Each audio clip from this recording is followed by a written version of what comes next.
Good morning, everybody. Got an echo here. Welcome to the Development Management Committee of the 15th of May. Just some housekeeping first. In the case of a fire alarm, exit the doors and the building and make your way to the far end of the car park. Toilets are outside the door on the left and water is available outside the door on the right. A reminder, this is a public meeting and members of the public are welcome to listen to the debate today, but unless registered as a speaker, you're not able to take part and speak. We are live webcasting today, so can I please remind members to use their microphones and remember to turn them off when not speaking. And can I remind members and members of the public to please switch off mobile phones and, if I can, not use them during the process. Thank you, so they don't go off. In terms of how items are presented, the order for each application is as follows. The case officer will present their report. The objector will speak. Any supporter will speak. Parish or town council representative will speak. Ward member or members will then speak. Committee members will be able to question each speaker on points of clarity. At the conclusion of the debate on each application, the members will vote and come to a decision. I would now like to ask the officers at the top table to introduce themselves. Thank you, Chair. My name is Amelia Bolter, Senior Democratic Services Officer and Clerk to this committee. Thank you. I'm Bernard Taylor, Vice Chairman of the committee. Good morning, everyone. I'm David Fairbairn, Head of Legal Services and Monitoring Officer and Legal Advisor to the committee this morning. Good morning, I'm Pat Weimer, Head of Development Management at South Hams. And just for those for clarification, I'm Mark Long, who's chairing the committee today. We will now move on to the agenda. Do we have any apologies for today? Thank you, Chair. Yes, we've received apologies from Councillors Bonham, Pannell and O'Callaghan, and Councillor Steele is subbing for Councillor Bonham today. Thank you. Thank you. We have the item 1, the minutes of the meeting held on the 10th of April 24. Do I have agreement? Do I have a proposer that they are on a correct? Councillor Hodgson, yes, do I have a seconder? Yeah. Councillor Taylor, thank you. Do I have a show of hands, please, that they are correct? Thank you. Item 2, urgent business. There are no items of chair's business. Division of the agenda. There's no reason to divide the agenda.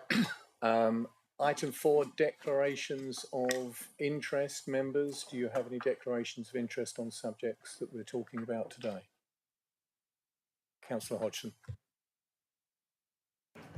I know the speaker for the the person who's speaking on behalf of the community, Neil Taggart.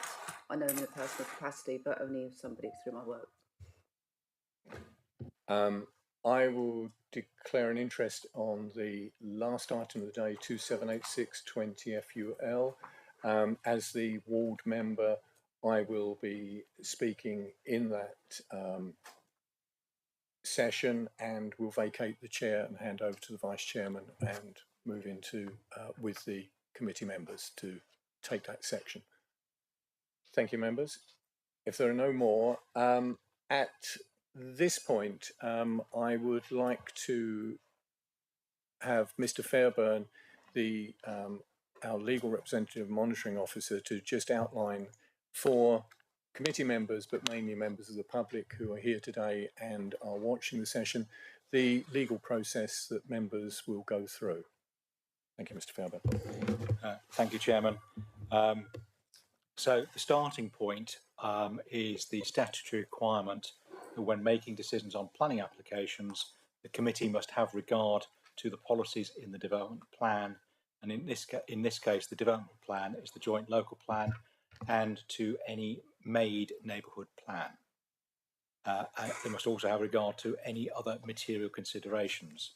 Material considerations are those matters that are concerned with the use and development of land in the public interest. So anything that doesn't serve that purpose is irrelevant and the committee will not consider it. not only must the committee have regard to the development plan, but also decisions must be made in accordance with the development plan unless material considerations suggest otherwise. The rationale for this is that the development plan is intended to be a carefully drafted and considered statement of policy, published to inform the public of the approach which will be followed by the committee in decision making, unless there's a good reason to depart from it. The obligation to make decisions in accordance with the development plan can only be discharged properly if the committee establishes whether the proposed development complies with the development plan as a whole. The joint local plan, like other development plans, contains broad statements of policy, and it's not unusual and indeed highly likely that one or more policies will apply to the proposed development will pull in different directions.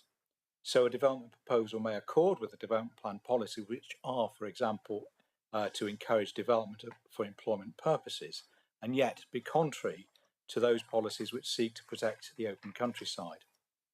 In such cases, there may be no clear-cut answer to the question, does the proposal accord with the development plan? The committee must therefore make a judgment, bearing in mind such factors as the relative importance of the relevant policies and the extent to which the development policy, the development proposal complies with them or not. And finally, when interpreting development plan policies, the committee must adopt a sensible reading of the words of those policies, both in their context and taking the policies together, so that the words of the policy are to be given their ordinary and natural meaning. The policies must be therefore read objectively and not read in such a way that they say what the committee would like them to say, in a very much a human trait, to see what it is. We'd like to see what we think we can see. So they are to be given their ordinary meaning. Thank you, Chairman. Thank you, Mr. Fairbairn. Can I now move on to item 5, public participation? The list of speakers for today's applications has been circulated to members. We will now move on to item 6, the planning applications themselves. The first of the day is 402121 VAR, the development of Steamer Quay Road, Totnes. Sorry, Chair.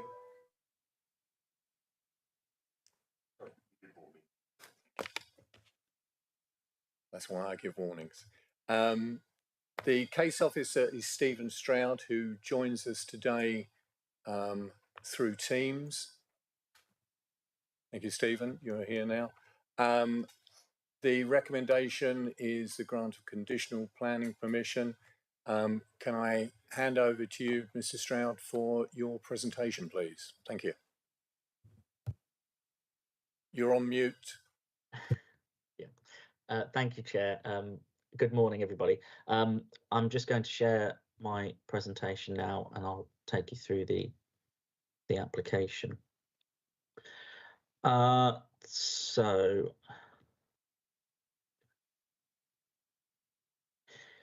So this is application 402121 VAR at Steamer Quay. The application is for the variation of condition 2, which is the approved drawings of planning consent 416517 full, which was the erection of a 68-bed care home, use class C2, with associated car parking, refuse and external landscaping.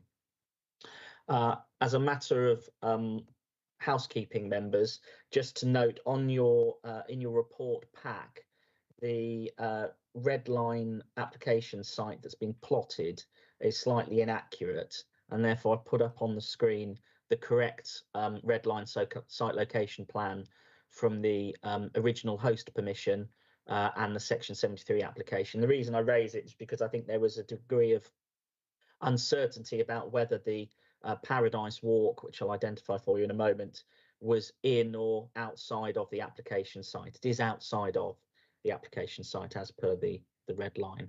So please disregard the the plan that's in your reports pack.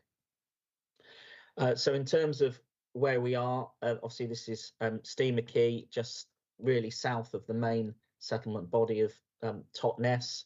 It's a site approximately just under half a hectare, close to the River Dart. Obviously the site, as members will have seen, is significantly sloping, has a considerable fall in levels of about 11 metres from east to west, the site being here. Obviously some points of reference to pick up, members. Obviously we've got existing properties along Sparkhays Drive. I understand you visited one of the properties on your site visit, and we'll return to that shortly. There is the Paradise Walk that I mentioned a moment ago, which snakes its way down to the quay here. And again, as an additional point of reference, there is the Quayside Extra Care facility, which is an extra care home just north of the site. So just to begin, members, I think it's helpful just to understand what is proposed. When I mentioned at the start that this is an application for a variation of condition. So this is a Section 73 application, and that's explained in detail within the report from pages 44 onwards. So Section 73 application is effectively a mechanism that allows for changes to be made to existing planning permissions. And crucially, members, bearing in mind some of the objections that have been raised, there is no real prohibition on the extent of change that can be accepted within such an application, so long as the description of development remains consistent with what is proposed, and additionally that essentially what you have is fundamentally the same development, and as set out in the report, that is the case. It remains a 68-bed single occupancy care home. So if you were to grant planning permission today, it would be an independent planning permission to carry out the same development as previously permitted, but subject to the new or amended conditions. And we'll work through the conditions at the end of this presentation. As it is an application for planning permission, Section 38(6) applies, which so your legal officer just took you through the process of that, i.e. weighing up whether the new proposals accord with the development plan or not as a whole. But obviously the second half of that balance is to look at other material considerations. And here, of course, members, the inescapable material consideration is that you have an extant host planning permission. So your sort of the compass of debate is narrower here, because you will be looking at whether the implications of the proposed new scheme would be better, worse, or broadly similar to that which is already consented. So in effect, the issues at hand are relatively straightforward without underplaying their seriousness, insofar as we are looking at the additionality of what's proposed, not the principle of development. So in terms of what is proposed, it is a new set of plans. So it is condition 2 that is proposed to be amended, notwithstanding any additional conditions that are being recommended. The overall height of the building would not exceed 20 metres above AOD, so Ordnance Datum. That is identified as around 19.93 metres on the submitted drawings, but that does undulate, but will remain under 20 metres, and that is versus the 21 metre parapet level of the permitted scheme.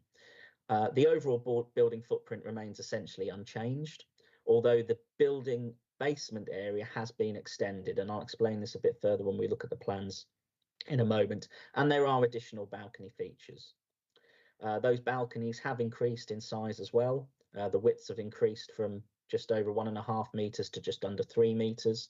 That's to accommodate additional circulation space for residents. There would also be an additional incorporation of green or living walls to some of the large bays on the front western elevation. The parking provision remains unchanged, and the same number of job opportunities are also anticipated. So that's 68 full-time equivalent jobs.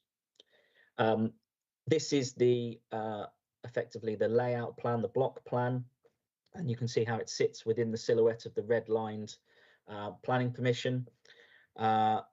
You can see, you can just about make out the Guinness scheme here to the north, and then some of the properties on Sparkhays Drive I'll fill in the rest in a moment. But you can get a sense of the scheme here. For reference, as we work through the individual elevations, I'm going to be terming this the northern block and this the southern block. You'll see that on the southern block, there is proposed to be green roofing, and on the northern block, that looks sparse, but that's because that's proposed to be covered with solar PV. And there's a residence garden to the rear here, obviously parking at the front, and a main entrance coming through here as part of a shared access with the extra care scheme adjacent. This is an additional plan then which does plot the Sparkhaze Drive dwellings. It also incorporates back-to-back distances. I think when you were on site, members, you had sought further clarity regarding distances relating to the property here. So the back-to-back distances are plotted as just over 29 metres. I understand that the garden length is approximately 18 metres, and then from fence to building is around 11 metres. I should point out, members, that obviously on this plan there is shown to be a landscape screening here. That I understand is actually part of the approved drawings that were component of the Linden Homes reserved matters for the residential scheme for Sparkhaze Drive. Obviously, it doesn't appear that that landscape screen has gone in, but as a matter of fact, that's what is shown on the drawings. But they're the distances. Obviously, as I mentioned, members, the actual footprint of the building, insofar as its silhouette, is unchanged, save for the additional balcony features that you can see that have been incorporated or enlarged. This is a section cut through where you can get a sense of the building now proposed versus permitted, which is this red dashed outline. For reference, you can see the Guinness scheme here. You've also then got a cut through of one of the properties on Sparkhaze Drive. Again, I understand, members, that you'd asked for clarity regarding the finished floor level and the differences between the dwelling and then the roof of the building. My understanding is that the proposal would be around ½ a metre lower than the houses on Sparkhaze Drive. And obviously, just to point out, members, of course, as you can see, there will be additional excavation to facilitate the new care home building, which would be around 1 metre lower in real terms than the permitted scheme. This is the front elevation, effectively comprising the northern block and then the southern block in a darker shade. And overlaid against that in the red line is the consented scheme. The overall materials palette of render, natural stone, brick, aluminium, fenestration, and hanging slate all remains consistent. Obviously, you've got the incorporation of the living wall here, but you can get a sense here, members, where the extent of change or real change is in terms of the scale of the building and its massing, insofar as there is effectively an additional story being added to the southern block. This is the same from behind, so this is almost a perspective drawing looking from the east. So again, here's that southern block then with the additional story. This is one of those balcony features. And again, you can see the red-lined outline of the consented scheme. And because of the expansion within the basement's lower ground floor area, you can obviously see then where that additional accommodation would lie. And just to, obviously, it's quite a difficult one to imagine and visualize, but of course this is a hypothetical elevation, because where this is taken would of course be that steeply banked retaining feature that then goes up to the existing properties on Sparkhaze Drive. So in terms of a sort of compare and contrast, you have on the screen here now the approved elevation, which is at the top, and then the proposed elevation. So you can see that realistically that the architectural language between the two schemes is effectively identical, save for the incorporation of the living wall feature. Same materials, same approach to trying to break up the massing of the scheme, albeit you will see obviously there is the increase of height to the southern block here, and obviously the balcony features to the north. This is what's known as elevation E. So this is a perspective drawing taken as though you were coming down the Paradise Walk, and you can see here the difference where the additional story is being added to the southern block here, and obviously behind with the consented scheme you can see how it steps up then to the additional story on the northern block. Obviously that step up doesn't occur here, they effectively sit along the same plane. Elevation F, so this is now looking from the east, so the rear of the building. Again, you can see the increase in height then of the southern block with the incorporation of the balcony feature.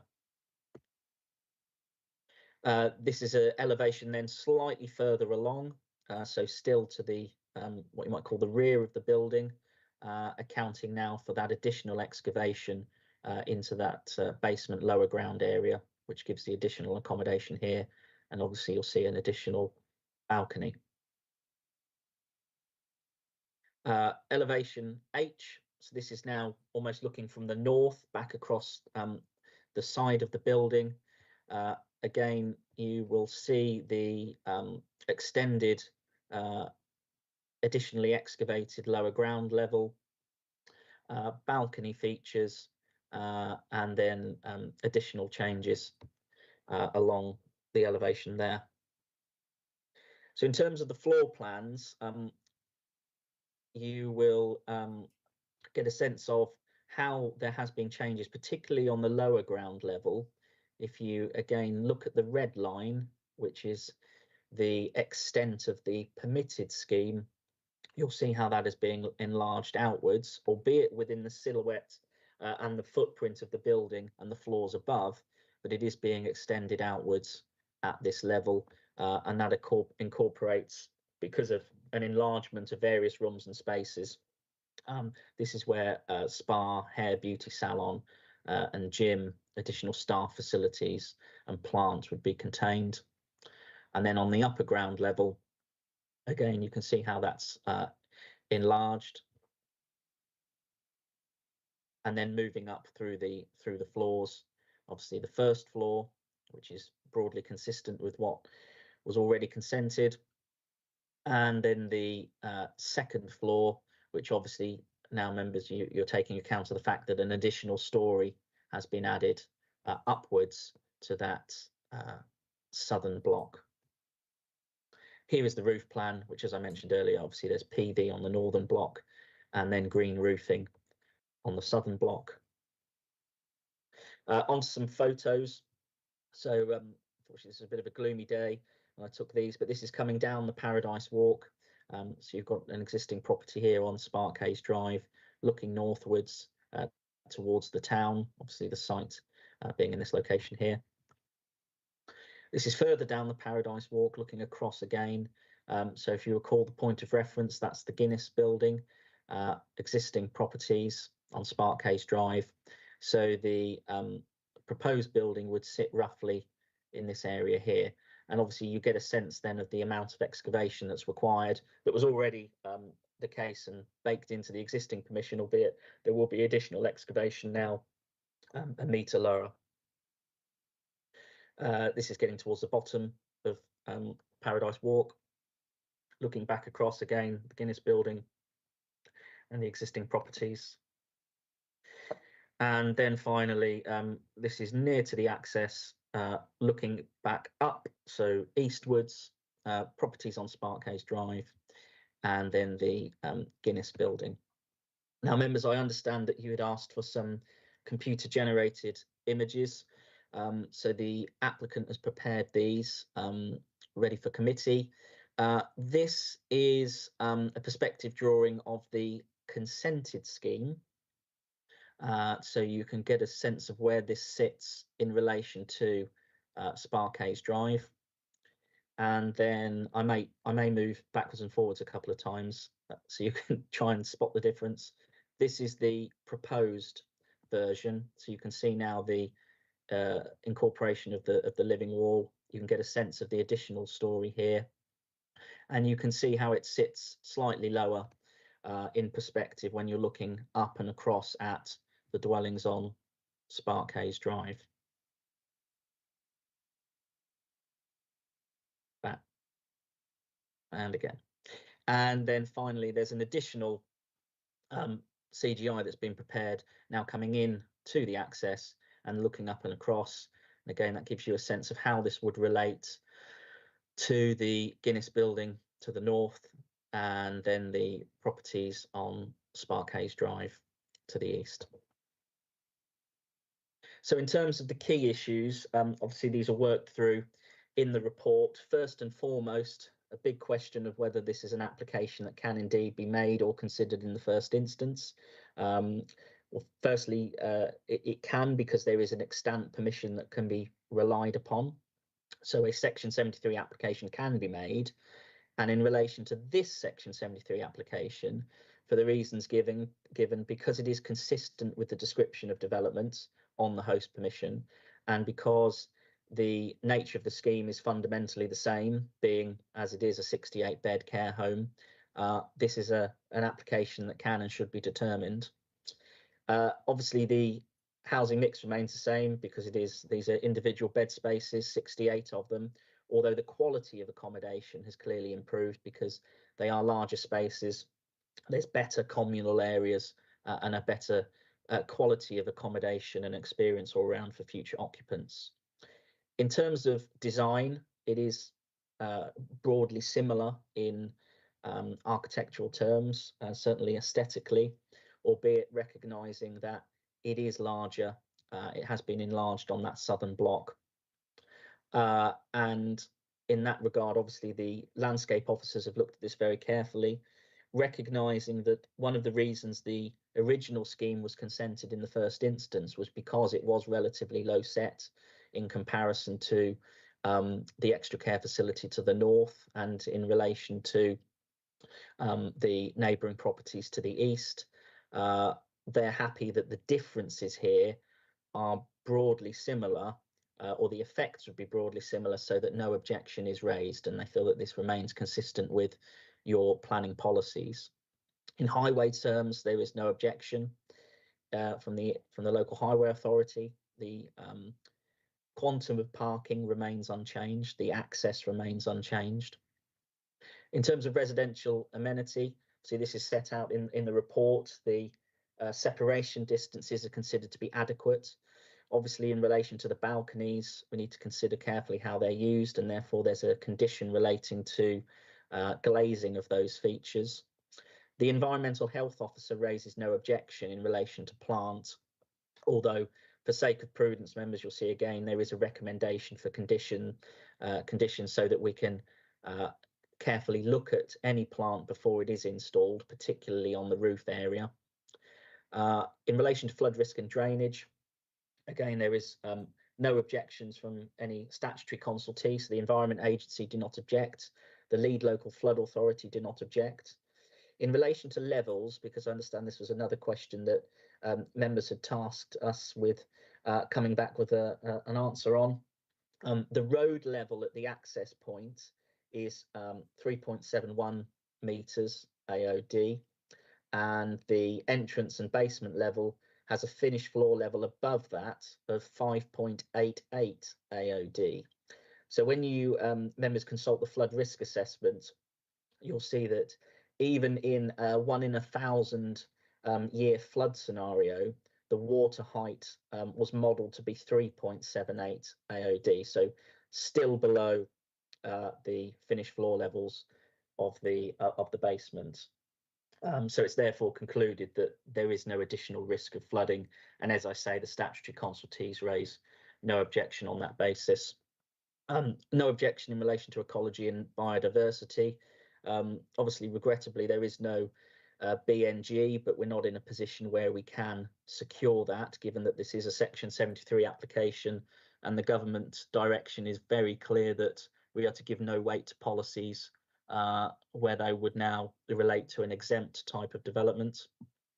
And in relation to energy efficiency and climate change, there have been improvements. And as I've shown on the drawings, there will be PV as well as other additional measures that are set out in the energy statement.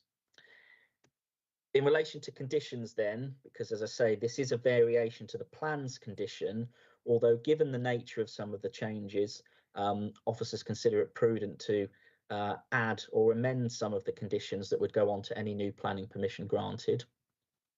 They relate to being absolutely clear for the avoidance of doubt that all 68 units are of single occupancy. That particularly relates to an objection that was raised regarding some of the bed spaces on the upper floors that were of a larger size. No part of the building, including any related or attached structures or plant, shall exceed 20 metres, i.e. ensuring that it stays very close to, consistent with the parapet, and would be not readily seen from public vantage points. None of that external plant can be installed without agreement, subject to demonstration of no adverse impact on amenity. Compliance with the updated lighting strategy, which is necessary for ecology reasons. Compliance with the DEV 32 energy statement that's been submitted, with agreement of any final measures. An updated drainage scheme condition, which is at the request of the lead local flood authority. Tree protection, updated hard and soft landscape scheme, with which we will seek an increased amount of green roofing. Details of the green wall, secured by design measures as requested by the police, and again the applicant accepts this. A revised construction management plan, and notwithstanding that the construction management plan has already been permitted and has already considered the method of construction and retaining walls that were originally proposed, we do recommend that that is reimposed, given that there is a need to consider the additional excavation.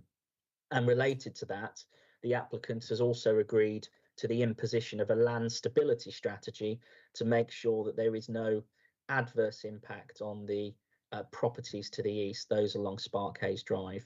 And as I mentioned, finally, balcony glazing to be obscured, again, details to be agreed.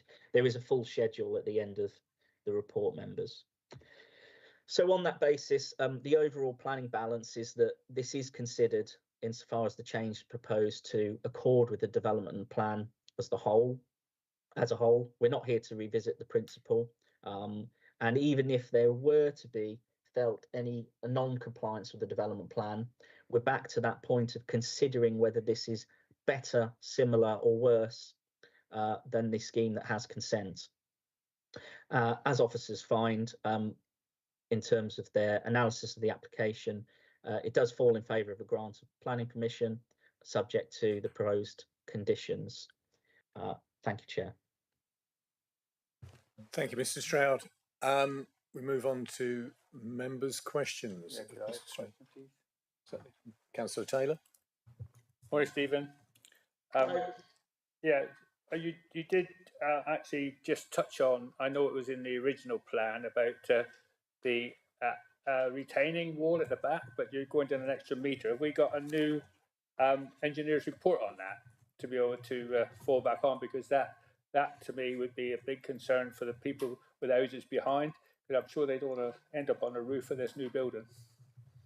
Yes, of course. So that's effectively what the proposed planning condition would require, and it's in your papers. If I try and find the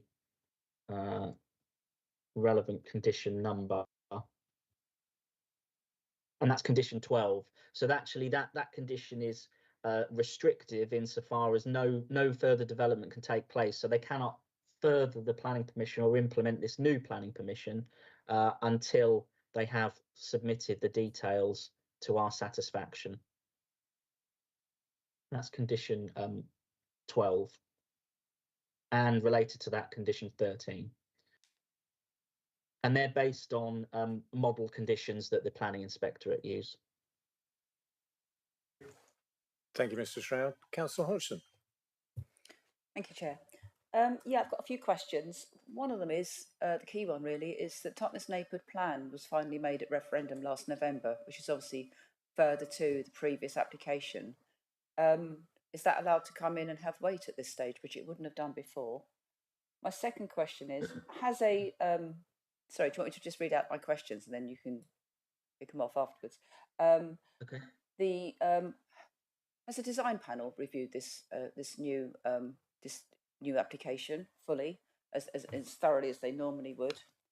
The solar PV panels that will go on the roof, have they been incorporated part of the overall no higher than 20 metres, or will they be in addition? Have additional traffic surveys been carried out to look at what might be the impact on Steamer Quay for the pedestrians and all the other people that use Steamer Quay? And what was my last one?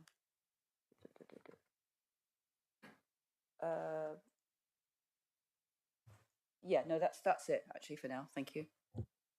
Okay. Well, you may need to remind me of them as we go. So your first question regarding the neighbourhood plan. Yes, obviously that is a relevant material consideration. I mean, it is part of the statutory development plan. The relevant policies are listed in the report. But again, it would be, you need to be very careful if you were to suggest that there's an element within the neighbourhood plan that would suggest the principle of development here is unacceptable, because, as I say, that is effectively settled because there is a planning permission here that is being that the applicant seeks to vary.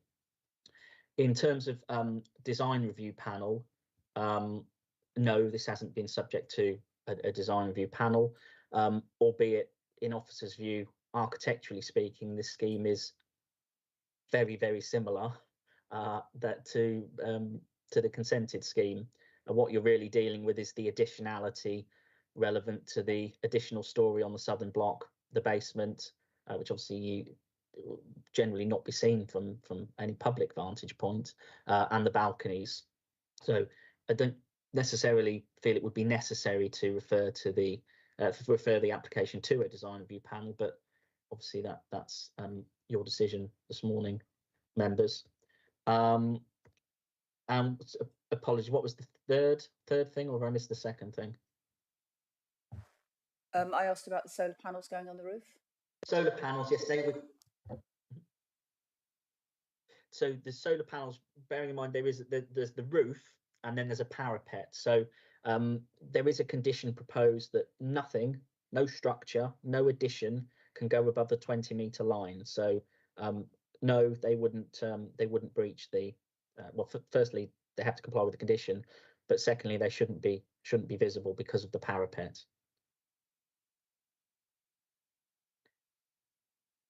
I think that was it. Thank you. On the traffic movements. Sorry. So I don't understand there to have been an additional transport assessment, but got to remember that this is the same. It's a 68-bed care home with the same number of jobs, same number of parking spaces. So if the concern is more about construction, that's what will be accounted for in the reimposed construction management plan. It's more about the day-to-day, actually. Okay. Well, I think obviously you can reach your own judgment, councillor, but I think the impacts between the two would be broadly similar because it is still a 68-bed care home with the same number of staff and the same number of parking spaces. Sorry if I just made, there was a final point. Given the raised impact of that end of the development, I think you called it, was at the southern end, that's obviously closer to the pinch point for the bats. So has that been taken into consideration in terms of the potential impact on the ecology, especially with all the new balconies extending into that as well?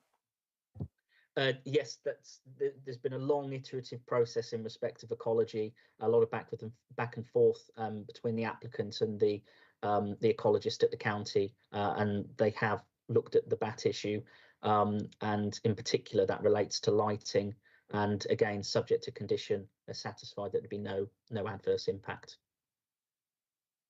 Thank you. Councillor Allen. Thank you. I just wanted to ask about the drainage because there's been a lot of concern in town about the changes to the drainage plan. So is it right to say that the new drainage plan will allow water to be discharged into the Dart?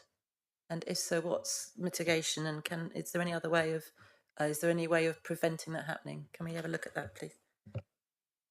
Well, I'm not sure about preventing that from happening. I mean, that's the proposal, and that's what's been accepted by the lead local flood authority, and obviously there are separate consents involved regarding the Environment Agency. But there's no in principle objection to that strategy. The more granular detail is controlled via planning condition, which is what the statutory consultee has requested, and that would be considered at a later date as an implementation matter. Members, any further? Councillor Rake. Thank you, and thank you for your comprehensive report, Mr. Stroud. You briefly touched on an uncompleted planting of screening. I just wondered, I mean, is that between the application site and the rear of the properties on Spark Hayes Drive? And yes. And what are we? Do we expect that to be completed, or has that just sort of fallen by the wayside? That's a good question. So it's come to light recently through answering members' very recent questions about finished floor levels and distances relevant to the existing properties that obviously followed a planning permission that precedes the host permission here by a couple of years. It is there on the approved drawings. It's something that officers, I think, would have to look at separately because it is a separate matter to this particular application, and what can or should be done about the implementation of that if there has been any breach of condition. Thank you.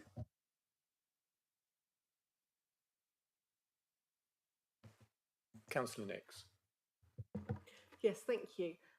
Whilst I understand that planning's already been given for 19 parking spaces and the access, etc. However, that for a 68-bed unit with 68 full-time staff and the relevant people coming in and out, that doesn't seem to be many. So I've got two questions as well: sort of access for delivery, etc., and also, is there any provision for EV chargers? Yes, so there is a condition relevant to EV charging in terms of the amount of the quantum of parking proposed. I mean that's something that has been looked at by the local highway authority. I think they are content, given the nature of the occupants, the likely the likely requirement for parking, and how that relates, and obviously in respect of employees. Obviously, this is a sustainable location where you would encourage people to travel by sustainable means.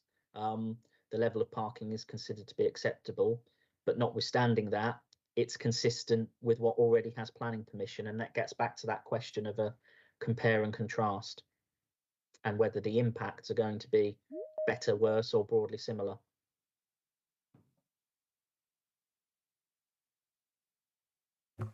Thank you, Mr. Stroud. Councillor Carson. Thank you. Good morning. The fact that it's going to be dug down a lot deeper, I'm guessing that the piles are going to be quite noisy and quite dusty, etc., for the residents above. If we do approve this, the vibration of the piling is going to be quite horrible for the residents. Can we do condition that the piles are pre-formed off-site as precondition? Thank you. So there is a condition proposed relating to construction management, and that would also include the methodology of the piling.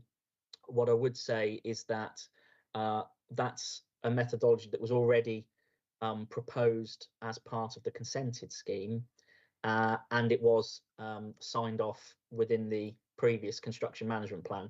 So it's an approach that's previously been looked at and considered to be favourable or acceptable. Notwithstanding that, we're going to have a look at it again because we're reimposing the condition, because there is additional excavation of certainly a metre downwards, in broadly speaking, but then obviously expanding eastwards towards the neighbouring properties.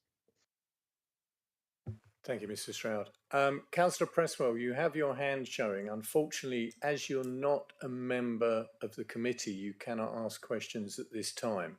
But you obviously will be speaking at some point in the proceedings on the application, but unfortunately you can't ask questions at this time according to the process.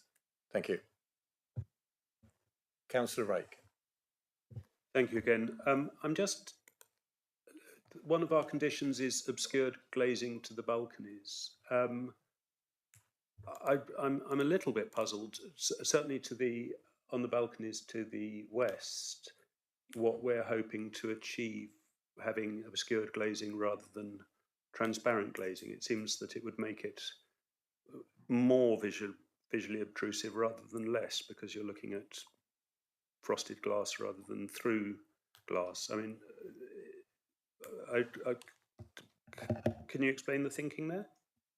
Yeah, apologies. That's not relevant to every balcony. So it's a condition that requires a submission of details. So obviously those where it is relevant to see that details, which is effectively the ones that are going to have an interaction possibly with neighbouring residential properties, that's where they would be secured. But apologies, I wasn't. It wasn't suggested, or certainly it wasn't intended to suggest that that would relate to the frontage looking out over the quay. But it's shown as obscured in the elevations, as far as I can tell.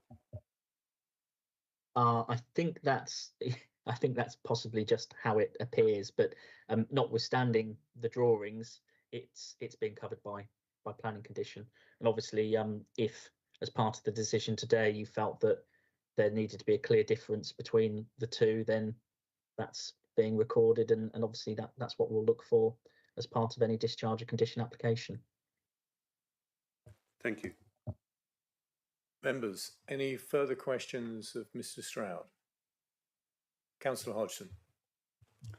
I know that's probably going to be answered, it's a matter for building control, but there's a serious concern about the stability of the site that's going to be so dug down, and with all that building that's happened behind it up at Sparkhaze Drive and the rest of the Canmar Lawn development, plus what's currently called Paradise Walk, it might not be for much longer.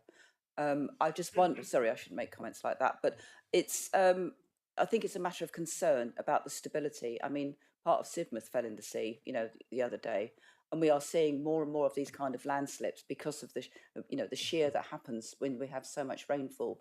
We are now in a situation of more extreme weather than we were in 2018. Can we be confident that current levels, I know that we're talking about rainfall and drainage and flooding, but the greater problem is when suddenly we start to see landscapes start to collapse because of, overdevelopment and the weight of, so has there been a reassessment on that basis for this new development, bearing in mind it is 20% bigger, the actual overall size of the floor size. So there's a huge amount more weight going into this. Has that all been taken into consideration so that, at the end of the day, we can have confidence that this doesn't just really cause a major problem in the area? Yes, of course, Council. I mean, this is where we're at that thin line between where planning stops and where other considerations such as building regulations or more civil considerations come into play. But the applicant has agreed with the imposition of a planning condition that will require for a detailed strategy relevant to the retaining features to the east, notwithstanding that there already was proposed to be a lot of excavation with the first scheme. The approach to be taken in terms of retaining for that scheme has been previously signed off.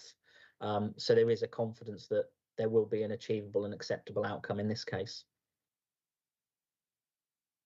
Thank you. Councillor Allen. Yes, there's two quick things. One is concern again about drainage, bearing in mind that this area here, you can see coming back from the river, has been very developed over the last few years. The building at the top, where it just says water, so something or other up there, that is a new development, and just recently effluents from that development flowed down the hill and into the Dart. There was a terrible situation where there was sewage all over the road and falling down the hill. Also, along that little road, which leads to the car park at the end of Longmarsh, it's a very small road. It is underwater for considerable times when the rains are heavy. There are enormous potholes the whole way along there. It's supposed to be amenity space, so the people come to the cafes there and the children's playground, and this is the main place where people walk in town. Any damage, any extra damage to that road is of great concern because it's already occasionally hardly passable. So the idea of construction vehicles with additional amount of soil coming along that road and across the old bridge, when the Guinness home was built, we had terrible problems with, however, they did, of course, have a transport scheme, but we had terrible problems in town. There was earth everywhere, there was dust, there was damping, the bridge had to be blocked at one point, there were trucks going up through the town. It was an absolute mess. So I'd like to see a very, very solid and really thought out transport scheme and things like this. I mean, for me, it was, you know, there were concerns anyway into the additional concern of more digging down, more sort of drainage coming into the Dart. There has to be a very good rationale why it's needed. Thank you. So it seems there are two elements there. I mean, in respect of movements relating to construction, you're going to get another bite of the cherry because the construction management plan is going to be reimposed. So we can look at very carefully the routing of HGVs, the timing of their movements, and just general considerate constructor considerations such as wheel washing, etc., to try and minimise any adverse impacts. Again, in terms of the drainage, all I can say is, as I did earlier, this is something that's been looked at by the Environment Agency and the lead local flood authority, and they're satisfied with the strategy that's proposed. Thank you, Mr. Stroud. Councillor Hodgson. Sorry, is it possible to require any, heavy removal of materials, given the proximity of the Dart, that it could actually be taken away by boat? I don't know how feasible that would be. It's obviously not something you would typically expect within a construction management plan. Obviously, it's for us to sign off and for the applicant to put together. They're obviously there in the room with you. Perhaps they can have a think about whether that is at all feasible. Mr. Weimer. Perhaps it would be an appropriate question for the applicant when they speak. Thank you, members. Any further questions? Can I, Councillor Allen, please make sure it's a question rather than a statement? Thank you. Fair enough. Yes, I just was having a question about the number of pilings that are going to go into the hill. How much has that increased with the new with the sort of further excavation? Thank you. To be frank, I think that's probably best answered by the applicant because they should have an idea of the additional amount of piling that's required relevant to the expansion. Members, any further questions of Mr. Stroud? If not, thank you. Thank you, Mr. Stroud. Members, we will now move on to the other speakers on this. The first is Mr. Neil McTaggart. If you can just get yourself settled, you have 5 minutes, and 5 minutes will start when you switch on your microphone.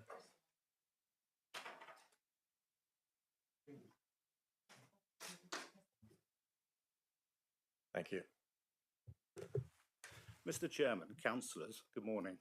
I live on Camomile Lawn and I'm here to represent the residents and other objectors. As you can see from the officer's report, there are a substantial number of objections to this application, and my allotted time is insufficient to address them all. The application to vary was made in October 2021, and in the last 2.5 years, there have been a myriad of plans and documents, several of which have introduced major changes to the scheme. The design ethos which drove the consented scheme has been totally abandoned. This proposal is not broadly similar to the consented scheme and varies in scale, form, and appearance. The argument being put forward by the applicant is that the scheme remains 68 bedrooms.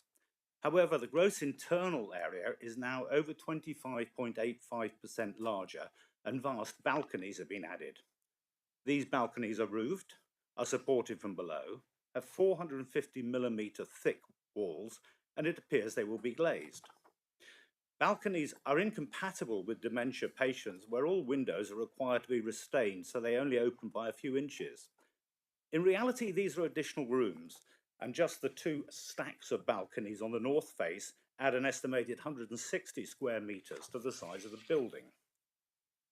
In addition to the alterations to the actual building, the variation brings in several changes to the ground levels of the site. The much vaunted residence upper garden has been lowered by 3.5 metres, and the whole building by 1 metre. The wall retaining gardens of Sparkhaze Drive has more than doubled in height to 7.75 metres. These changes necessitate a large increase in excavation and construction traffic, which will create substantial additional congestion and pollution through Totnes. We've estimated that the removal of the excavated soil will require a truck entering the site or leaving the site every 8 minutes of every working day for 3 summer months. We do not accept that this can be minimised by a plan. Part of the officer's report states that the building is at least 35 metres from the houses in Sparkhaze Drive. As noted elsewhere in the report, the correct figure is 24.346 from number 14, and that excludes the balcony. The real figure is only 21 metres. The first mention of piling was in the officer's report. The information was not put in the public domain in a timely manner to allow the residents to consider and understand the implications. As our gardens are all fill land and the banks are already unstable, we have great concerns about the physical security of our properties and how that will be achieved. The new proposal is monolithic and dominates the space rather than blending into the hillside. The 4th floor has been increased by 24%, which has removed the varied parapet lines and made the building form one solid mass, in marked contrast to the consented scheme. The design and access statement for the 2017 scheme stated, and I quote, "The topography of the site has provoked the design of the building, and the result is a structure built into the natural fall of the ground. The idea of a terrace building, with the footprint of each floor decreasing upwards in favour of increasing terrace space, seemed the most appropriate for the site." And finally, to minimise the visual impact of the proposed building, the parapet line of particular sections of the building are set at different heights, breaking up the mass. Unquote. The justification for acceptance of this variation seems to be that it remains a 68-bed nursing home, that any other considerations do not matter. We disagree and submit that this is not a simple variation of like for like. The Guinness building was a major planning mistake and is totally out of keeping with Totnes. This proposal should not be compared to Guinness. 2 wrongs don't make a right. The officer's report proposes 28 conditions, which goes some way to addressing some of our concerns.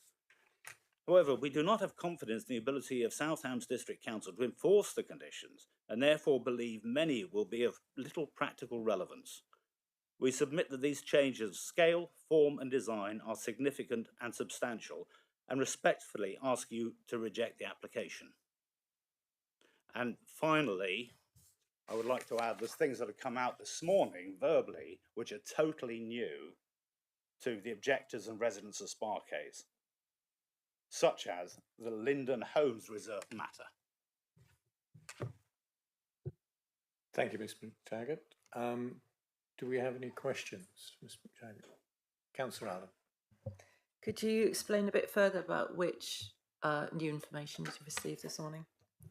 Yeah, none of us were aware that there was a Linden Homes reserved matter at the bottom of our gardens. Now, you may question why we don't have confidence in South Hams. This is why. 10 years after it was constructed, and suddenly this crawls out of the woodwork. Can I ask Mr. Wyman? Or Stephen Wade. Or Stephen? Thank you, Chair, and apologies raised this morning. Obviously, this has come about through answering members' questions that arose on the site visit. It's not relevant to a new reserved matters application. This is part of the application that was consented in late 2015, 2016. That there was shown to be a landscape buffer between the two sites. I mean, I state it really as a matter of fact because that's what's on the approved drawings.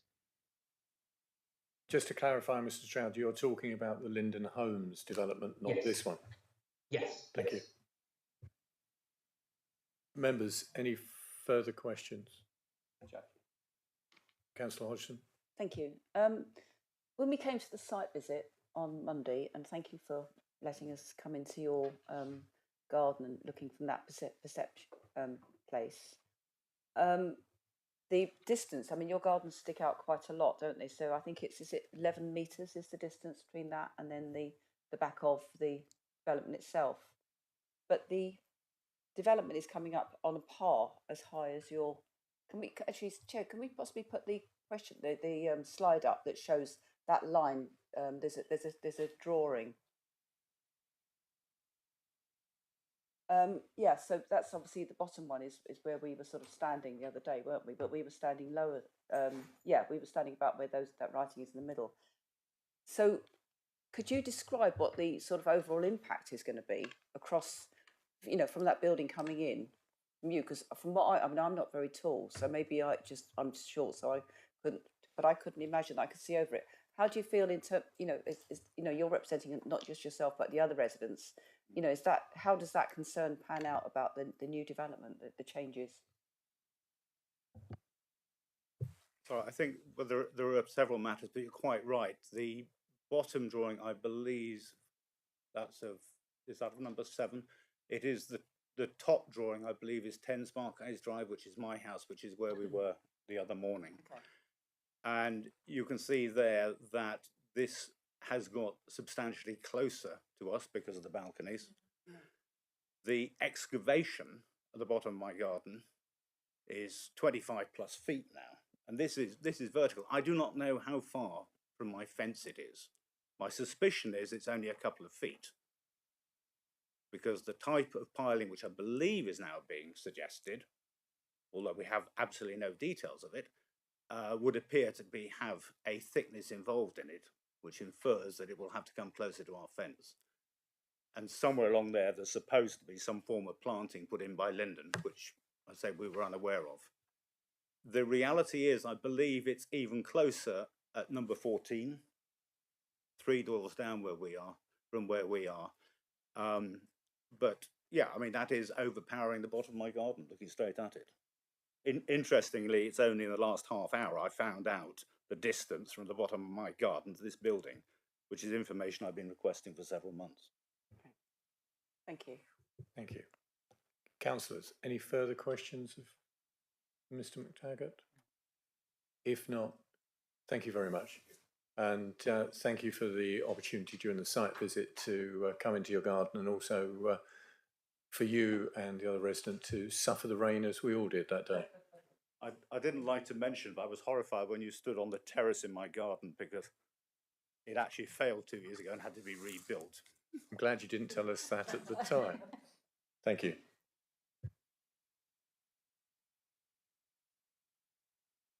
Now move on to Melissa McGee, the supporter, the application.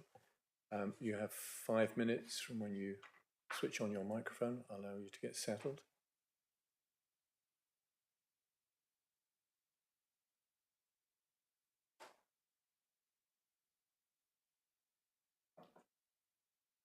Thank you. Thank you, Chair. Thank you, members. My name's Melissa McGee, and I am the architect for this project and speaking on behalf of the applicant Luna Rock. I specialise in the design of care homes for the elderly and therefore have a detailed understanding of the design requirements in this sector. The variation of Condition 2 application before you was submitted back in October 2021 after a pre-application meeting was held with the local authority. Over the past 2.5 years, the design has been modified to learn lessons from the COVID pandemic, along with looking to achieve betterment on the concerns that were raised by interested parties on the consented scheme. COVID taught the care sector that the buildings that were being constructed needed to allow for greater flexibilities in their forms, ensuring that residents would not have to be isolated from loved ones and human interaction. With this in mind, a number of opportunities have been explored to enhance the offering on this site. Since the original planning application was placed, one care facility has closed at a loss of 25 beds. No new care homes have opened within the catchment area, demonstrating that the demand for care beds has increased since the approval. The needs report highlighted that by 2027, there'd be a projected shortfall of 113 single rooms within a 3-mile catchment.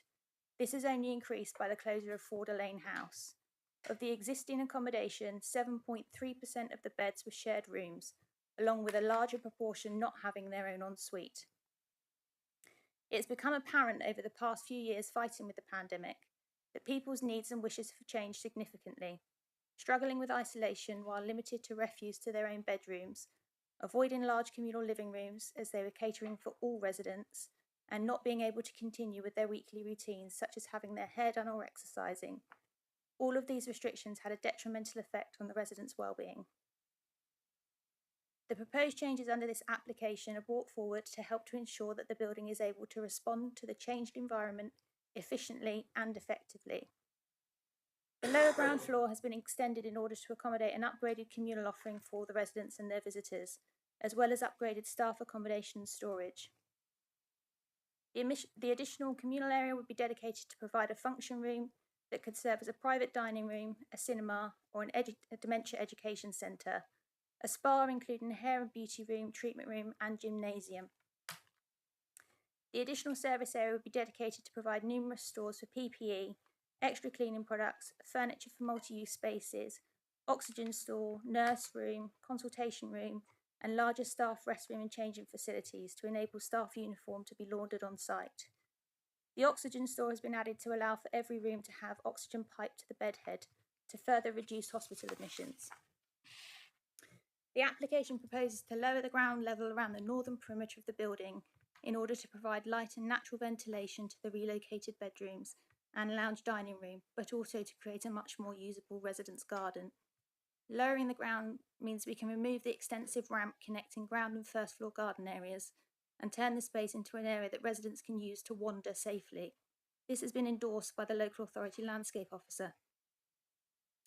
The first floor layout has been redesigned in line with the current Dementia Services Development Centre's recommendations of, in order to be awarded the gold standard, DSDC is an international centre of knowledge and expertise dedicated to improving the lives of people with dementia. The latest statistics report that 85% of people over the age of 80 will have a level of dementia. We have a duty to embrace opportunities within the design to help everyday tasks become easier. The first floor will be split into 3 households, each with a maximum of 10 bedrooms, a dedicated living, dining, and a separate, more intimate sitting room. In between the households, we will locate support accommodation, sluices, assisted bathrooms, as well as lifts so that visitors and residents directly can access each of these households. Each living dining room, 2 out of the 3 sitting rooms would have direct access to dedicated outdoor space. The proposals look to work with the relevant parties to ensure full compliance with the relevant planning policies and to enhance a much needed community facility where viable. After over 2 years of deliberating, the applicant is focused on delivering an exemplary scheme and would welcome the committee's support. Thank you. Thank you, Ms McGee. Questions, please, from members? Councillor Allen. Thank you. Hi. It's my understanding that 5 of the rooms, 5 of the 68, are going to be much bigger. So isn't this some of the new space just going to be larger rooms rather than the mixed communal areas, as you mentioned, and en suites? Thank you. Yes, that's correct. So the average age of an occupant going into a care home is about 83 on current statistics. Some of those residents are more able than others, more independently able to utilise cooking facilities and otherwise, and so these have been put in for that purpose. Councillor Hodgson. Thank you. I'm also a county councillor, so I'm very aware of the care figures. Forder Lane House, which is also in my ward of Dartington, Forder Lane House was closed because of lack of people coming in there. It wasn't because they were oversubscribed. They were closed because they had gaps that they couldn't manage to fill after COVID. And it seems that's been a pattern. Laura House in Totnes was closed just last year. So in terms of adding capacity, when it seems that capacity is not happening, does that mean that at some point you might come back again with another variation seeking to change them from being care home to being private holiday lets? Absolutely not. So just to confirm, I work across the UK, so that like yourself, the care figures post-COVID, we saw a lot of the smaller homes closing, and the smaller homes closed because they weren't fit for purpose in terms of space standards now, whereas the new purpose-built facilities that we're building today, they exceed CQC standards. They are provided all with ensuite bathrooms. Not many of us would actually book into a hotel without our own ensuite, but unfortunately, we have an aged stock across the UK of beds that unfortunately don't have those basic facilities. And so I'm very receptive to that care homes don't necessarily close because there isn't a need or that they're not performing.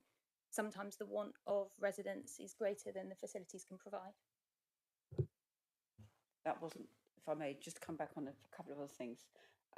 You've heard what the representative to the residents has said today, and the concerns around the proximity of the new building to them, and the concerns about the land stability. Would you answer some of that?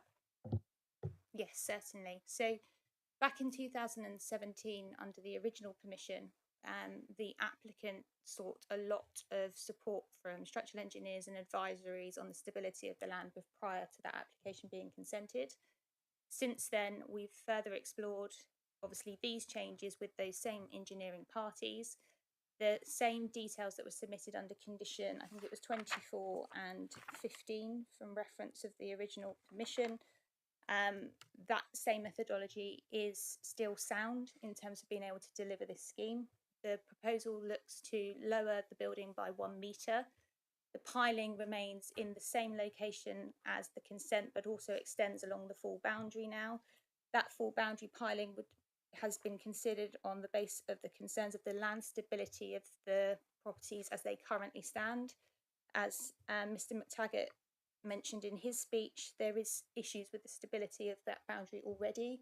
This application looks to solve that.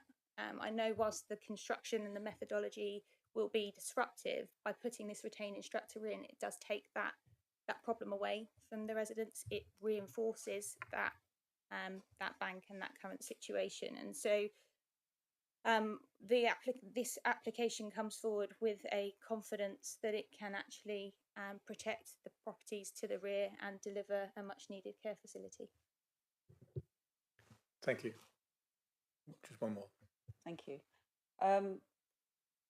Actually, I'll come back in a second. Councillor Allen. Yes, thank you. Just to take slight exception about your description for Forder Lane, it did not close because it was inadequate. It was a very much loved care home, and I slightly resent that comment. But anyway, since my mum was involved in that. Yes, that was just a comment. No, I think you said you resent. I think Ms McGee has the opportunity to come back. To there was no clarify. offence. That was a generalisation of care facilities as opposed to Forder Lane. I have no understanding of the care that was offered in Forder Lane or have visited Thank that. you. So Good to clarify. please, I apologise if No, that's fine. Thank you.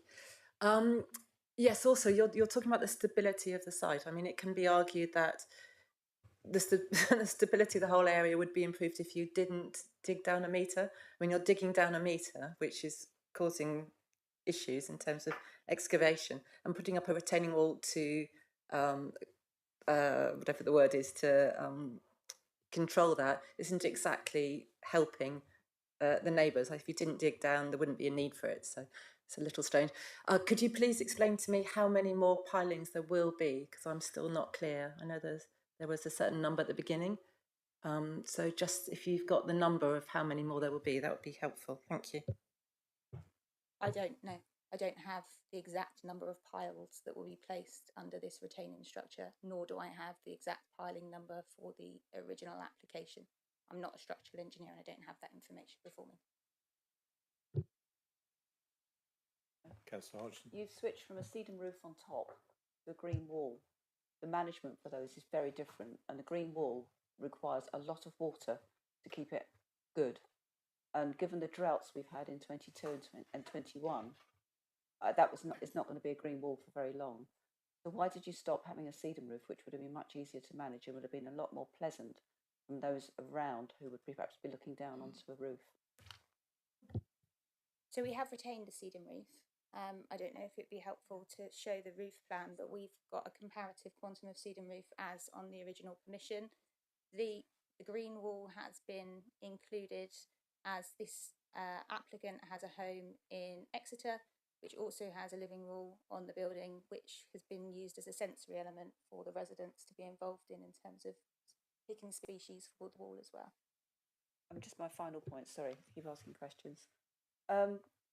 This is, it seems to be very, very clear from what you're saying that this is aimed at a much older part of the generation and for people potentially with Alzheimer's. And as has been pointed out by one of my colleagues earlier this morning, that the risk to people with Alzheimer's is quite profound. I've been with an Alzheimer's members in the family, so I know exactly how dangerous that could be. And I mean, it's worrying enough when they disappear off up the road, but if they're on a balcony on their own in a self-contained apartment, I would say that's putting people at risk. People's health and well-being, one thing that has come out, and again, in my role as a county councillor, I'm very aware health and well-being is contributed to hugely by people being able to mix and mingle and share facilities and share gardens. And so what is the rationale for pushing people more into their own place and being there completely self-contained, as opposed to the mixing and mingling that which is known to be good for health and well-being, particularly for people maybe in later years who just want to be able to, mix and mingle, and they're not encouraged to if they're having everything in their own self-contained apartment. So within the scheme, we have a small handful on that upper floor of independent, well, not independent, but larger suites offering, which have outside space amenity provided to them. We are in complete agreement that social interaction is absolutely fundamental to all ages of life, but there's also a situation in care facilities where outbreaks occur quite regularly, whether that be DMV, whether that be pandemic scenarios, which is the other extreme, where these facilities have to be able to bend and flex and reduce in terms of how many people are exposed to each other. And this facility enables us to do that. The applicant has explored Sterling Gold with DSDC to see whether we can continually strive for excellence in how we care for people that are at the more vulnerable stages of varying conditions. And that's why there is a flexibility and a variance of accommodation provided in here, both with internal space and external. Councillor Abbott. Thank you. So the context is that I now understand that the back gardens of the estate, the existing estate, are made ground, and we've heard of one garden collapsing, and there is bound to be vibration through the piling. Is there any intention from the company to make good any changes to the current gardens if they're affected? So that will be a civil matter, which is outside of my remit, but and again, this will be my word as opposed to anything I can give you evidence-based, but the applicant will only work with contractors that are signed up to the Considerate Contractor Programme. We've worked with the case officer to support additional planning conditions to try to provide comfort and confidence to the neighbouring properties of how we're going to be looking to construct this. We've done as much as in my remit I physically am able to at this stage, but the applicant would not be looking to put a care facility here for the community without working with it. and that. Thank you. Councillor Rake. Thank you, Chair. I'm confused now. Looking at the floor plans, I don't know if Mr. Stroud can bring them up. I was under the impression that all the balconies served communal areas, but you seem to be suggesting that there was sort of private access to balconies. Apologies, no, all of the balconies come off of communal spaces. There are smaller balconies on, I think, what Mr. Stroud created as the northern end, which are more for intimate and much smaller for a one-on-one kind of consultation rather than collective gatherings. So you'll see on the screen at the moment, outside the yellow areas, which are the larger communal spaces, there are enlarged balconies to a 2.6 metre width to enable two tables with two chairs at each table to sit out and eat. Thank you. That clears that up. And just the balconies to the northern end, they're all just simple cantilevers. There are no columns. They are cantilevered. They have a roof on the top floor, and I think there's again a slight misrepresentation through the dialogue today in that these are enclosed spaces. They're not. A roof has been placed on the top for the privacy and dignity of those residents, for anybody looking over. There was also a query earlier about obscurity of the glazing. With our residents, we also have to protect their privacy and dignity, as it's a care environment, and so we would be looking, and again it's conditioned, we would be looking to have obscurity at a minimum of 1.5 metres high. Councillor Allen. Thank you. Just thinking about, you know, the huge amount of excavation and the issues that you're facing with this variation. Did you consider just reducing the number of beds available, which would have, you know, brought on all the changes that you clearly have thought through and are sort of, you know, quite necessary and important? Was that ever a consideration? Thank you. Yes, our applicant was advised by Lang & Buisson on the viability of a new build care facility on this site, along with Knight Frank, who are UK based, in terms of the quantum of beds that needed to be provided to make this scheme viable and sustainable. Thank you. Members, any further questions? If not, Ms McGee, thank you very much for responding and thank you for your presentation.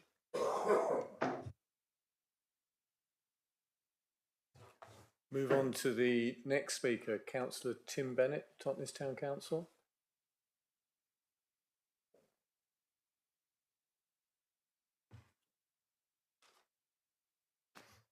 Good morning. I'll try and speak slower than I did last time I was here.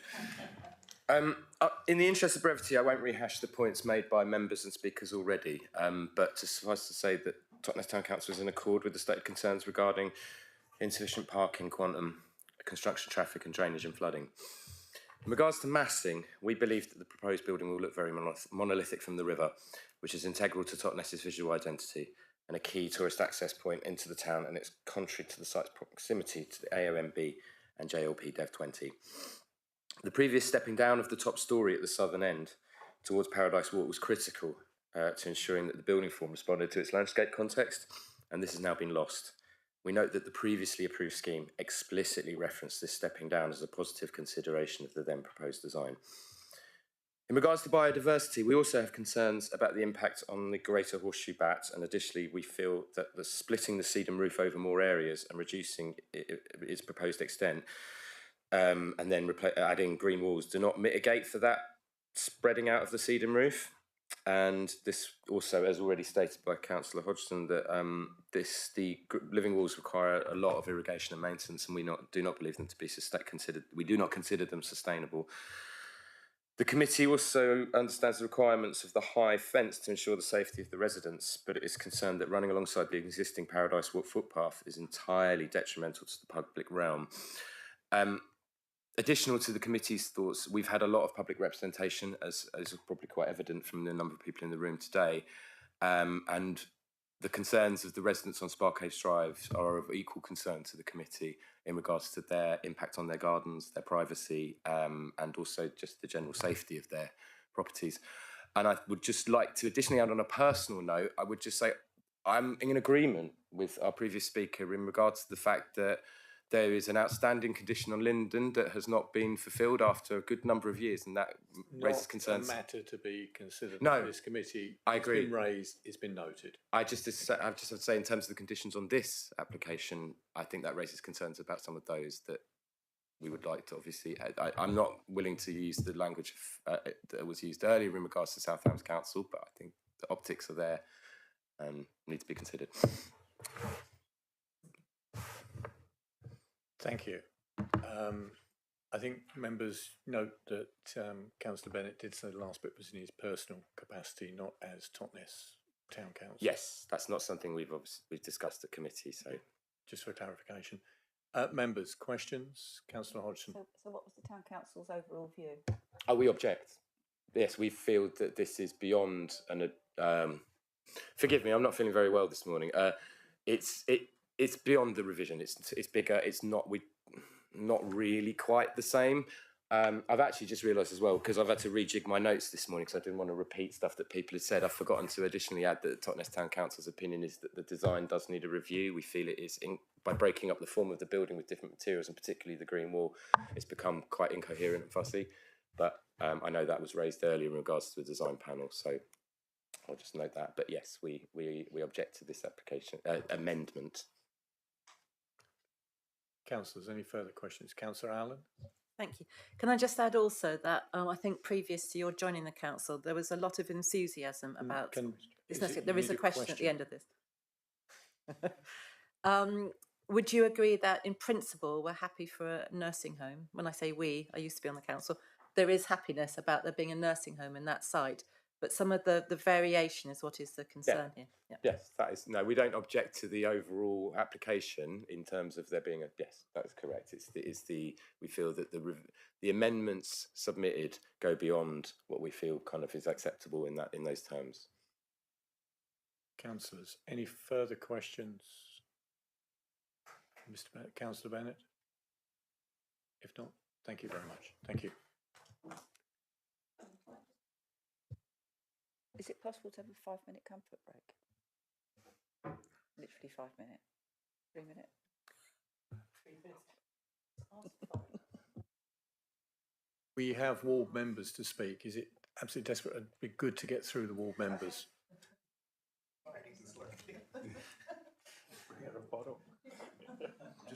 Apologies. Once the ward members have spoken, then there'll be, that'll be a natural break as such that we can take. Thank you. If we can now move on to ward members, we have councillors Birch, Allen, and Presswell slated to speak. We'll take them in that order. No concern about that. And I know Councillor Presswell will be coming in online. Can I just add, sorry, Councillor Long, that I won't be speaking because as part of this committee I felt it was the wrong thing to do and we're represented by Councillors Birch and Preston. Thank you. Okay, thank you. Councillor Birch. Good morning, members. You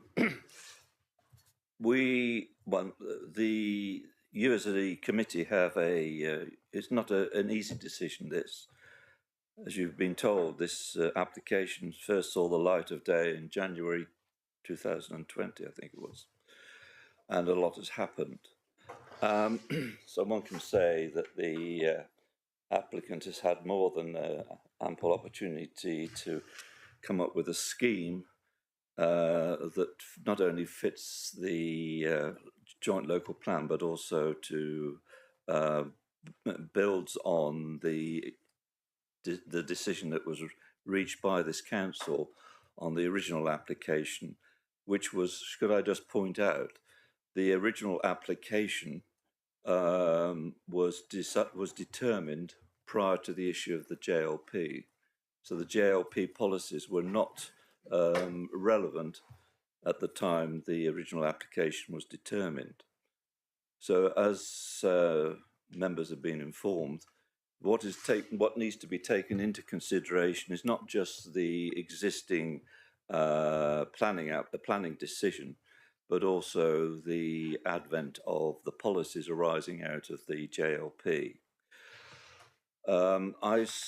I've set out in a document that I circulated to members the reasons why I believe this this application should be refused, and there are five grounds, in my opinion, as to why this application should be refused.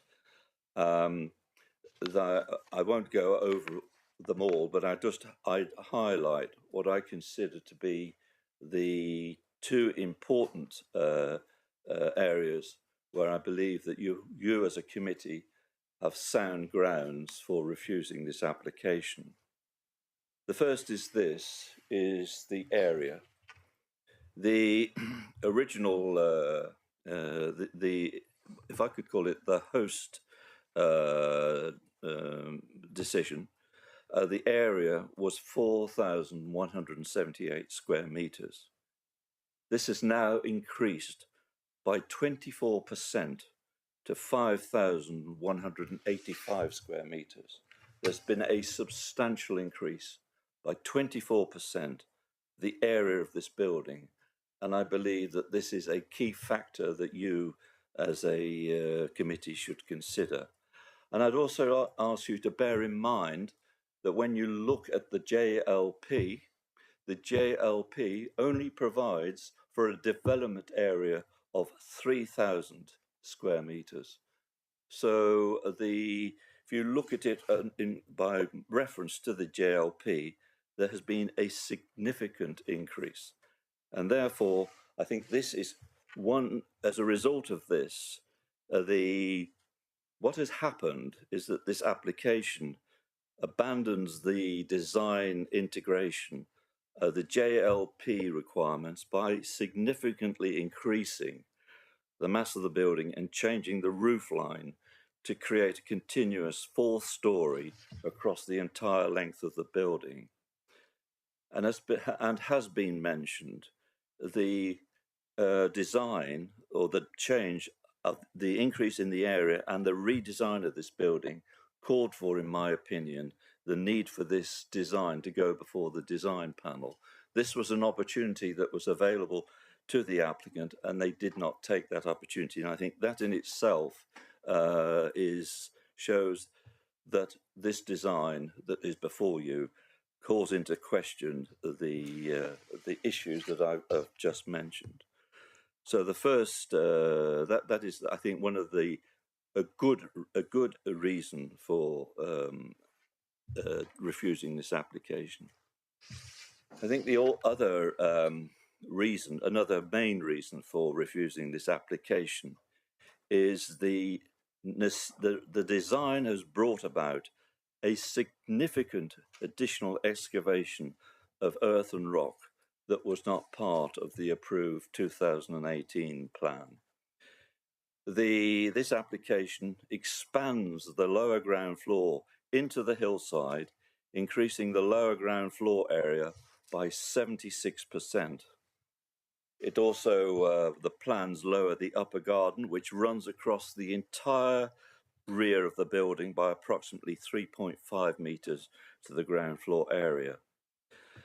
So not only has this brought about a need for a significant increase in piling, it's my understanding that the piling that is mentioned in the report is not actually shown in any of the plans that were submitted in support of this application. What effectively is the design is bringing about is a giant retaining wall, which will be 7.7 metres high, more than twice the height of the wall approved in 2018. And the consequence of this change is there will be a significant increased volume of excavation, which will increase the outbound construction traffic to an estimated 2,000 26-ton trucks having to move through an air quality management area, which conflicts with the JLP. So that on its the consequence of this change brings with it the issues the environmental issues which are mentioned in the document that I circulated.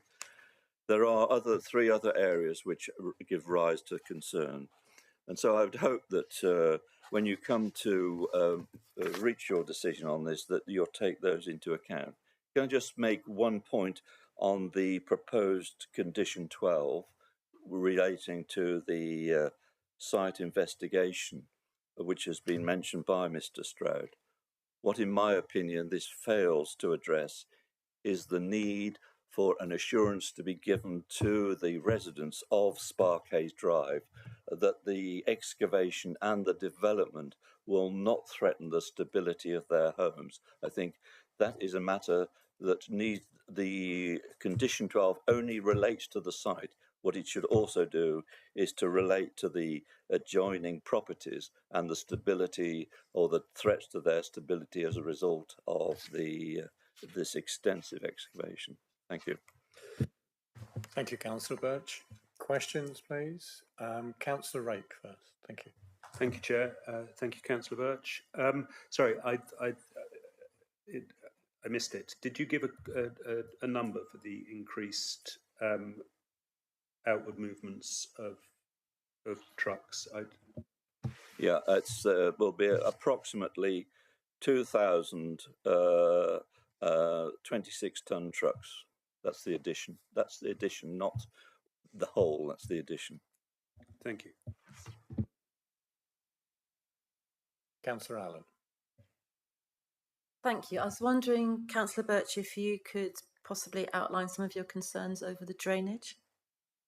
The fact that the new scheme will mean that there'll be more water flooding into the Dart. Thank you. Sorry, did I drop you in it? I can withdraw that question. I dealt with that in the paper that I circulated. I dealt with that in the paper that I circulated to members of this committee, in that the facts are this: as far as the groundwater management strategy is concerned, the 2018 approved plan did not discharge any groundwater into the Dart. Discharging groundwater into the Dart represents a significant change in groundwater management strategy. The groundwater may be contaminated by parked cars and delivery vehicles, and groundwater discharge to the Dart may exacerbate the risk of flooding. That's the point I make. Members, any further questions of Councillor Birch? Councillor Hodgson. Thank you for your very helpful document. That was very helpful. Thank you for setting all that out. Just to say, a point I raised earlier, I just wondered whether you reinforce this. The impact of now the fact that we have the topless neighbourhood plan. What elements of that would you say are strengthening some of the elements that already, as you've already said, that the JLP now brings in for us to consider this against? I have to admit, in considering this paper, I did not refer to the neighbourhood plan. Perhaps I should have done. So I'll remember that for next time. Okay, well, maybe just to say, in terms, what I'm really driving at is that I think that the neighbourhood plan has done a lot of work on design and the character of various areas of the town. And I just wonder whether you think that there's, I'm asking Councillor Birch if he thinks that the neighbourhood plan in itself, because I know you were involved in it at various times, has kind of reinforced the importance of design at this area or not? Yes, I think it's perhaps an oversight on my part, but I'm sure, Councillor Hodgson, that when you come to make your submissions in considering the application, you'll make reference to the relevant parts of the neighbourhood plan. Members, any further questions of Councillor Birch? If not, thank you, Councillor Birch. Thank you. We'll move on. Councillor Preswell, you're online. Hello, yes. Good morning, everybody.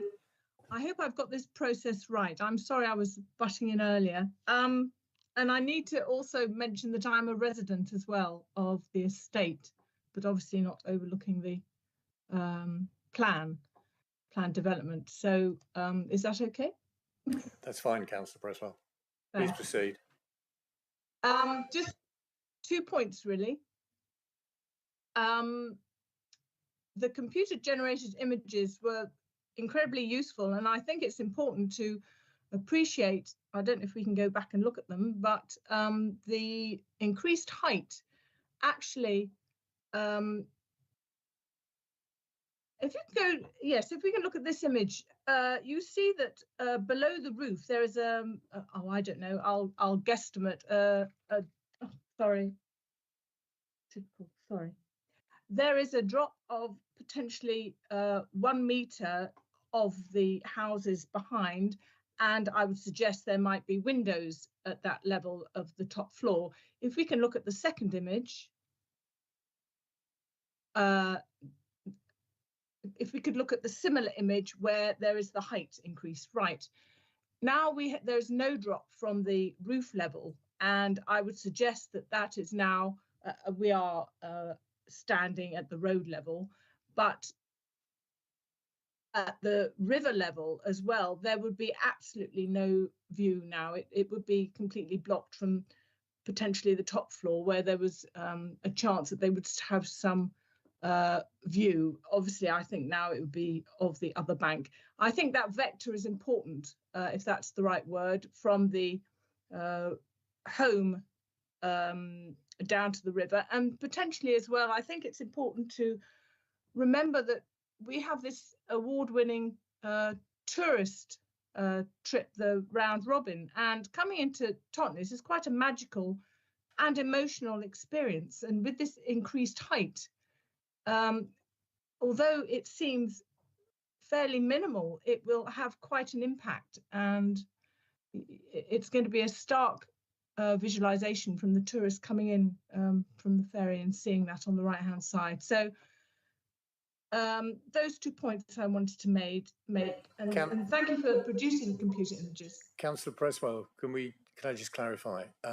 Yeah. The screen image that you're looking at now is the existing permission, and if Mr. Stroud, if you can go to the next one, my understanding is that that's the permission that's being discussed today. So you'll see there's a drop in height.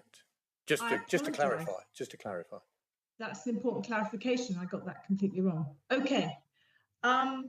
Yes. Well, then my last point that there will be an impact from our important tourist trade on that round robin trip, and you know, we lose that magical and emotional experience.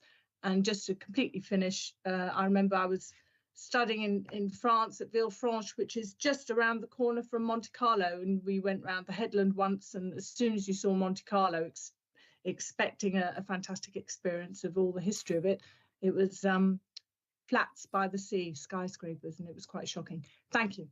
Thank you, Councillor Preswell. Members, any questions of Councillor Preswell? Councillor Allen? Thank you. Hi, Anna. Yes, I remember conversations in the town council when they were looking at the original scheme, and they were looking at the architect, the then architect, explaining how the scheme would blend into the hillside. And it was actually quite an attractive scheme. There was enough variation. I think the block aspect of it is the problem that you were explaining then. Would you?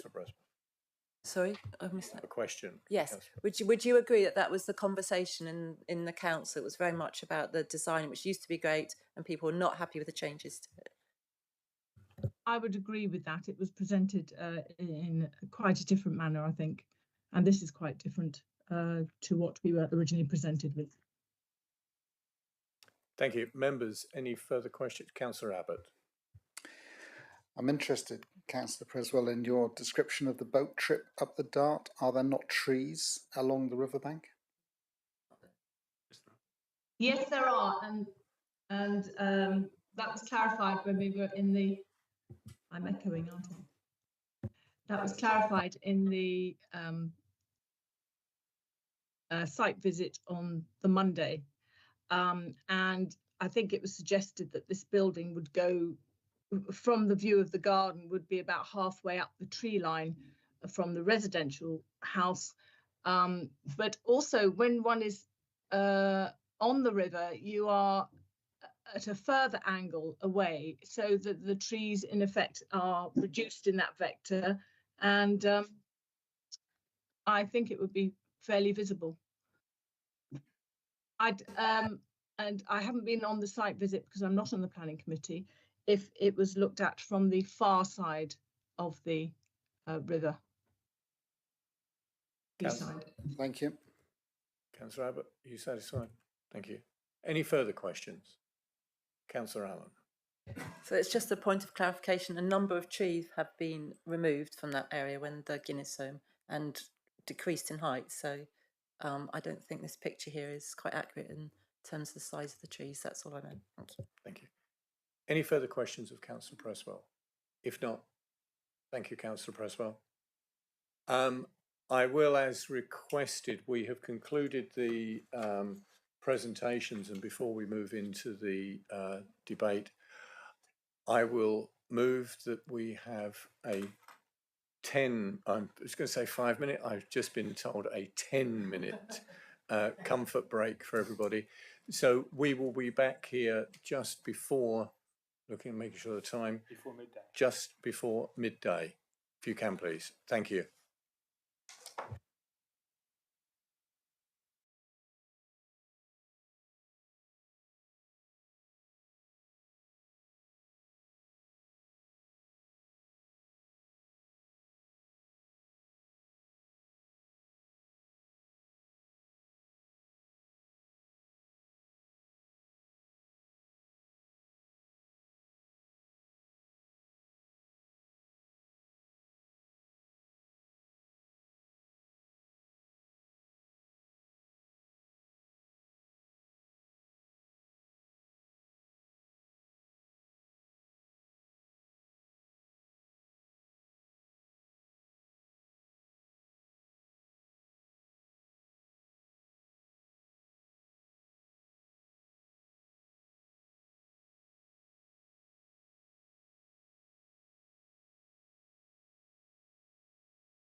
Ladies and gentlemen, welcome back to continue this application 402121.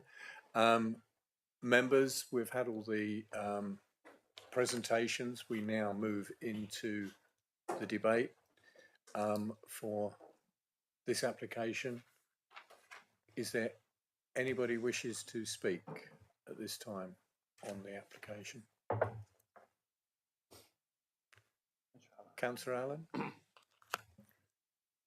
Thank you. Yes. I'm speaking slightly from behalf of the Town Council because I was Chair of Planning when this came through. I can't... You can't really talk... I'm not speaking on behalf, but I'm speaking with relation to concerns which were raised when we were looking at it in Planning Committee. Can I do that? No, because that should be... No, okay. I think as fine. As a district councillor, you can put your views forward, but not the views. That's fair enough. I just wanted to explain where they came from because this has been going on for a long time. Yes, personally, my biggest concerns are in terms of the added excavation and the blocking of the view and all the problems that this is going to cause to the people in Sparkgate Drive. I'm also, as Councillor Presswell pointed out, very concerned about the overdevelopment of this site. I don't know if people, as you mentioned, have come in by boat recently or taken a walk on the other side, but what used to be a very beautiful entrance to Totnes, a famed one, which was painted by Turner or somebody, has changed enormously, and it has had an impact on the town. You're coming into a beautiful medieval town in terms of tourism, and it's already overdeveloped, and that the extension and the overmassing and the monolithic structure of these new proposals are concerning because it's a very overdeveloped and bleak look now.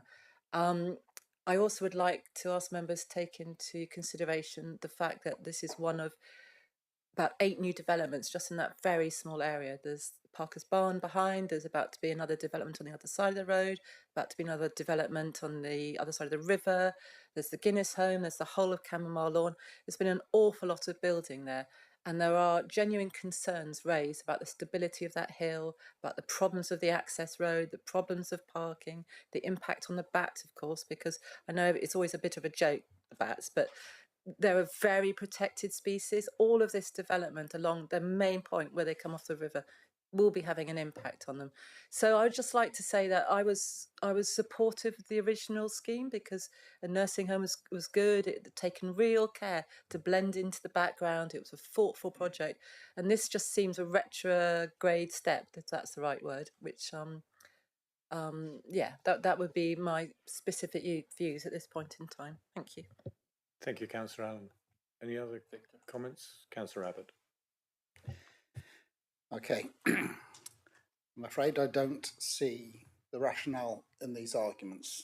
The previous slide to this one shows what's already accepted for planning, and when we go to the one we just looked at, thank you, then we see not so much difference. In fact, I'm very pleased to see this 3D diagram because when I look at the 2D profile, then it does look monolithic, and that was my very reaction when I saw this last month, that it looks plain. Now, that's my lack of interpretative skills because here one can see, based upon a plan view, how the 3D imagery builds up to being in and out, complete with green along the river as well because there are trees, and when you look from across the river you can use Google Earth Pro and you can look through a gap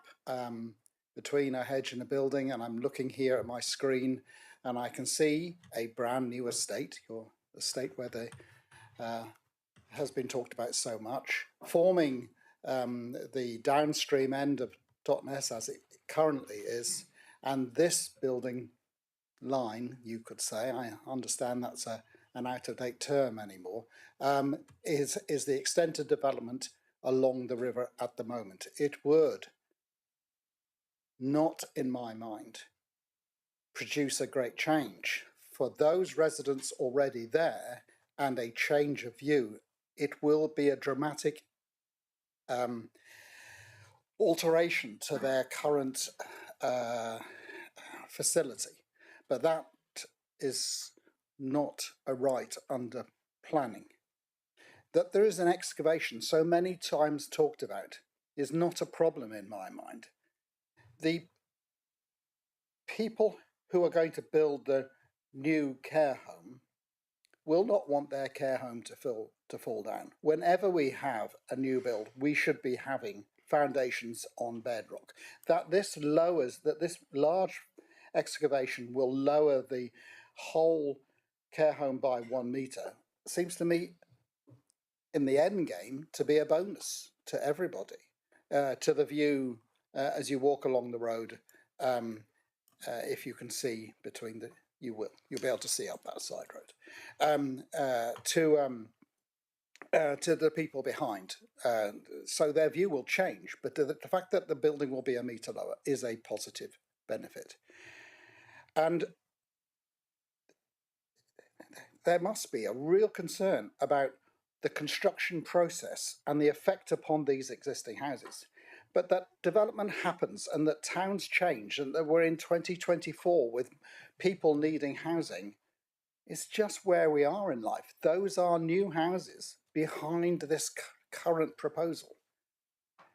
That there's going to be a 7 metre retaining wall is almost an irrelevancy. For anyone who is in an existing house, you will not see a 7 metre retaining wall. If we were to think of a 7 metre retaining wall built in front of us now, it would be overly dominant, it would be terrible. But in fact, this is going to be set in the bank, and the houses above it will not see this 7 metre retaining wall. The people who will see it will be the people who move into the property as new residents, and they can choose whether or not that concrete or that faced concrete is something with which they're prepared to put up.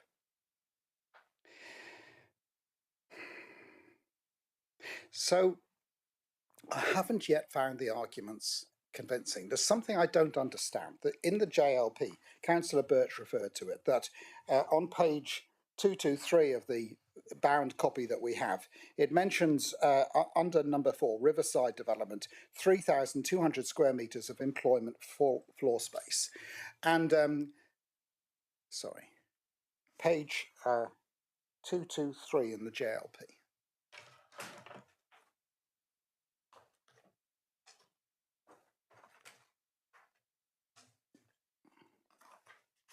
There's a table on my copy on the left-hand side.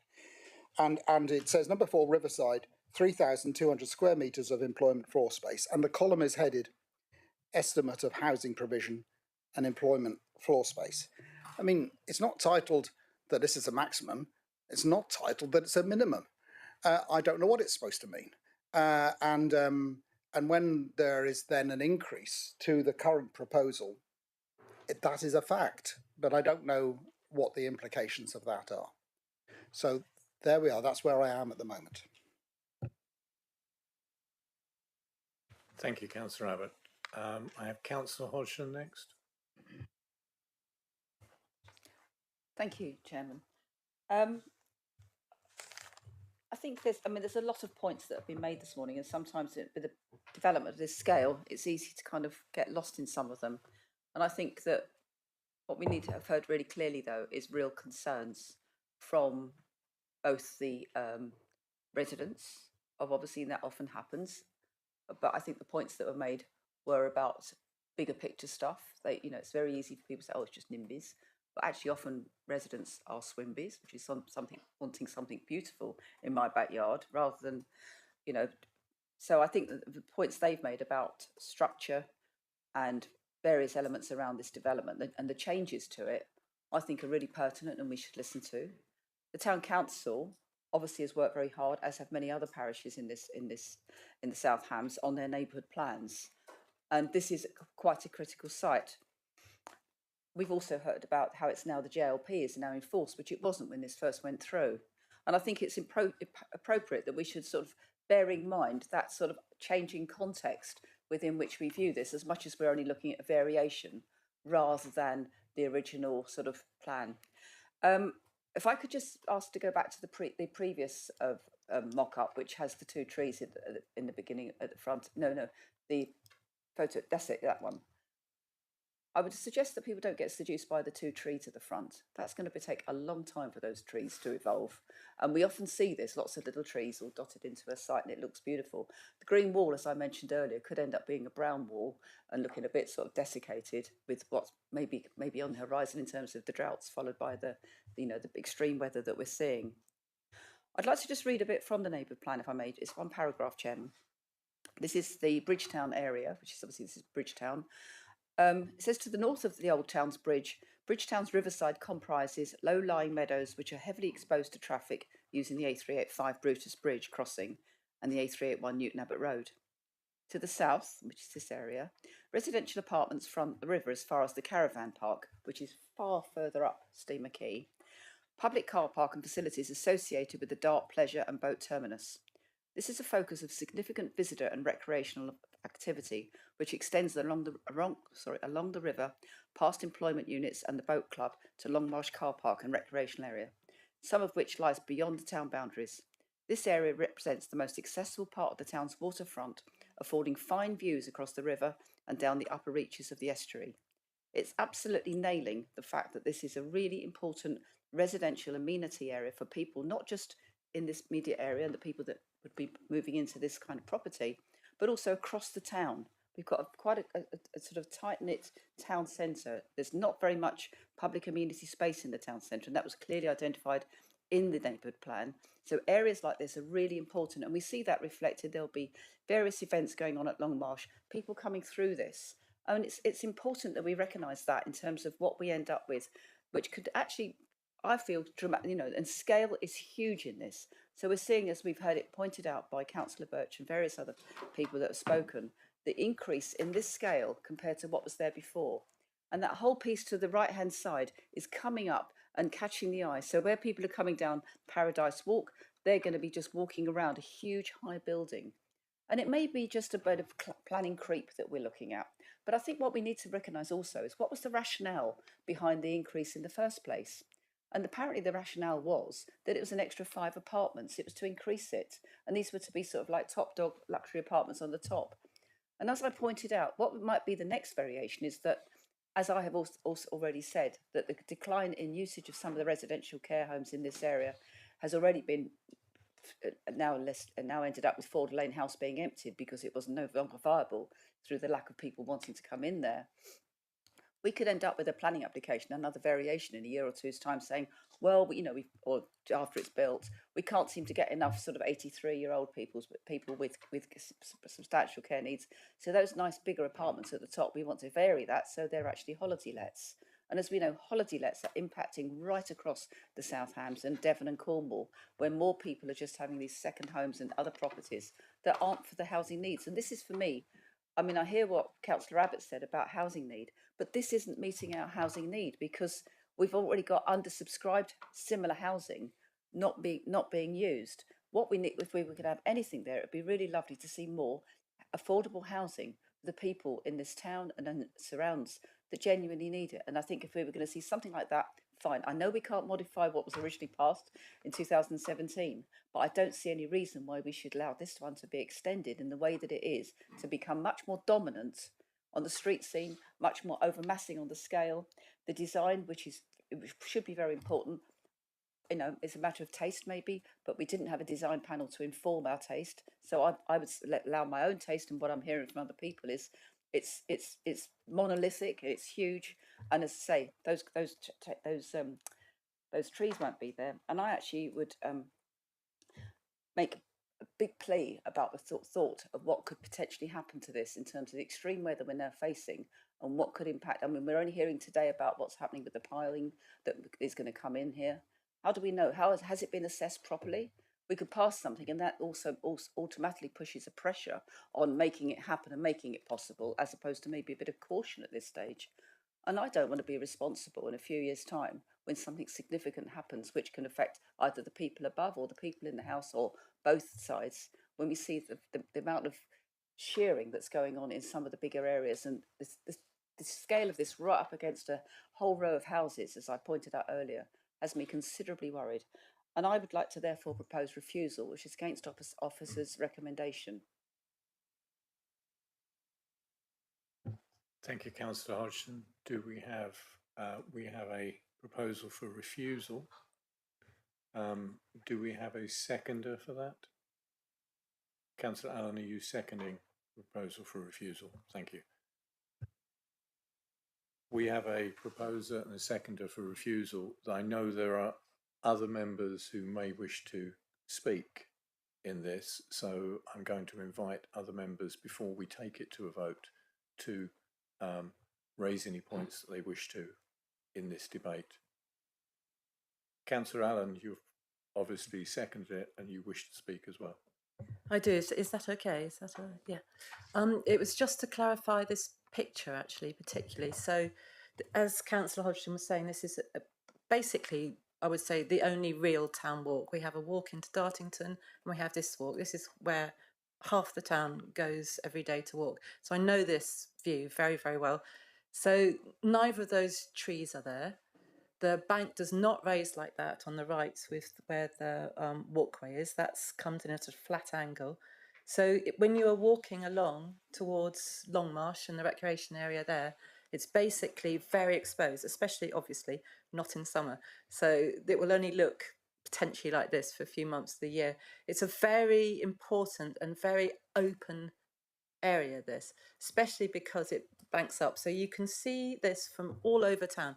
I have never objected and will never object to the fact that it has 68. It's not a question of not wanting new houses, Councillor Abbott. It's a question of the increase that this variation is asking for. And if you can see on the right, I mean, there was a choice to where this mock-up was taken from. So the added floor is on the right, where you can hardly see it from this picture. But if you were walking along Longmarsh, or if you're on the other side of the river, this will be very apparent and very exposed. Also on the walk, which the Guinness development provided, which is Paradise Walk, which was on the right, which obviously starts off at a much flatter level. You'll be walking past, and it's a very exposed walk and a very exposed area. So that white area on the far right is the increase in height, which you can't really see from this angle, to be honest with you. Thank you for doing that. Yes. Not quite what I meant, but yes, exactly. So just imagine if you're walking your dogs along there, there will be this in front of you. It's not hidden by trees. The trees along there are in a dip, in a ditch, effectively, because there's some flooding and some there's the flood zone which comes up to halfway up the ditch. So the trees are much lower than you would imagine. They're sunk in a dip. They're small trees. You will be able to see all of this, whether you like it or not. It's up to you, but it won't be hidden by trees. Thank you. Thank you, Councillor Allen. Any other? Councillor Rake? We're now discussing the motion to refuse. We are. You're putting in your points for the application as such, because members haven't had the chance prior. Thank you. Okay. So it's a socking great building, but its alternative, the fallback, is a socking great building. And it's the difference between those two socking great buildings that we really need to consider.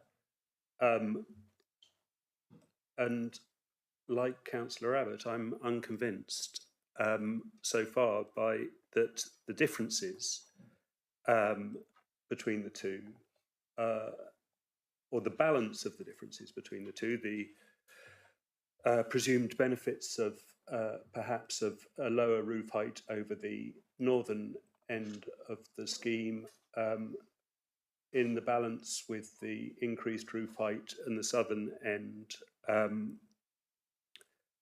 Yeah, I'm unconvinced by that on balance is sufficient to warrant refusal against officer recommendations. The increased excavation, I'm not sure that I would necessarily make this argument, but it is arguable that by increasing the amount of excavation and replacing it with a built retaining wall and piling, that you are actually contributing more to the stability of that steeply rising site than you would by less excavation, because there is a greater depth that is now known and made stable. So, and I'm just sneakily looking on Google Street View. I mean, the view that we were looking at before, which is the turning into the access road, is not a view of great beauty. You've got the large blue sheds on your right as you if you're heading downriver. If you're heading down. Oh, if you're heading downriver. If you're heading downriver, yes. That obscure the river. I mean, people.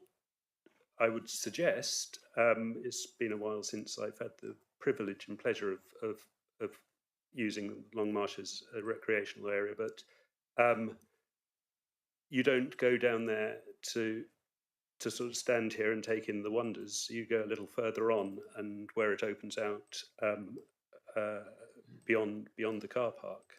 That's so. I think from that point of view, the impact on its amenity value for the broader population.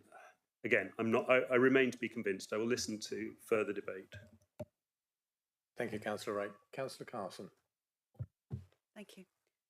I'm also looking at the JLP at point 4, which does state sensitive and high quality design, which integrates with the existing area. Well, the original plan did do that, and it did slope down into the existing area, and the architect specifically did mention that's the reason that they designed it, to integrate with the hillside and the surrounding area. So it seems to me they just have changed it to increase the square meterage. I've also got concerns that piling 11 metres in, is that going to hit the water table of that area? Will the piling be driven or auger? And if it's so, I mean, how do we safeguard the homeowners that we do have a duty to the residents above, that their houses do not become unsaleable by having their foundations compromised, and who's going to take care of that for them? Is the Party Wall Act apply here? Do we know anything about that? Also, the River Dart has just been awarded safe bathing status. Whilst this development is going on, will the building materials be leaching into the river? So I've got a number of problems that I'm struggling with. Chairman, thank you. If I can pick up, the party wall is a separate piece of legislation. It's not a matter for you. In terms of the concerns you had about leaching into the River Dart, that's a question for the Environment Agency, another statutory regime, which again is not something which is a matter of planning consideration. So that hopefully that clears that up. Thank you, Councillor Carson. Any other comments, Councillor Taylor? Yes, thank you very much. My concerns all the way through this really been the destabling of the wall at the back of the houses above, because looking at the other day, but after listening to all the reports, I'm quite happy now that that is going to be taken care of. And one of the speakers said that their garden, when we went in the other day, was unstable. Well, this actually could help that, because it'll be a two-sided job, and it will stabilise their garden as well. And the other issue, of course, I had was the traffic movement. But I think with what we've heard about making sure that the mud comes off the lorries, but there's still a lot of movement. But that was going to happen anyway. So in the original one, I mean, this is not. I mean, Councillor Birch did say there's extra 2,000 movements, but there must have been a lot more than that originally. You know, I think the wall will stabilise the gardens above, because that was my big worry, that you know, they were going to end up tumbling down the side if they did get a landslip, like Councillor Hodgson said. But I think that will prevent that. Thank you. Thank you, Councillor Taylor. If there are no other comments from members. We have it proposed. Sorry, Councillor Rake. Do we not at this stage normally, is it later that the reasons in planning policy terms for refusal? We need to take a vote first. Okay. I would say people need to understand what they are voting for. Yes. So that's what I was going to say. I was going to move to the point of saying if members have had all of the comments and made all the comments they wish to make, before we move to take the vote, we do need the reasons for refusal. And Councillor Hodgson and Alan, if you can please provide those. I think Councillor, apologies. Sorry. But if it helps, Chair, I've been taking some notes of what members have been saying in support, in particular Councillors Hodgson and Alan, who have proposed and seconded it. And if I would like, if possible, the proposition that's in front of us to be delegated, reason for the detail to be with proposer, seconder and chairman, because I haven't been able to draft everything out. But it's, I think what you're both saying is along the lines of the proposed increase in the scale and mass of the building does not integrate into the area to the same extent as the approved scheme, and would result in a dominant building to the detriment of the visual character and appearance of the area, which is adjacent to an important recreation stroke amenity area for the wider town. I think that's what, I'm not trying to put words in your mouth, I think that's what you're saying. More than happy to take revisions to that, but that would be, I suppose, the skeleton. Yeah. But I'd want an opportunity to then put the relevant planning policies to that. But that's the only thing we'd be adding to. I wouldn't be adding to the substance of that as a reason for refusal. Could the Totnes neighbourhood plan, which is now a material consideration, which may not have been featuring in this. So we've got. Let's just go back. Give me 1 second.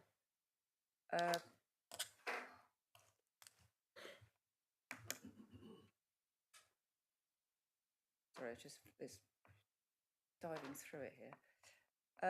Policy V1, which is about local identity, and I think this is where these are the ones that it conflicts with. Point C is enriching culture and community wellbeing by providing facilities, services, or amenities of local value and/or enhancing sustainability. So it's that one in there, which is and stimulating innovation and creativity in design and practice. Well, again, as I say, a design panel would have helped inform that. ENV 3, EN3, which is historic and built character. Good innovative design offering a fresh interpretation of local distinctiveness will be welcomed, but it also talks about respecting the historic and built character of the town, protecting and where possible enhance heritage assets, both designated and non-designated. So there's that. EN4, the landscape setting of Totnes.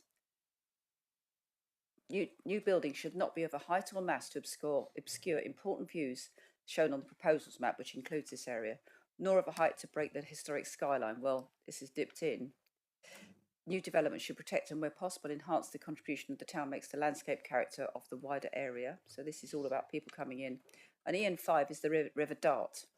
Development on or adjacent to the river should conserve or improve local identity and the appearance of the riverside, provide net biodiversity net gain in accordance with national policy, which of course that's been crashed on this one, create increased opportunities for improved public access for all, leisure and community use.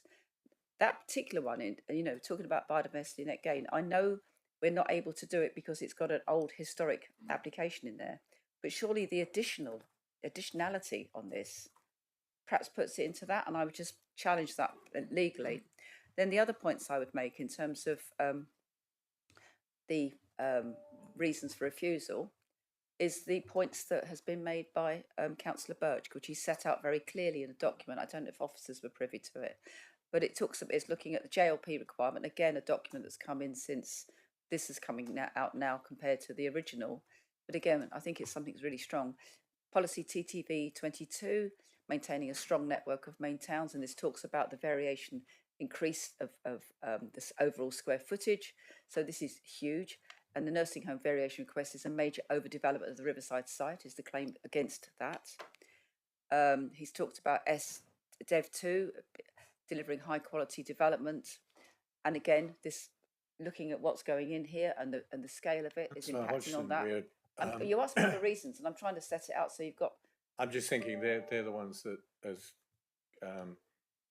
Mr. Weimer said. Mr. Weimer may already have those. Do you want to? The only reason for refusal is that I got was the one I read out, and I've got to be absolutely clear here. Government policy is quite clear. You cannot seek biodiversity net gain on a Section 73 application. If we put that in as a reason for refusal, we have got absolutely no chance of defending that on appeal because it's clearly against. Well, I crashed that myself a minute ago. I just talked about the other things. I read it out, but then I said we can't use that. Yeah, but you then said, but perhaps we can use it because of the additional. That we okay, absolutely fine. can't. I've got but there's to a be lot really of other clear things on I've that. said. There's a lot of other points that are being raised here. Place shaping, which is Dev 20, place shaping and the quality of the built environment. And Councillor Birch is raising there that we don't have proper regard to requirements of paragraph 2 and paragraph 8. This is a very carefully set out document by Councillor Birch, and I think it's something, it's Dev 23, landscape character, and Dev 35, which is managing flood risk and water quality impact.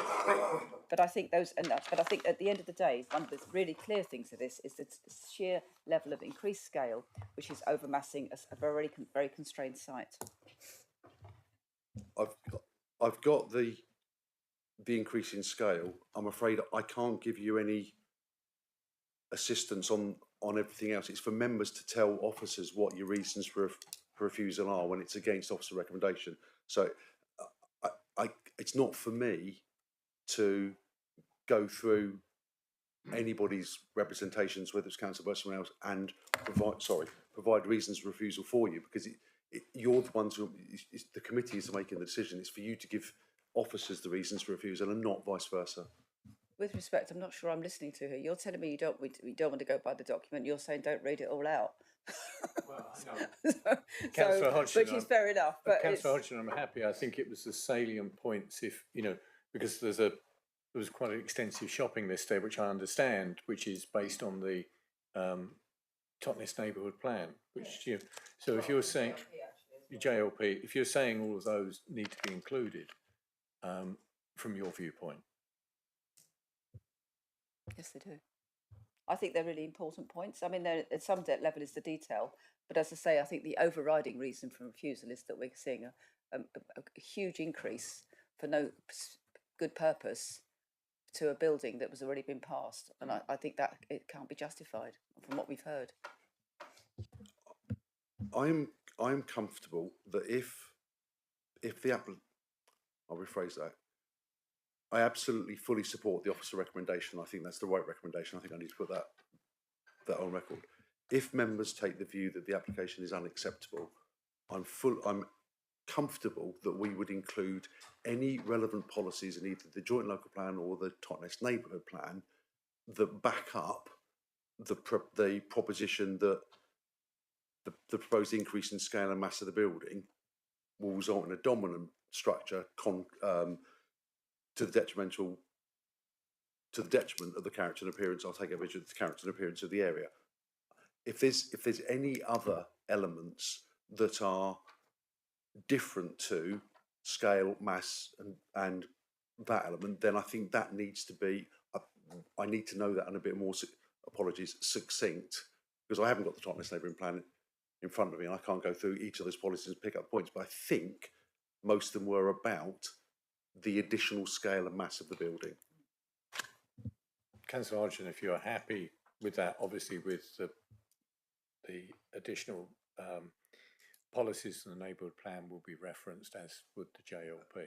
Yes, yeah. I would expect the finalised wording to be a delegated decision with consultation with the proposer, seconder, chair and vice chair, as we would normally do when it's contrary to officer recommendation, and we would ensure that the correct policies are referenced. But if members want to refuse the application on additional grounds other than scale and mass of the building, that needs to be set out clearly now. Yeah. And I might just add that in terms of the scale itself, I mean, the increase and the potential impact in terms of landscape stability. I think that's what I would add in. So it's not just about visual; it's about concern about the actual structure of that. Councillor Allen. Yeah, just to add to this would be DEV 35, which is managing flood risk and water quality impacts.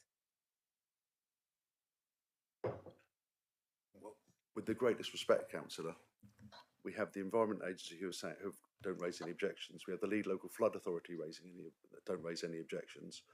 I'm not sure how, as the planning authority, we would defend a reasoned refusal on water quality when the appropriate bodies are saying there's no objection to this application. Councillor Allen, it's a difficulty we have quite frequently. You have quite frequently. Okay, I'll read out based on that. So this is again from Councillor Birch's submission. So the 2018 approved plan did not discharge any groundwater into the Dart. This one does. Discharging groundwater into the Dart represents a significant change in groundwater management strategy. Groundwater may be contaminated by parked cars and delivery vehicles, especially think of the construction and what that area is used for. And groundwater discharges to the Dart may exacerbate the risk of flooding. Again, it's a very high risk area for flooding. So this would be the one that concerns me most, if I'm quite honest with you, is an increase in flooding in that area, which is already really bad. Thank you. I can, if members want to have that as a reasoned refusal, that's entirely your decision. My advice would be, and I don't dispute, that's what Councillor Birch clearly said in front of the meeting. The difficulty is the bodies that regulate and license that discharge don't have a problem with what's being proposed. And I don't know how, as a planning authority, we're going to say, actually, the Legal Authority and the Environment Agency are wrong and there is a problem here. I don't know. I don't genuinely know how we would defend that reason. But if members feel that's what you want to do, that is entirely your decision.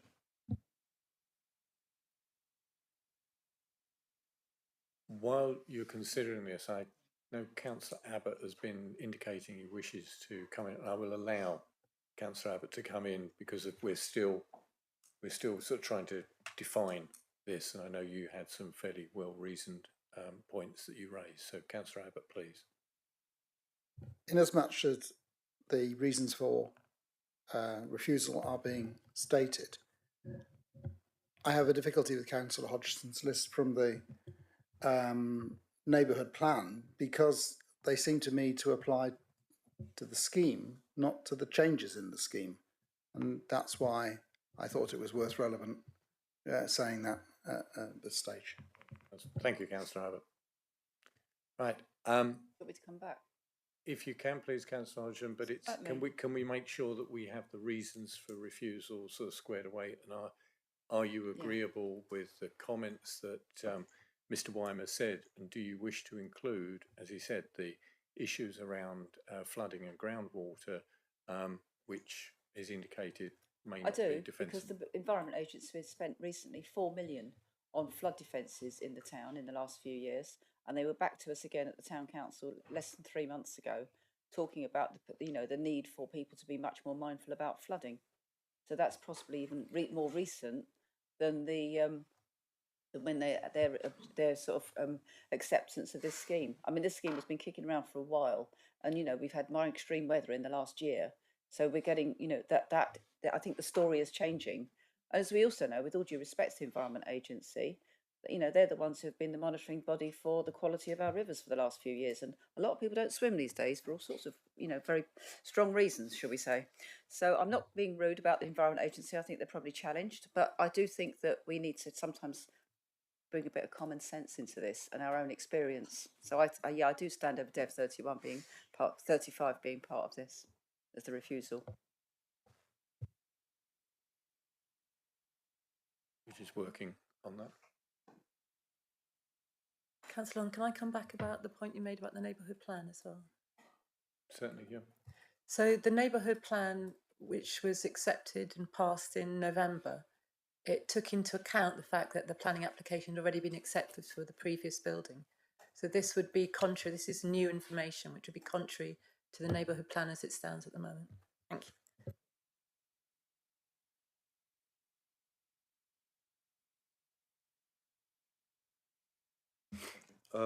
Again, I'm not looking at putting the policies in right now. That's something we will do. So, would it be fair to say what?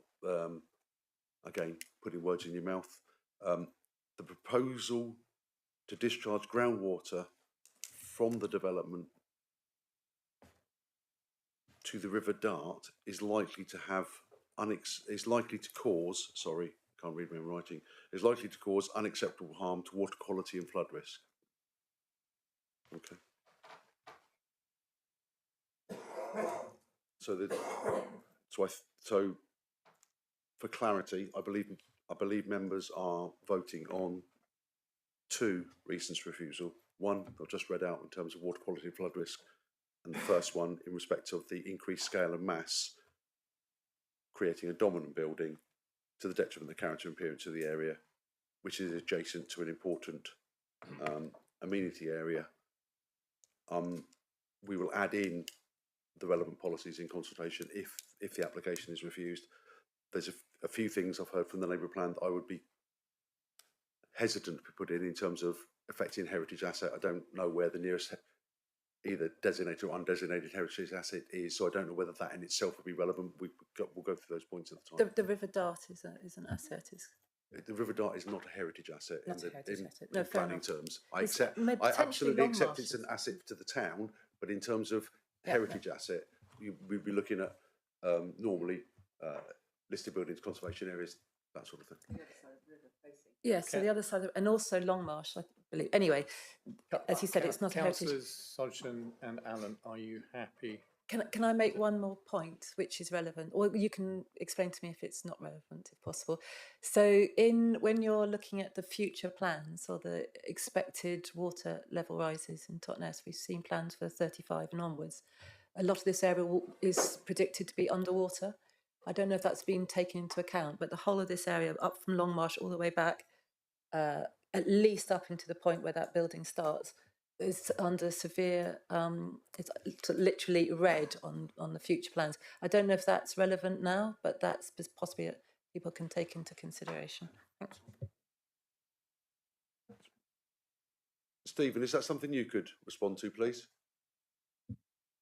Yeah, only insofar as, I mean, the flood risk assessment has looked at the relevant modelling and considered the 1 in 100 and 1 in 1,000 year events, and the finished floor levels have been designed on that basis. And as I say, save for the point of access being in the flood zone, which is the case for the consented scheme, the Environment Agency raised no objection.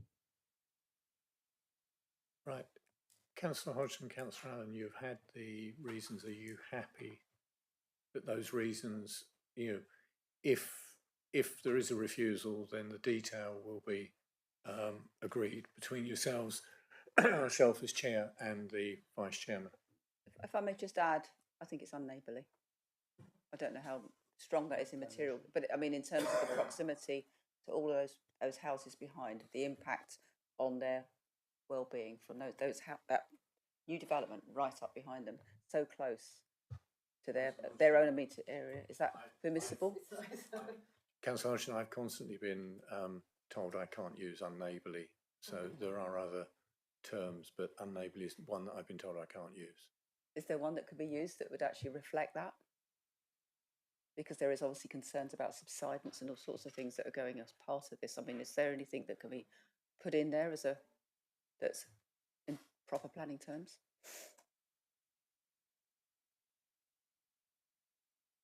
I'm going to fudge this one. I think it's for you to tell me what the reasons for refusing are. It's not. it's not really for the planning officer to tell members what the reason for refusal is going to be when the officers are clearly recommending approval. Well, let's put concerns about subsidence and instability of the neighbouring housing and land. Right, just to elaborate and just to tease out what your concerns are, because simply saying I've got concerns isn't enough in terms of presenting a defendable reason for refusal. How are your concerns physically? How do they? What are they? How do they come about? What's the evidence for that? Let's give my starting point on this, is that I wouldn't like to be living in one of those houses with this development going in, not because of anything visual, but in terms of the sheer concern about the fact that my garden might disappear. As has been said, the garden is already unstable in one of the nearest houses, but there are others that are even closer. If there's the level of excavation that's going to be going on here, and the vibration and the piling is going to have potential impacts, which, you know, I'm not an engineer, and I don't know if anybody else who's an engineer can actually explain it in more engineering terms. But I think there is a real justification for being very concerned about the stability, given the scale. It's all to do with the scale of this building and the impact in terms of construction, and then what's being taken away that could leave those houses vulnerable. You say you're not an expert, so where is the evidence to support that?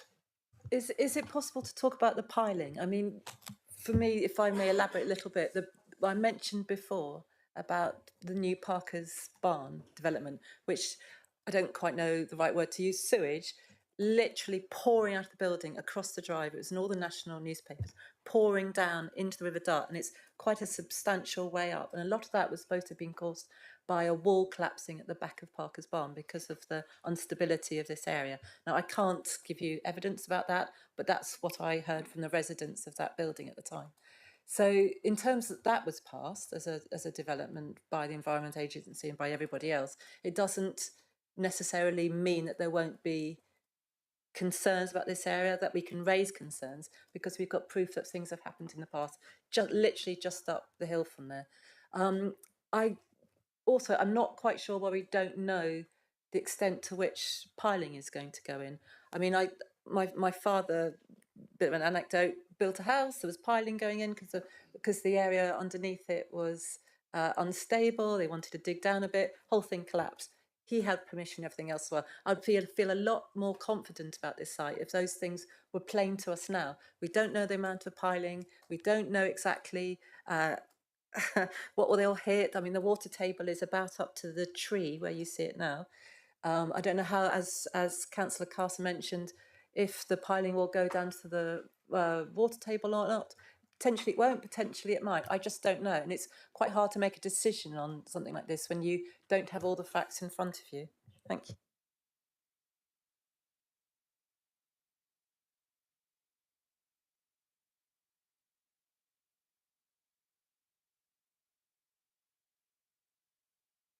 Mr. Weimer, are you?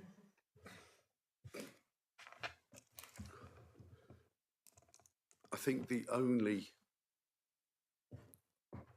possible route you can go down, I think this is, I'll be honest, I think this is quite tenuous because it's very much on the cusp between planning and building regs, because you wouldn't normally get involved in construction details at the planning stage.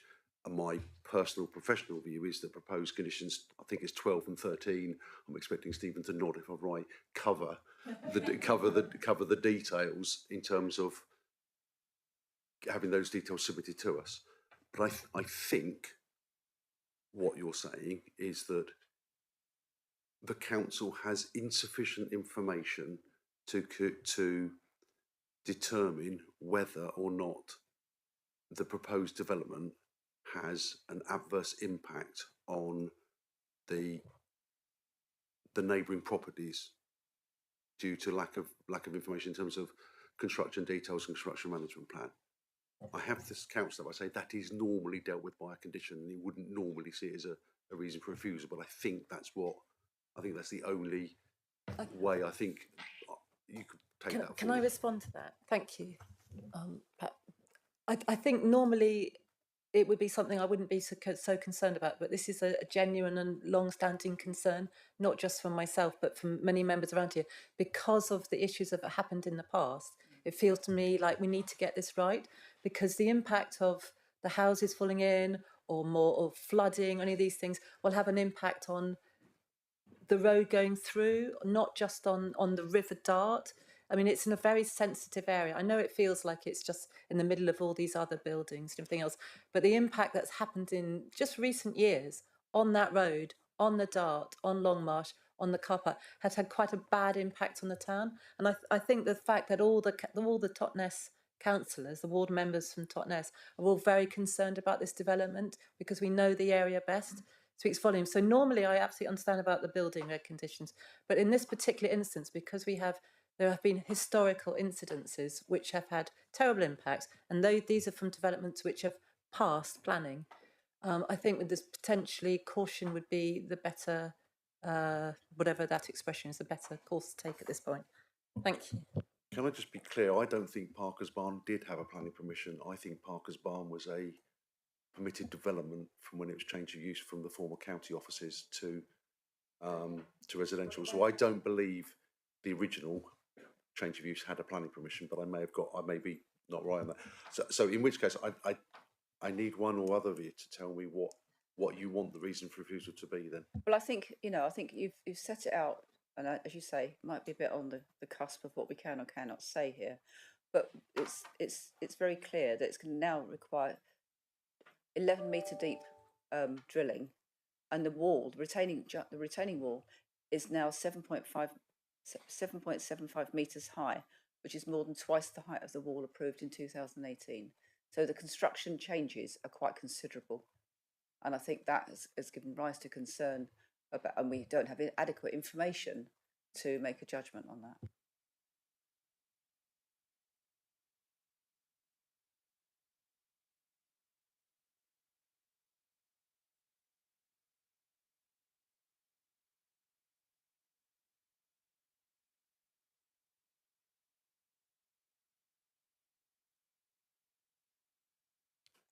If you bear with us while Mr. Weimer drafts what will come before us.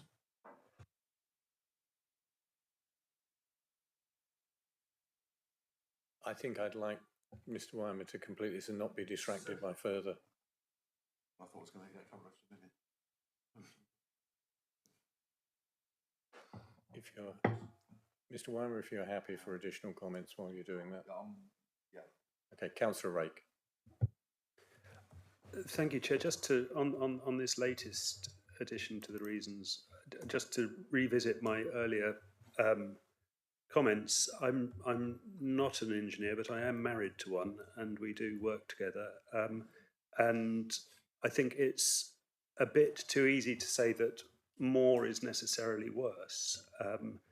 I think and I know that engineers and architects don't like to be embarrassed, and I see at close hand the detailed work that goes into designing a scheme, and obviously at planning application stage it is inherent that the full information won't be available because of the enormous cost and work involved in developing the final scheme. But I do hear my spouse frequently telling architects that they're absolutely mad to think that certain things can be done. So there is a filter that has already been applied to this in developing it to this stage. And just to say it's deeper, therefore it's worse, I think is a bit fallacious. Councillor Rake.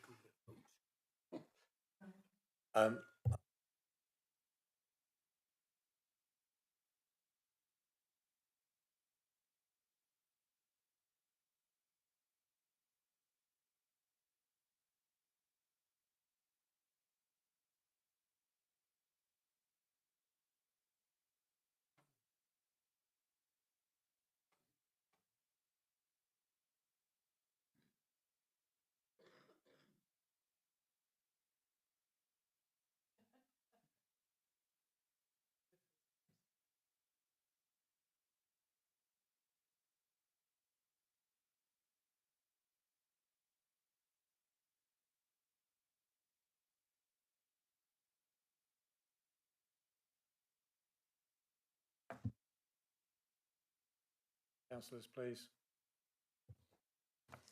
Okay, so insufficient information has been provided to demonstrate that the construction of the building would not have a harmful impact on adjacent land due to the additional excavations and piled foundations. Can we add the word stability in there, please? Okay.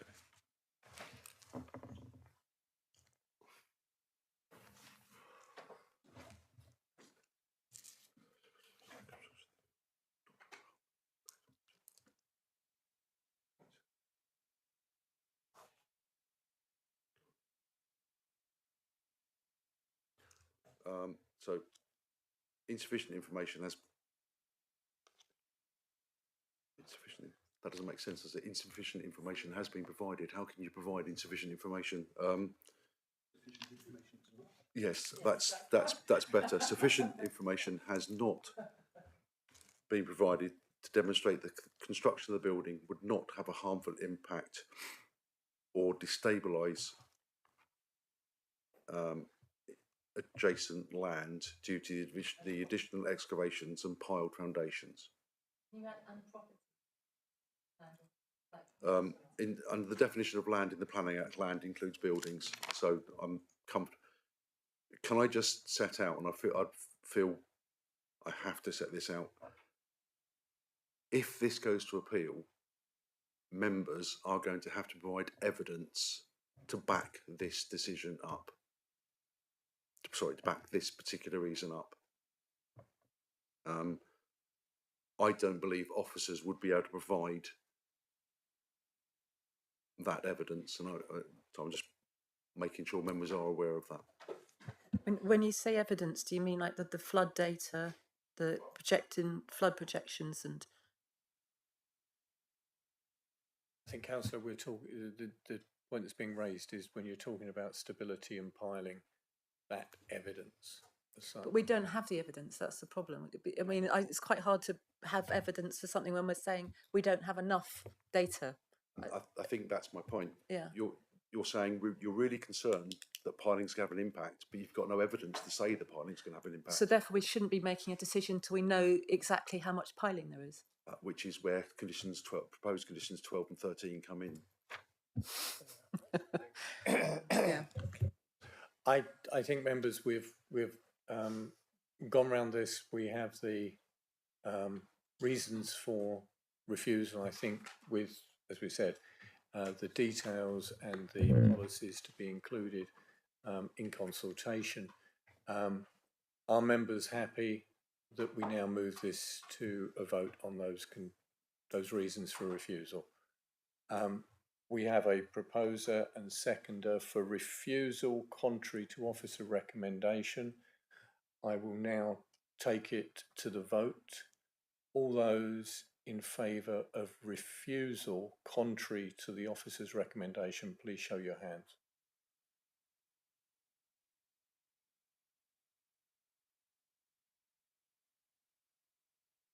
All those against?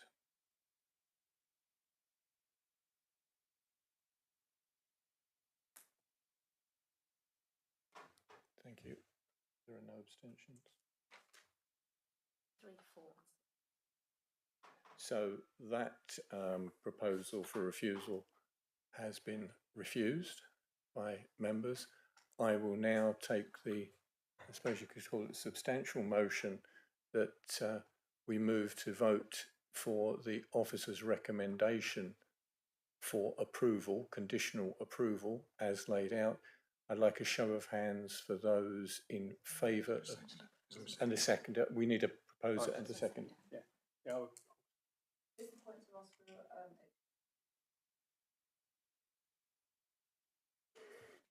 Yes, it would be, wouldn't it? Yes. It would be before we take it to the vote. Can I just make sure we have a proposer and a seconder? And then they can propose an amendment. Then, so we have proposer and Councillor Taylor, second Councillor Abbott. Councillor Hodgson? That substantial materials removed from the site are removed by river.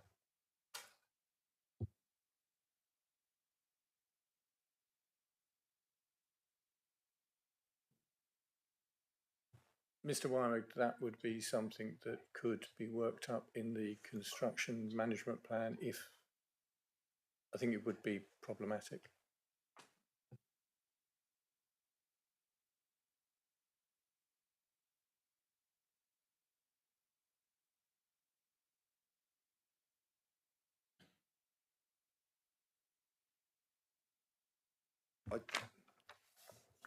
I'm struggling with how a condition that says you must take all materials out by the river would satisfy the legal conditions needed for a condition.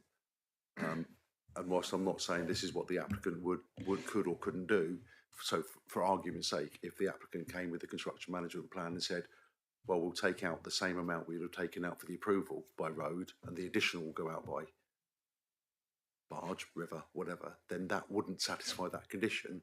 But I don't think it would be reasonable for the authority to go over and above what the original construction would demonstrate. So I think it's probably a revision to the construction management plan condition that sets out that they should investigate the opportunity for removal of materials on the Dart. I genuinely don't know whether that's even possible. I honestly don't know. I've seen materials come in and out of sites on more coastal locations, but whether you can do it from that side of the river, I genuinely don't know.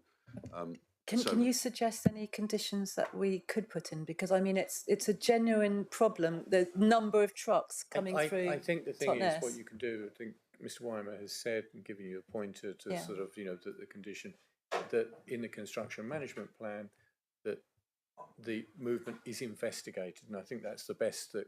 It's quite a serious issue, actually. That number of trucks on a very heavily polluted road. I mean, Station Road is one of the most polluted in the whole of the southwest. So this number of trucks trundling up either through town or along Station Road is genuinely a serious concern. But if they went ahead with the existing permission, it would be less. It would still be awful, but it'd be less. But I think if you wish a condition asking that they investigate in the construction management plan, I think that's the best that we can. Is that the best that we can do? Hope for.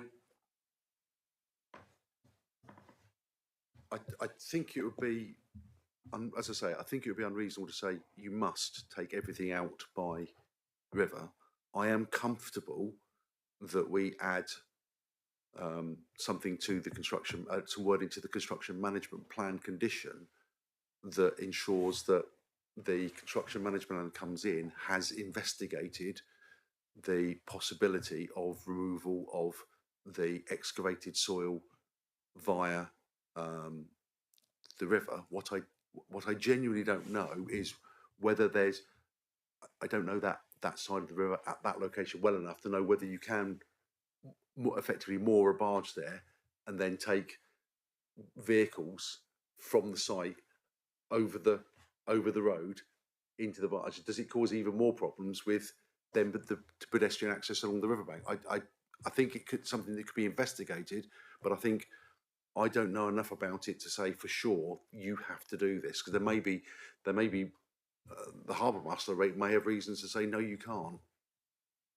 Councillor Hodgson. Yeah, so obviously the access to the site is very close to Longmarsh Car Park, which is adjacent to the river, and it's used frequently by the rowing club, etc. The other side of the river there is Baltic Wharf, which is where there's one of the deep navigation channels, which allows not only the current use by ferry, but the ancient use of huge ships coming in from the Baltic for the timber industry. So it is it's an old river that's been used, and the purpose Totnes arrived there because of the river. But the other thing I was going to say is it's really also one of the protections is to try and protect the old bridge. Whichever way, vehicles should not be going over the old bridge with this heavy weight on them. I think that's the point of the construction management plan detail. If my challenge to you is, if the only navigable part of the river is the other side of the river, you're then still talking about all the trucks taking things round to Baltic Wharf Toloni. So I think that would kind of defeat the object. I don't know if that's what you were saying or not. If they don't accept that, then they should definitely not be taking any heavy vehicles over the old bridge. The amount of vehicles that would be involved with heavy weights going up that bridge could do damage. I mean, we have to protect, and that is a designated heritage asset. You know, we've got to look at the scale of these things and say, oh, that was a shame. We had all those lovely things, and they all got lost because one big, huge building came in. I mean, it's, you know, I think we've got to try and mitigate what we can. I mean, you know, I'm comfortable. Grasping at straws a bit here, but you know, I'm comfortable that we add something to the construction management plan to investigate taking some of the spoil away through on the river. Happy to put that in. As with all construction management plans, when vehicle routes come into the authority, we ensure that the county council's highways authority look at it to make sure that there's nothing, there isn't the use of inappropriate county highways that would cause damage. So that would be looked at in any event, and would be guided by Devon County Highways on whether the scale of vehicles, the weight of vehicles is appropriate for those particular roads, bridges, accesses. and does the county councillor get to see that as well? Whether officers of the county council consult them, the members when we consult them on planning applications would be a matter for the county and the individual county members. It's not something I think we can insist on that they do. Councillors, I think we've covered off that amendment or addition to that condition. I'd like to move now to. Do you want to vote on the amendment, or do you want to accept it? You and happy to accept the amendment, or to accept it? I think on the basis that the chair and vice chairman are happy to accept that minor amendment to investigate the movement within the CMP. Procedurally, with the greatest respect, I think it's for the Committee. Proposer and seconder to accept in the first instance, which I think was Councillor Abbott was one of them. Can you just run it past me again, please? Yeah, without going into the specific details, but it would be approval in accordance with the officer report, subject to revision to the condition requiring a construction management plan that is revised to ensure that investigations are carried out to see whether or not the excavated material or even the bringing in of new materials can be undertaken by river transport and not everything relying on the road, or words to that effect. So it's a commitment to that they should look at it. It's a commitment that they should look at it, and if it can't be done, I would expect a reasonable explanation as to why it can't be done. Okay.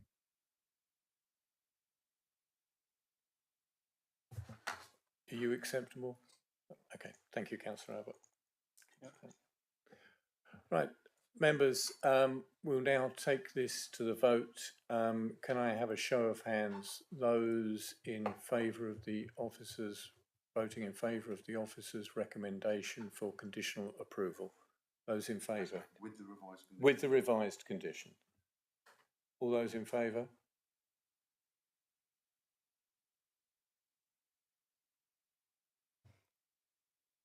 Those, thank you. Those against?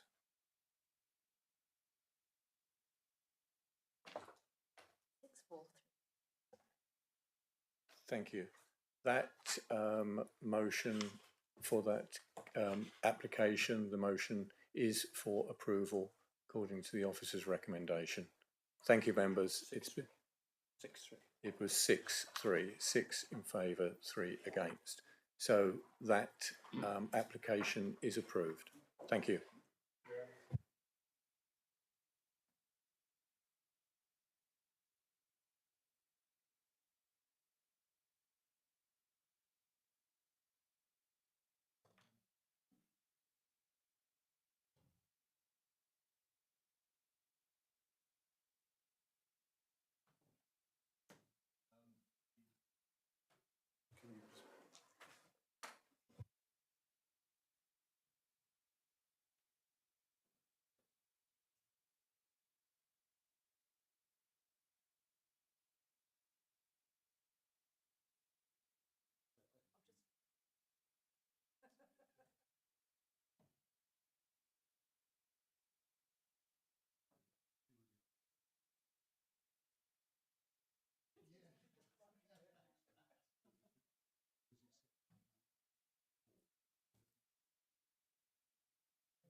Right, ladies and gentlemen, following consultation, we will, as all of the presentations were made on the next matter application before us at the last committee, and we'll be moving into sort of some clarification and discussion. We will move that to start at 2 o'clock, and we will at this point break for lunch and come back for 2 o'clock to recommence. Thank you, members.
Members, ladies and gentlemen,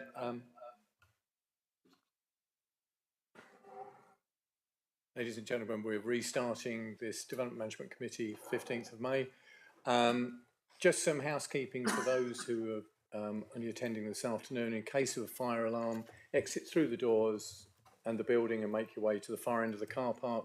Toilets are outside the door on the left, water is available outside the door on the right.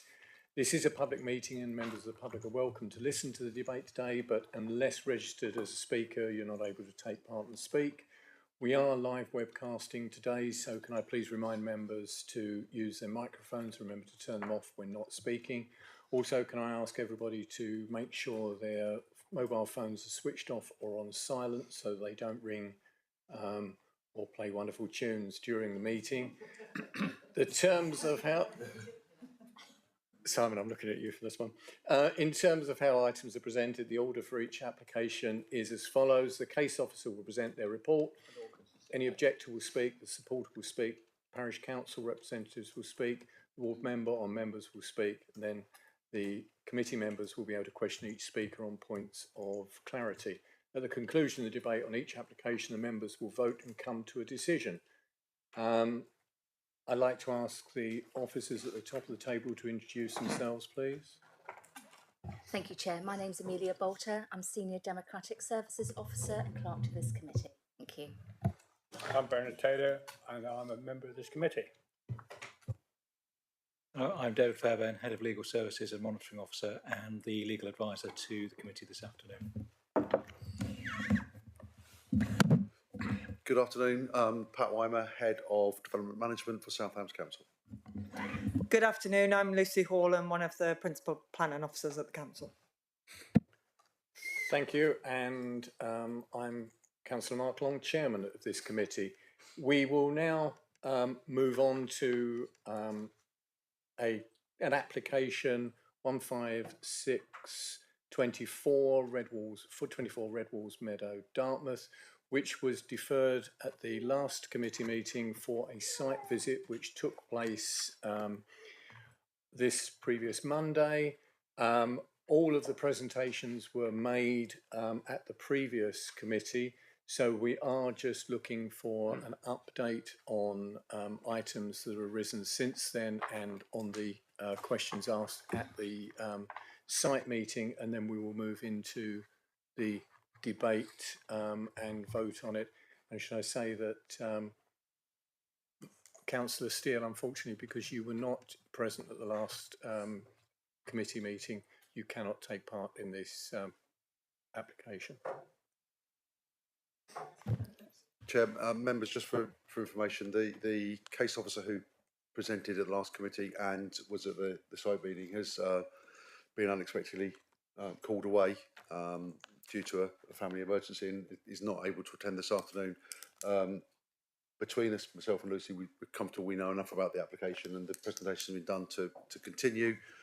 However, if there were specific questions at the site visit, it may be necessary to repeat them now because we weren't there, so we may not know of all of them. So if they could be repeated, we will do our best endeavours to actually respond to those.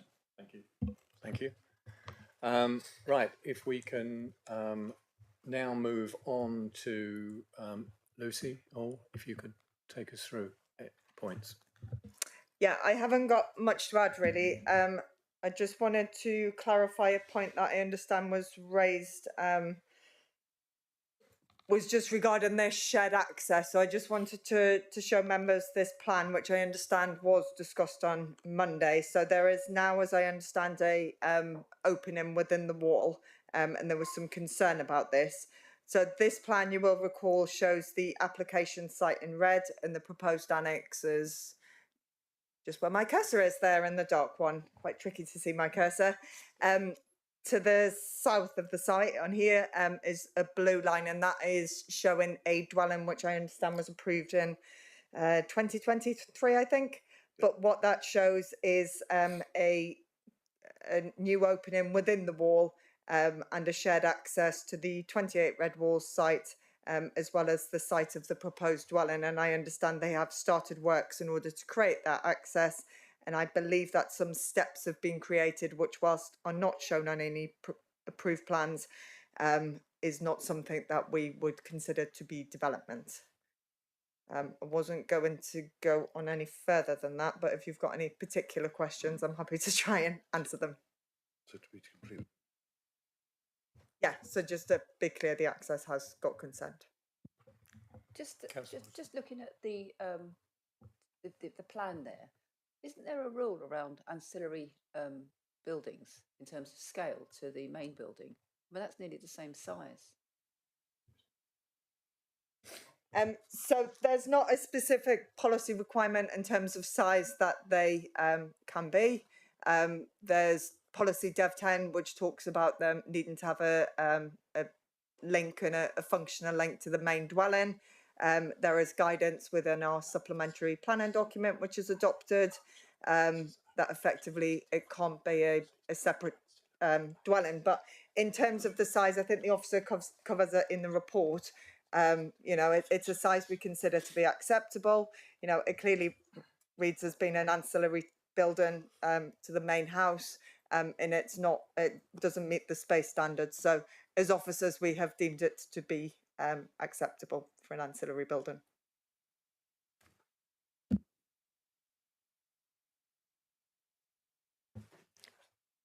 Members, any questions? Councillor Abbott. Yeah, sorry. Now that we've had the site visit and just looking at the detail of that red line, so in the southeast side, the red line is incorporating what remains of the historic wall, yes. And then there's another grey shaded part, which is not within the red line, but does that indicate where the tunnel is, or the bridged part of the road? I can clarify that does indicate where the sort of tunnel appears to go underneath the road.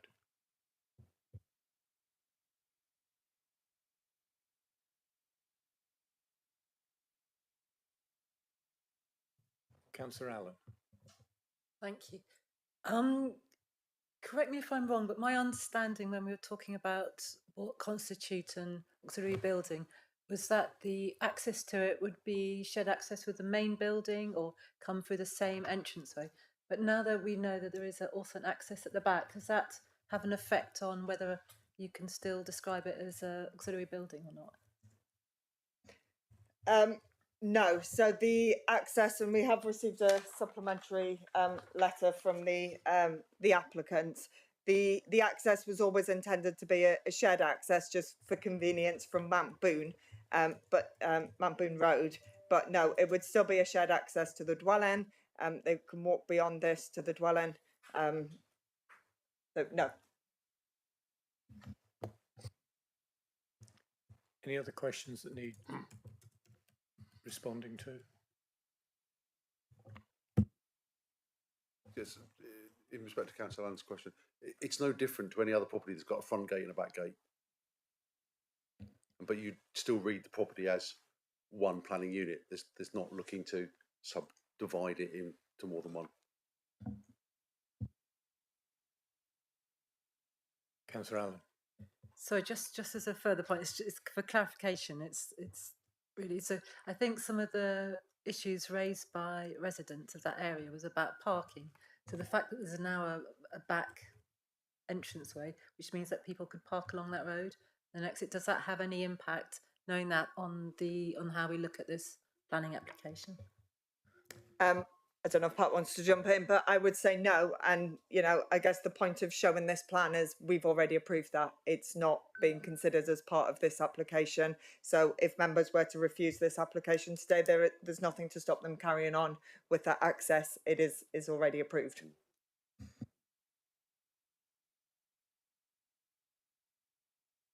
Councillors, you obviously visited the site, you've seen it. The reasons for a site visit were to clarify the sort of various issues. There were questions asked on site, and I think the responses clarified some of that. You've seen it. I will, in the normal run of things, now move to sort of debate this application. And a reminder that the officer's recommendation for this was conditional approval. Do I have any members who wish to pass comment on this application? Councillor Rake. Thank you, Chair. I think that, I mean, read through and listened to the views of local residents very carefully. A lot of those related to the use of the current use of the main property as an Airbnb slash other holiday booking sites are available. In toto, rather than spare bedrooms being available on Airbnb. But it seems that our hands are tied on that, and that is considered residential. And impure, I mean, if that wasn't the case, if this was a normal unlet residential dwelling permanently lived in, I think we would probably accept it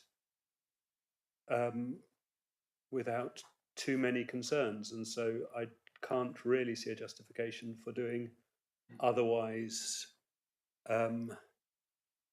now, unless I'm wrong and there is that we can take that use into account, then I would move to approve this application in line with the officer's recommendation.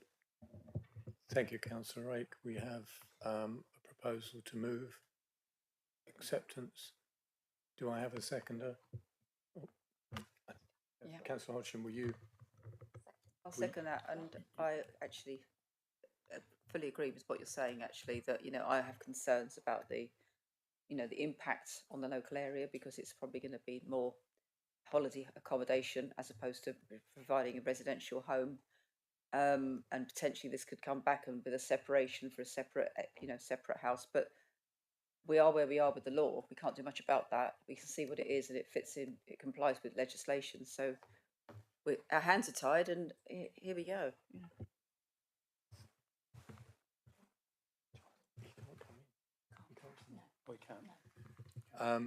Councillor Hawkins, unfortunately you're not a member of the committee. I see you've got a hands up, but the time for representations or questions were made at the last committee meeting, so unfortunately I'm not able to take any questions or comments from you.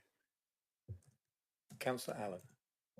Can I just ask about the comment from the Town Council? So they recommend refusal on the grounds the annex was a standalone building and the development was a subdivision of a plot. Are those grounds for a refusal, in your view? The policy and guidance that we have as an authority in terms of annexes or ancillary buildings doesn't specify that it has to be an extension to an existing property, so it can be standalone. We would expect some degree of functional relationship. In this case, the access is the same. There's no move to physically subdivide it. And as Councillor Hodgson has rightly said, if there was a move to physically subdivide this into a self-contained dwelling, that would in itself require a further planning application. We've got a restrictive condition proposed that ensures that the use stays as proposed. So and I also have put on record a number of times I share the view Councillor Hodgson has said in terms of the impact that holiday lets are having, but we are where we are with planning policy at the moment, and it's and I don't believe that is a defendable reason for refusal. Thank you, Mr. Wyman. One of the questions, we do have a condition 7, ancillary use. Annex hereby permitted shall not be occupied other than for purposes ancillary to the residential use of the dwelling known as 28 Red Walls Road. Are we able to add a condition in or an amendment to that it's not let separately from Red Balls. I think that is one of the concerns, that you can have a sort of a double letting. I think my feeling is that if it was let separately, it would no longer be ancillary to the primary use. However, if you want, I suppose, a belt and braces approach, for want of a better phrase, I see no reason why we can't add that in, because I don't think it changes the flavour or direction of the condition. It just adds clarity. So I'd be happy to add and not let separately, because I still think that is wrapped up with the whole ancillary use. I would prefer that additional sort of comment. I'm comfortable with that, Chair. Okay, thank you. We obviously have a proposer and a seconder. Are you happy to accept that? Okay, thank you. Yes. Councillor, thank you. Are there any other comments that wish to be made? We have everybody went to the site visit, and I thank everybody for attending that site visit and getting additionally wet from right the way through the day to cover this. We have a proposer and a seconder to support the officer's recommendation of conditional approval. Can I have a show with obviously with the amended condition? Can I, Councillor Abbott, are you? So you're in anticipation. Can I have a show of hands, those in favour of approval, conditional approval as per the officer's recommendation? Councillor Abbott, was that a premature vote? Double.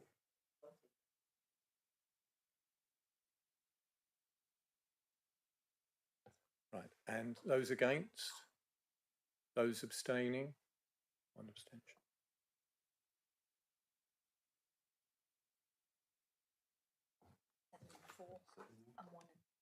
So that is 7-4 and 1 abstention. That application is approved. Thank you, members. Thank you, Ms. Hall. No problem. See you in a bit. See you later. Back to be drilled in a bit. While we're swapping over officers, Chair, with you and Dole, which I was just about to embarrass a relatively new member of staff, Tim Whipps, who's started 3 weeks ago. 3 weeks ago as senior planning officer, snuck in to see how committee work, but I wasn't going to let him sneak in without getting embarrassed by being introduced to the committee, as I've done with any other new officers. So you will see he's predominantly working in South Hams, so you will be seeing him around and about. So just a quick introduction to. Welcome, and hopefully sitting in on this committee is not going to put you off.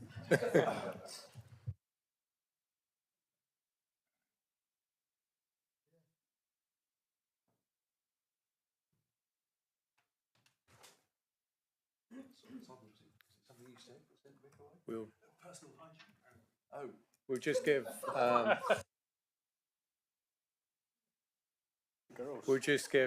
Ms. Payne the opportunity to get the presentation lined up, but we are moving on to agenda item 6C, which is 357023 Stokely Barton Farm, Stokenham. The case officer is Liz Payne, and the recommendation before us is refusal. Ms.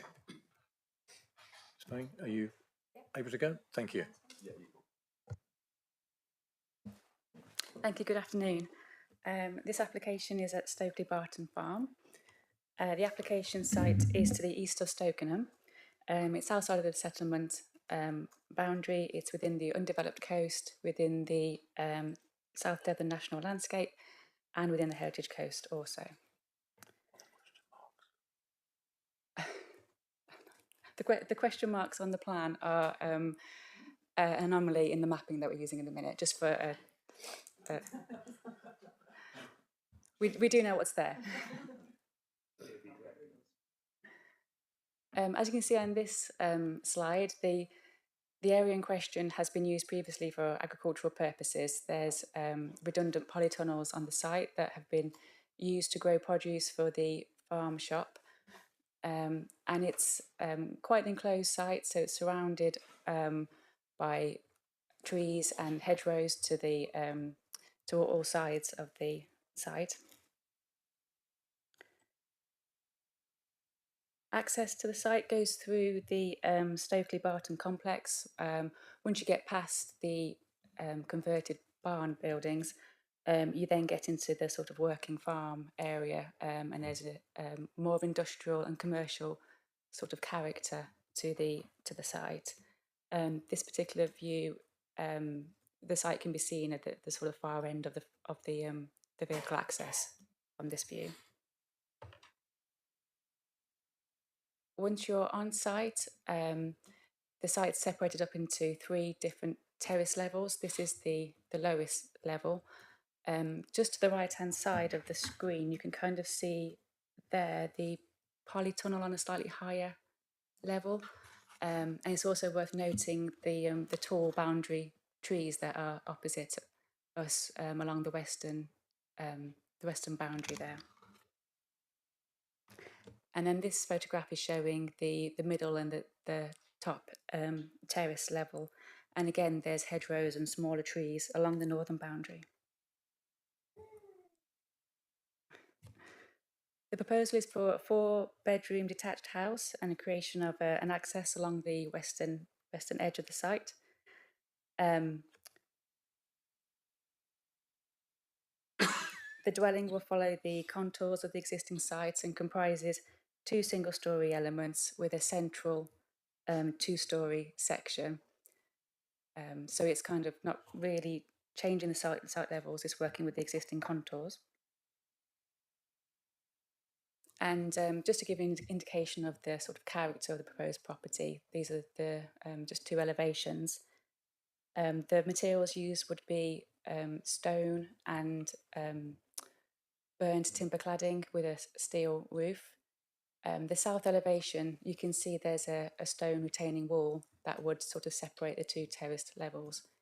The areas within that retaining wall that have got the windows are actually part of the dwelling, and will sort of form a flat terraced area that meets the higher terrace level.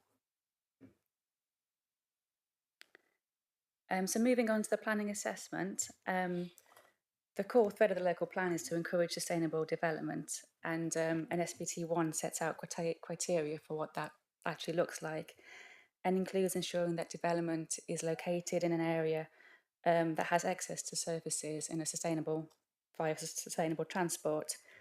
And we have a settlement hierarchy that seeks to promote development in sustainable locations and ensure that the countryside isn't harmed by incongruous development or cumulative impacts of development that harms the special character or even the role of what the countryside is and what it does. In addition to that, this site is within the undeveloped coast, where development is discouraged really, bar from some specific exemptions for when that might be acceptable. Most notably for this application, one exemption would be that there's an occupational need for development to take place. And the result of these policies is that the countryside remains undeveloped and not at risk from incongruous development or cumulative impacts of development. So to that end, this slide shows the application site in red, and the right-hand square is the Stokely Farm Shop, and there's a bus stop on the left-hand square. We have some guidelines in regards to appropriate walking distances to shops and schools and bus stops. The farm shop and the bus stop are within these walking distances. However, to access the bus stop, you'd have to walk along an unmade track along the edge of the field. You then cross Kiln Lane and have to then go across another 2 agricultural fields as well. Obviously, a footpath might be appropriate for recreational purposes, but won't necessarily be accessible for everyone, and potentially won't be accessible in sort of wet weather.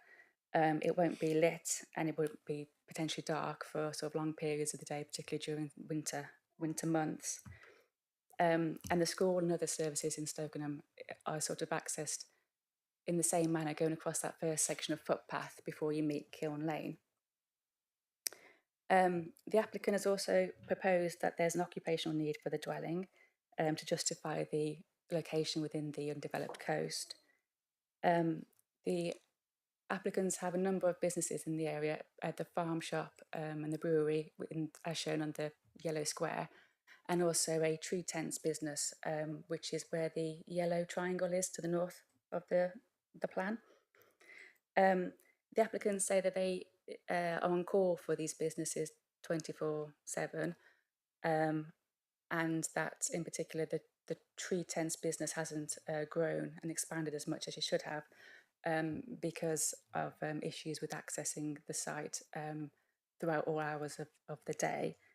The applicants currently live 15 minutes drive away, but feel that being at this closer site would be beneficial. Acknowledging that there's a preference to be nearer the site, the businesses, and that there are difficulties with working on sociable hours or having to be on call or even maybe doing shift work. But aside from all that, there's not a need for a permanent, somebody permanently living on the site all the time. And as such, officers concluded that there's not a justification for a countryside location or for the location within in the undeveloped coast.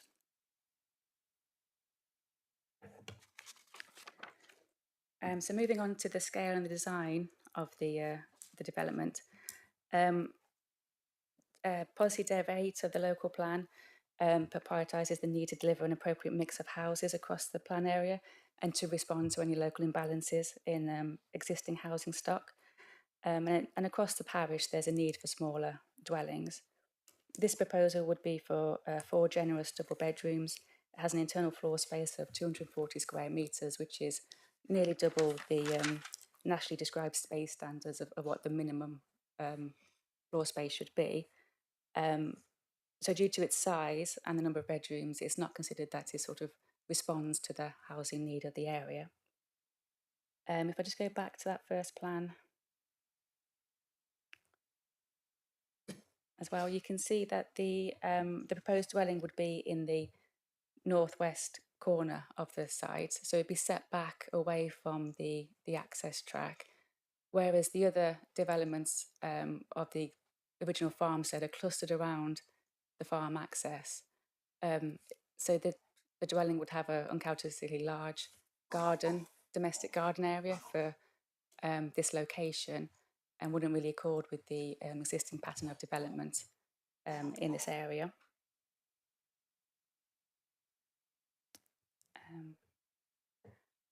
And also the siting of the proposed driveway down the western boundary will potentially will have impacts upon the boundary trees.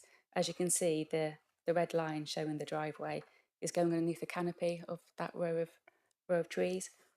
And there's been no supporting information submitted to justify the inevitable impact on those trees or to mitigate any loss of those trees. During the life of the planning application, the applicant did suggest they could move the access to the eastern boundary where there's an existing track that goes up. You can just see it here. However, this area is currently outside the development edge of this planning application, so it's not something we can take into account as part of this live application. Also, moving the driveway would probably result in a redesign of the house, because currently the house entrance is on the eastern side. We also have concerns in regards to the proposed driveway and the upgrading of the existing track of how much the extent of the works that actually involves, and what the finished driveway would look like. The contour lines, as shown on this map, show that the contour of the slope down the western side is different to the terraced areas, but no information has been submitted on what that gradient is. The standing advice from Highways Authority requires a maximum of a 10% gradient, and we can't be sure that the gradient of this driveway will be in accordance with that, or have any further details on it.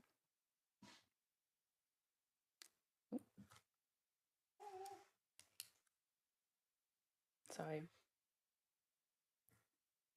So just to conclude then, the site isn't in a sustainable location, and doesn't have any justification for a countryside location or have any justification for requiring a coastal location in line with policies that protect the undeveloped coast.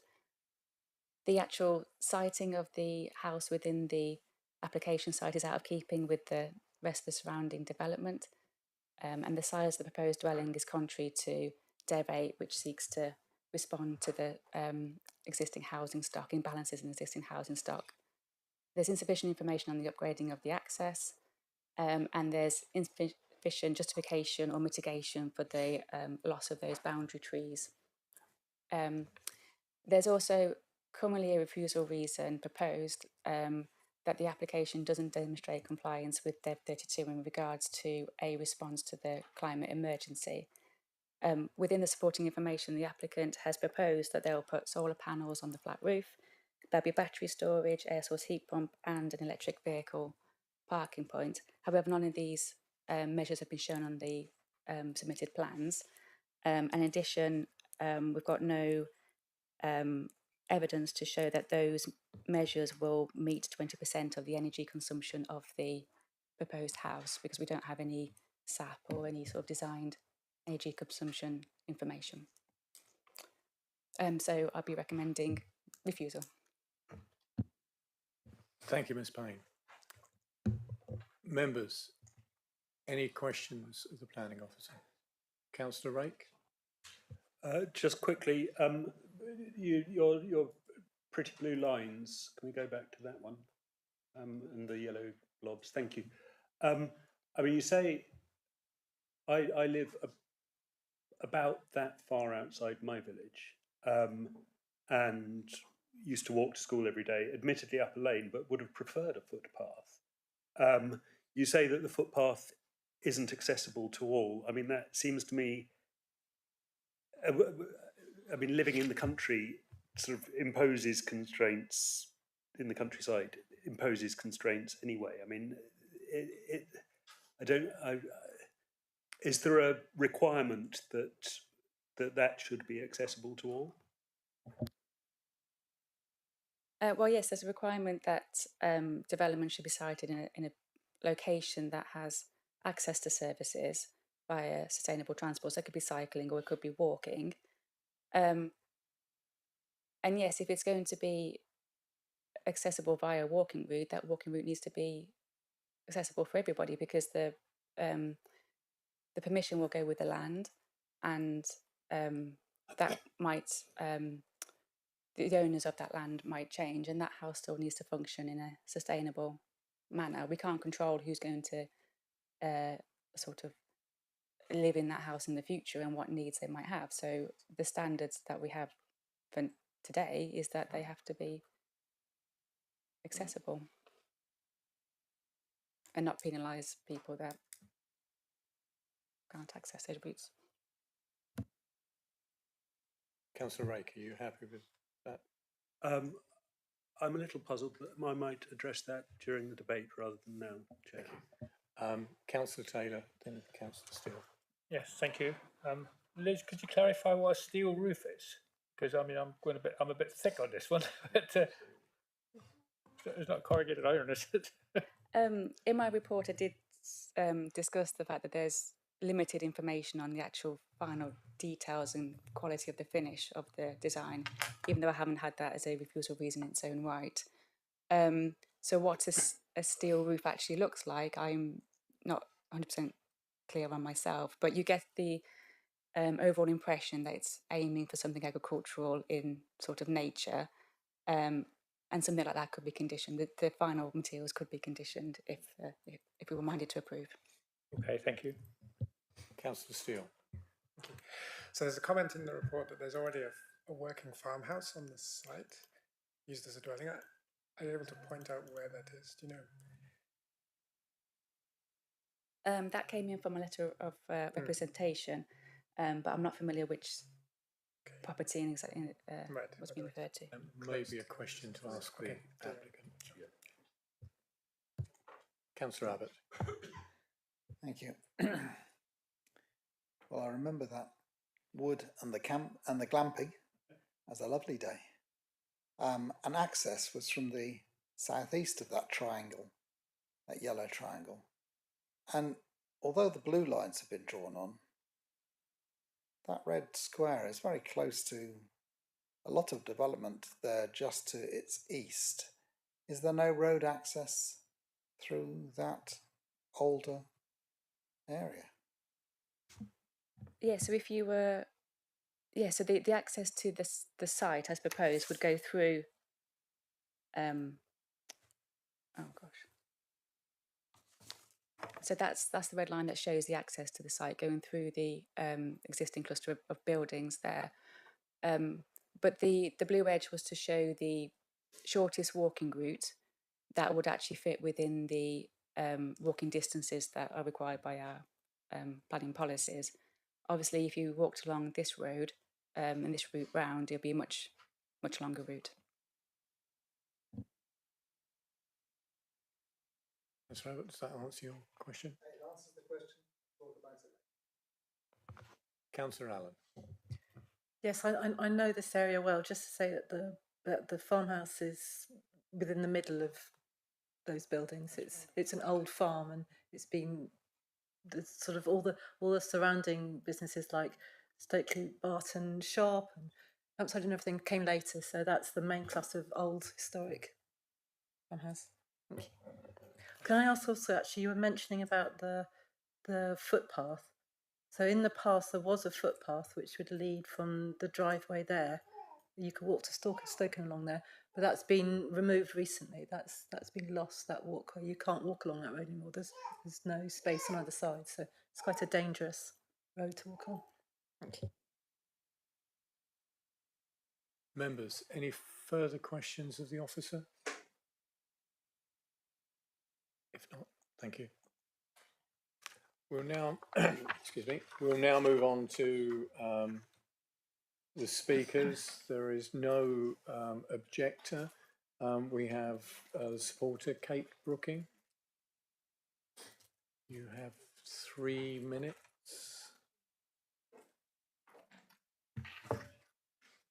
Thank you, Kate. Thank you for this opportunity, and particular thanks to our planning officer Liz Payne for her support during this process. Addressing the reasons for refusal in Liz's report. Firstly, points 1 and 2, site location.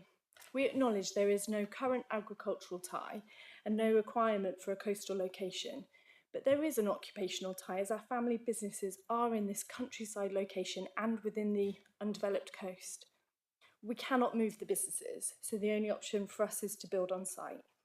The farm shop and brewery are thriving yet incredibly demanding businesses, plus our budding tree tent tourist venture, owned and run by our family, but there are no family members living on site. Sam can often be working into the late hours all year round, and living on site could mean that Daddy can nip home and see his girls for dinner.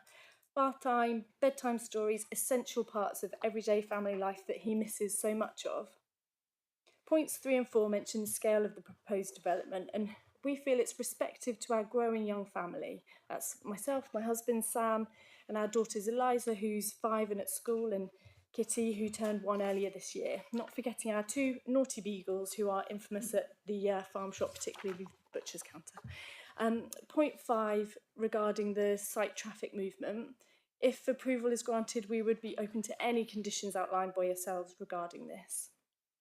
Point 6, the original proposed driveway that will cause damage to trees, and as acknowledged by Liz within her report, this is we want to change it to the existing concrete track that runs to the east of the site. We understand this track is not included within the initial proposed site boundary. However, as the track is owned by the family, we can adjust the access without any issue. The final point with regards to the renewable energy sources being missed off the plans, it was an oversight that these were omitted, but as detailed in our Dev 32, our plan is to install a ground source heat pump, solar panels, battery storage and an EV charge point, and drawings can, of course, be updated if required. Thanks for your consideration of the points we've covered. To put it simply, we love where we work, we love the land and the nature upon it. We're not trying to harm it, we just want to enhance it by building a home for our girls and enjoy our busy working lives with them and generations to come. Thank you. Thank you, Ms Brooking. Members, Councillor Rake. Thank you, Chair. Thank you for that presentation. Taking your last point about moving the access, do you agree? Liz said that that might require a redesign of the house as well, so perhaps flipping it around. Is that something that you accept, or do you think that you can change just the access and leave the house as designed? Yeah, I think we could just change the access to be able to get. I think we could change the access just to be able to get around, so we wouldn't necessarily have to flip the design. Thank you. Councillor Taylor. Thank you. Why do you think you need to be on 24-hour call? What need is there for that? That's just a question. I mean, because normally livestock does that. Yeah, absolutely. So my husband runs the brewery, and the brews can take like all day. It's not a sort of a straightforward process. It's a recipe. It changes each time. It's a natural kind of product that he makes. And also with the tree tent, we've had case in point a thunderstorm, and Sam was out at 3 o'clock in the morning taking people off site. We've had people, if we have like water issues because the cows have drunk, the trough dry, then we have to be there to sort it out for them quickly and efficiently, or we get bad Airbnb reviews. Thank you. Councillor Abbott. Sure, I need to repeat much of what's...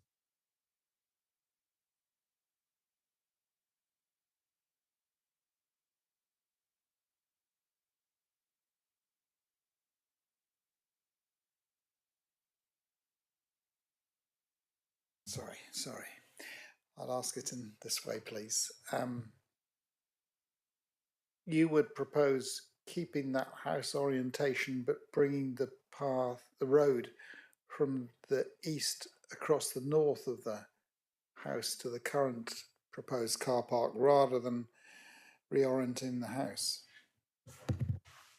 I think we could be open to flipping. The design could lend itself to either way, so that wouldn't necessarily be a problem to flip it.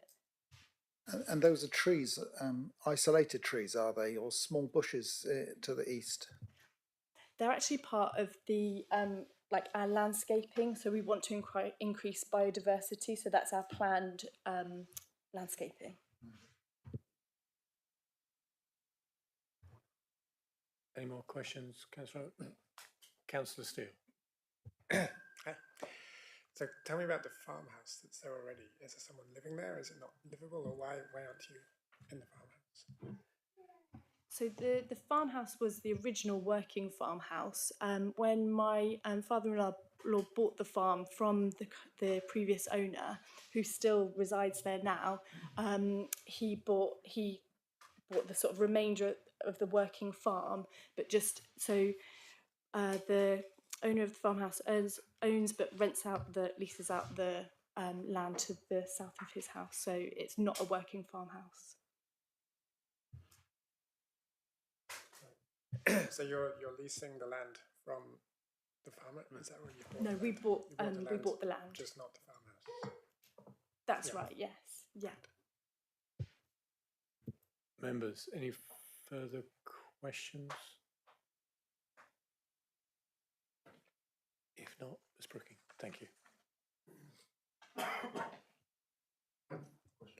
Councillor, I'm very sorry about this. I've just had about 40 notifications all from my mother's care home, so would it be all right to take 2 minutes and go make sure it's not an emergency? Sorry about this. We'll have to take an adjournment. Is that okay? So I'm really sorry. It will take me 2 minutes to please. phone. Thank you. And we'll just adjourn the meeting.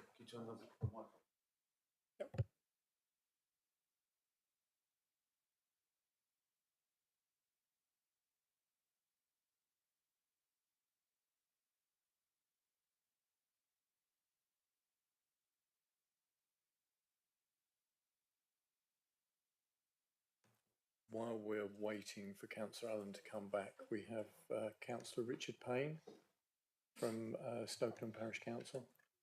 Give you the time to sort of get in position and gather your thoughts. And we'll start again once Councillor Allen is back.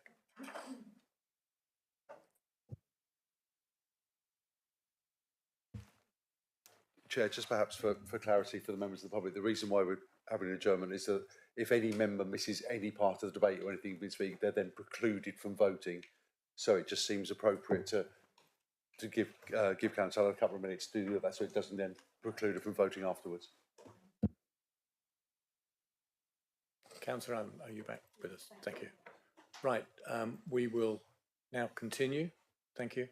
And we now have Councillor Richard Payne, Stokenham Parish Council, if you'd like to start your presentation. Thank you. Thank you. Good afternoon. This application elicits mixed feelings. It seeks to build, in the planning officer's words, a very large detached dwelling accommodating 4 generous double bedrooms with an internal floor space of 240 square metres in an otherwise dark area that forms part of the South Devon National Landscape, the Heritage Coast and the undeveloped coast policy areas, without any of the extenuating circumstances that would justify such a breach of policy. The officer's report lists 7 compelling reasons why this application ought to be refused, each extensively referenced to the Council's own development policies.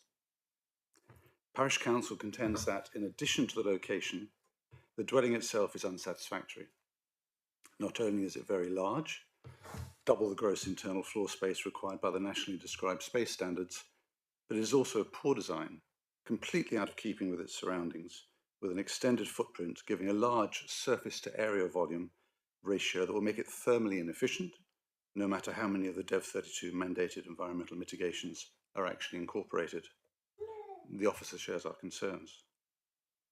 Arguments in support of the application focus exclusively on the identity of the applicants and their involvement in an important local business. That is the only reason we're here today. If this proposal had been brought forward by anyone else, it would have been thrown out. Planning approvals are vested in sites and not in applicants. As the officer notes, in the absence of any legal restriction on occupancy, no weight can be given to the local connection of the proposed occupiers. For all of the above reasons, Parish Council supports the officer's recommendation for refusal. This is the wrong house in the wrong site, and we urge the applicant to seek approval for another site within the large footprint of the Stokely estate, closer to the brewery business, that constitutes the apparent rationale for the application, with a house that meets the sustainable criteria and is appropriate for the location. Thank you. Thank you, Councillor Payne.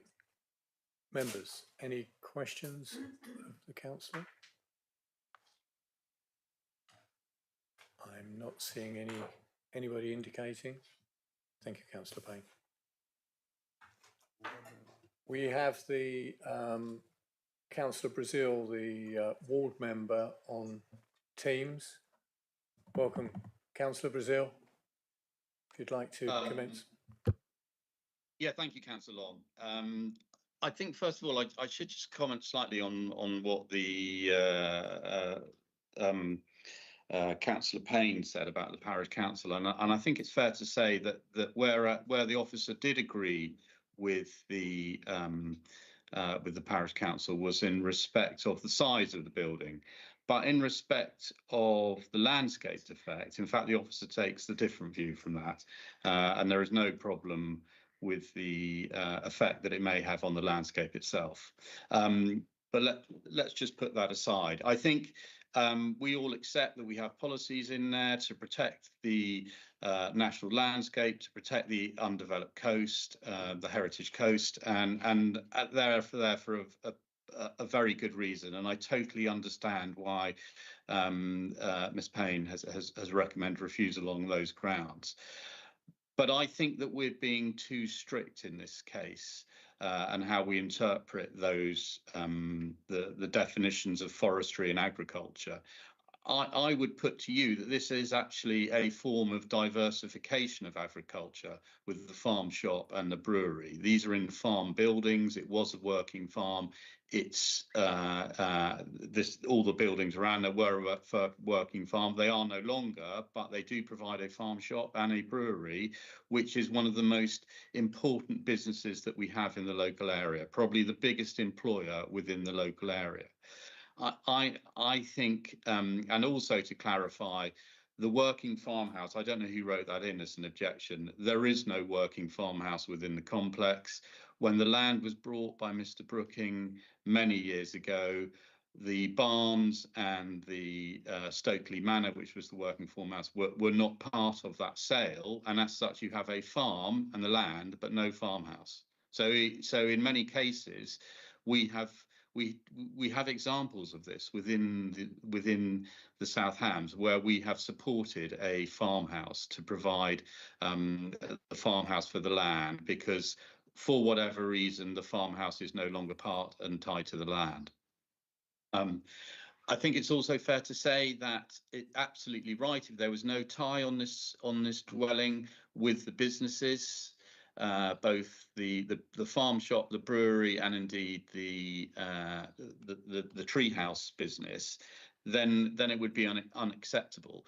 But I'm absolutely sure that we can, and we have in other occasions, and I think of Pears Engineering up at near Totnes Cross, where we put in a very stringent restriction to that dwelling house that tied it to the business and the businesses, so that it wasn't just a standalone house that could be sold separately, but would have to be part of the business. And I'm convinced that we would be able to do the same there. I'd just like to talk about the size of the house. I understand what we say, that it doesn't quite meet the criteria, in the sense that what we need are small 1 and 2 bedroom houses within Chillington and Stokenham. How disappointing then that an inspector allowed 64 houses to be built in Green Park Way, just along the road, of which I think about 75% are 3 or 4 bedroom houses. This is but one house. And as such does very little to affect the percentage of size or houses. And also, I think, as Ms. Brooking said, that they are a young growing family, and it's only right that we should give them the kind of support that a local family and business needs. I think that's what we should be able to do as a council. Look, I appreciate that we've objected in principle to the dwelling. I hope that you will accept my arguments about farm diversification and the fact that a legal tie can be put on the house.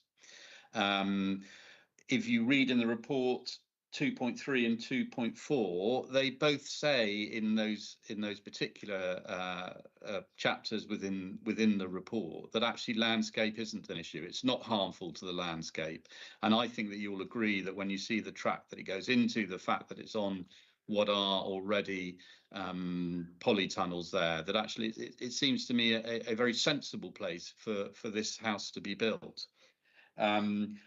I think that by living on site, both the security, the efficiency, and of course the family well-being that Ms. Brooking so eloquently talked about are factors that I give great weight to in respect of rural businesses, and I think they are enough to prove the exception to having a dwelling in the National Landscape and Heritage Coast. Where I do agree with the officer, and I would say, is that as people know, I'm a great lover of trees, and I think that the access should be at the north, coming at the top there where the track. Unfortunately, that's not within the lined site. So I do understand that in order for we can't change the application during the committee. I accept that, but I would hope that the committee would be able to see that if the committee thinks that the track should be at that top site, to basically say, other than the fact that the track's the access is wrong, and if the access is changed, we would be minded to support it. But as it is, we can't. Because of that. And I'm sure that with the DEV 32, the applicants already expressed the view that they'd be very, very happy to bring in many of the aspects of renewable energy that we would need. Just finally on, you've talked about the access. I think that the access is and the fact that you've got footpaths and you've got the top nearby and you can walk to Stokenham.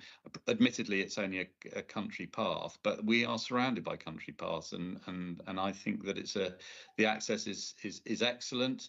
I do note that they say that the school's too far away. Well, can I assure you that the county council says that as long as you're within 3 miles of a school, you can walk to it. So they won't give you a bus if you don't. So it certainly falls within that remit. Anyway, look, this is a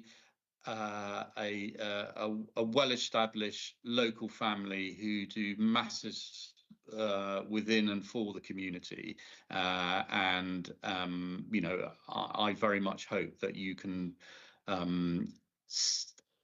find a way, and I appreciate that there are some hurdles here, that you can support, if not this application, an application that comes forward with a new access.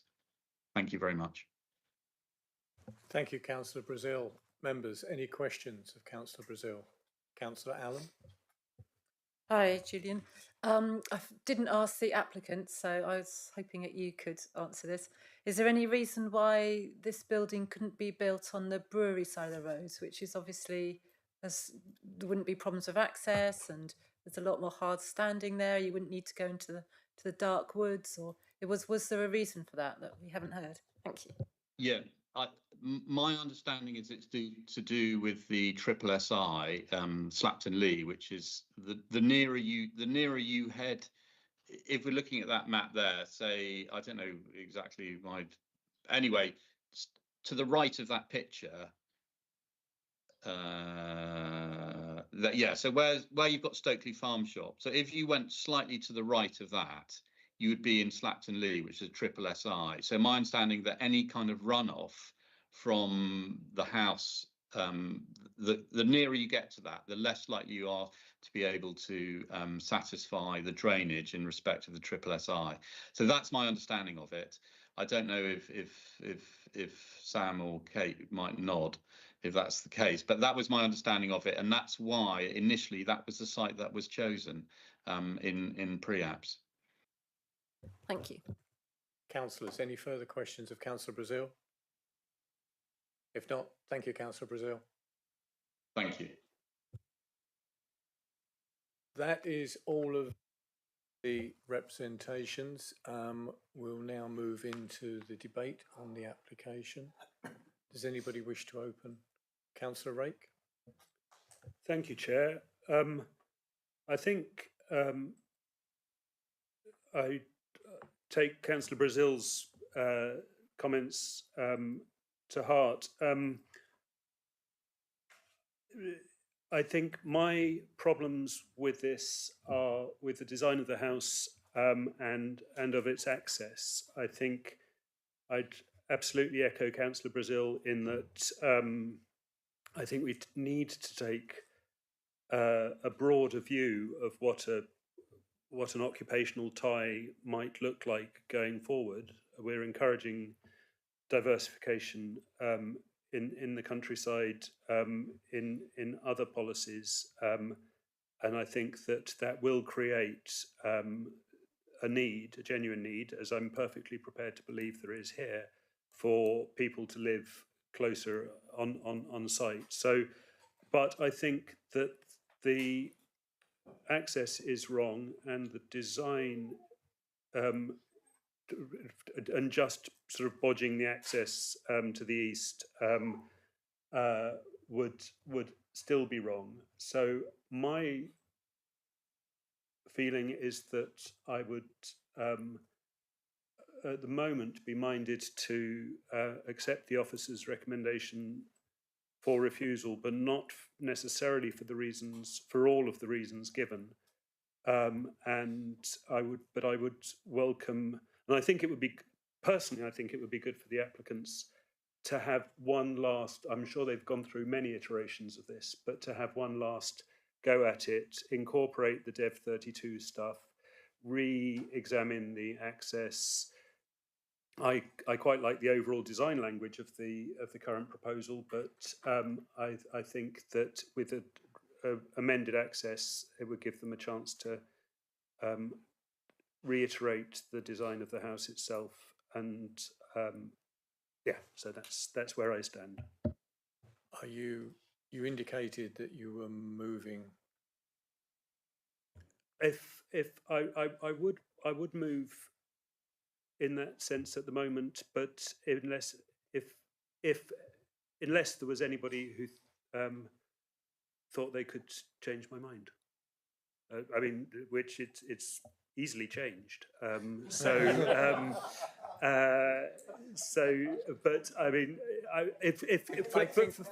for expediency, I will move. Councillor Rake, we can leave it and allow the debate to continue. Councillor Hodgson. Thank you, Chair. Given what we've heard today, and I'm really torn on this is why I've been so silent, because I can see very clearly the view from the applicants, and I can see the dream home and all the rest of it in there, and the rationale as well. Being close to where you work is really, really, really handy when you've got little ones, and especially you've got late working and things. What I'm wondering is, given the questions that went to the applicant about the opportunity to change the access, if that's, and following what Councillor Brazil said about, not happy about going through the trees, which I would also agree that, they need to keep our tree areas dark. I just wonder, and given all the comments that have been made and where we are at the moment, are we too late for it to be deferred, for them to go away and have a rethink and come back to us and withdraw if they saw fit, so they could take on board some of our comments rather than get a refusal right now? Mr. Weimer respond. In a word for this application, yes, because no, it's too late. It's simply because what we're looking at, I think there are, if we set aside the principle for a moment, and that this is, if members take the view that in principle this is unacceptable in line with officer recommendation, then that's a straightforward matter. The application should be refused. If members decide that the principle is acceptable, then in my view, the application should still be refused, effectively for reasons 4, 5 and 6. And the reason why it can't be altered is that it would need a completely new red line to cover that access.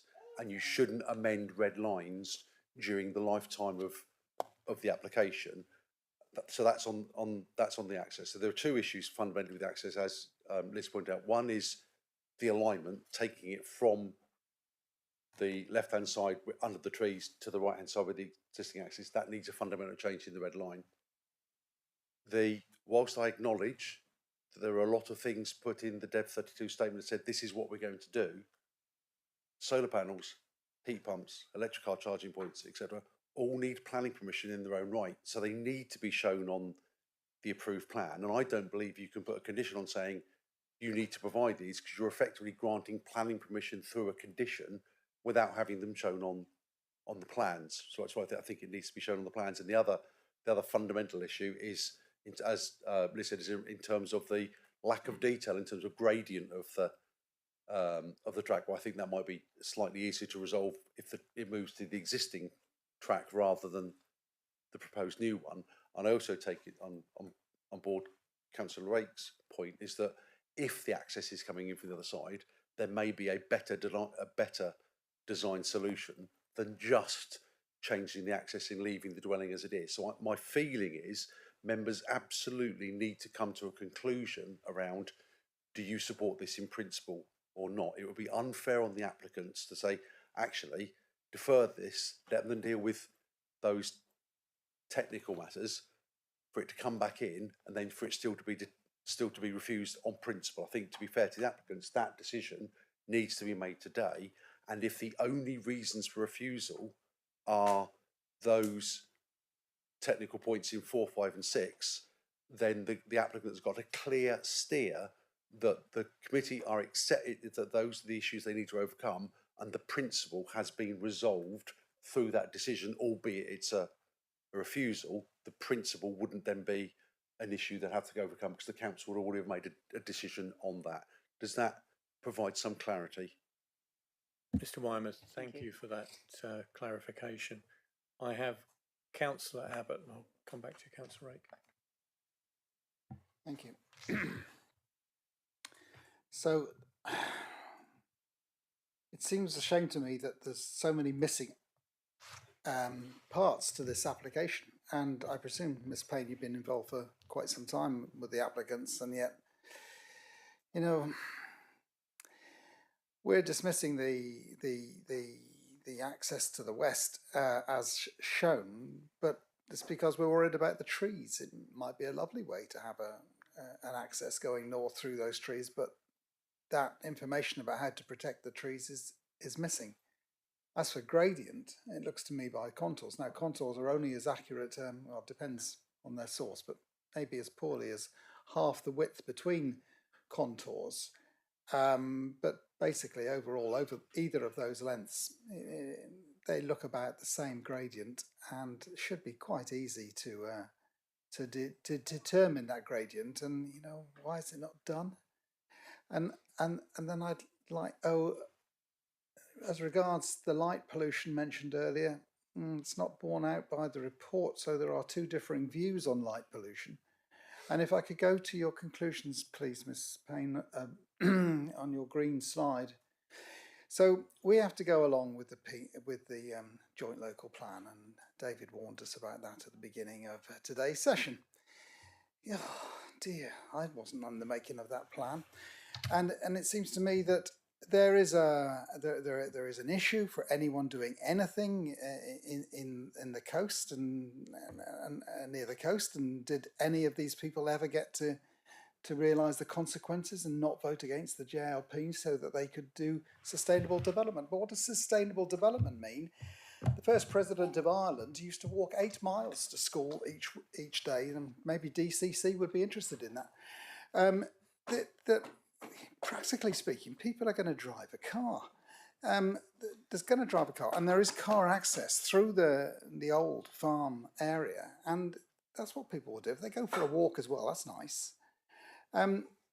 Justification for countryside location. They're in the countryside. That's what they where they want to work. I'm not convinced by the argument that they're solving their live near their work situation by moving up to a corner of the countryside away from their work. And in any case, I used to commute half an hour each day, but I didn't work 24 hours. Oh, I did, but that's when I was on a rig. The pattern of development, you know, these early ones, I'll stop shortly. These early ones, I just think they're so debatable, and then the later ones are more particular and have more effect, and I just think maybe they could have another go. Thank you, Councillor. Yes. I just want to make one point, Councillor Abbott, and I think to be fair to the applicants, it's at some point, if you're an applicant or you're an agent advising an applicant, at some point you've got to draw the line on how many plans do I put in when you know the officer is still going to be recommending refusal in principle. There's how much financial input do you put into it, and so in many ways you do at some point draw a line and say, I need to know whether this is going to be supported in principle, yes or no. And if it is going to be supported in principle, then you know you're not, for a better phrase, chucking good money after bad. You know that you've got the almost the principle established, and therefore doing the rest, doing the investment in getting those other details, because it's not cheap, is worthwhile. So in many cases, I do have a significant degree of sympathy where an applicant says, no, look, I need to have this determined so I know whether in principle I've got support or not. Sorry, in that case, you know, is that are we saying that? Isn't that a dangerous thing, that if we say come back with an improved application, that we're intimating that we're agreeing in principle? I don't know that I've got to that stage. No, what I'm, with respect, what I'm saying is came from, I think, from Councillor Rake, or the reason I'm saying is that I believe if members do not, I think members need to make the decision today. Do you support this application in principle, yes or no? I think that is a decision that has to be made today. If you don't support it in principle, then that's the decision you make. If you do support it in principle, my advice would be it still needs to be refused on those matters of detail, but the applicants have clarity that when they come back with an application to resolve those matters of detail, the council has already made a decision on principle, and that decision, it would be unreasonable for the council to then refuse a second application on principle when it wasn't refused on that the first time. The second application would only have to address the reasons for refusal from the first application. So if it was only refused on, we think the access track's in the wrong place because it affects the trees, and you haven't provided the Dev 32 information on the plans, then that's what they'd have to address. There would be an other issue I'd need to speak about, but I'll wait till it's not relevant to this application. So that's where I'm saying members do need to make a decision on the application, and it is to the members to make a decision whether you agree with the officer's recommendation or whether you agree with the alternative view as put to you by the ward member. Thank you, Mr. Wyatt. Councillor Abbott, I have a number of other councillors to come in and allow you to consider. Councillor Nix. Yes, listening to the debate so far, I agree with Councillor Rake and Councillor Abbott on certain things. I think we do need to have a look at some of those ideas, but in my mind at the moment, unless again somebody can give me information that changes it, I think there are some real positives for this application, and maybe it is something we should look at. Sorry, I'm choosing my words carefully. Look at giving an in principle decision and asking the applicants to go away, look at the issues that, give them a sensibility of these are the issues we're concerned about, and then come back at another time.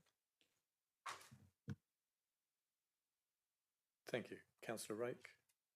Thank you, Chair. I'm going to channel my inner Lord Sugar and say I've heard enough, and am now ready to move that we refuse the application on the basis of the reasons for refusal 4, 5, 6 and 7.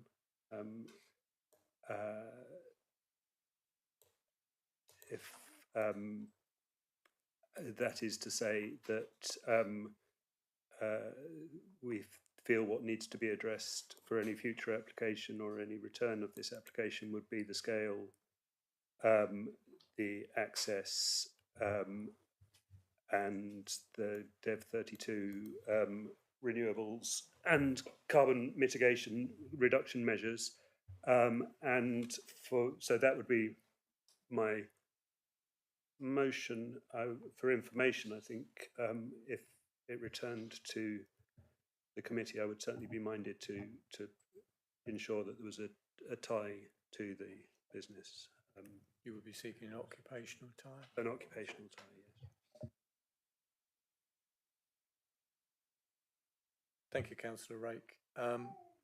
We have two other people. Mr. Wyman, do you wish to come in? No, I wasn't going to say anything to the second. Right, that's what I'm just going to move on to. Councillor Hodgson will second that.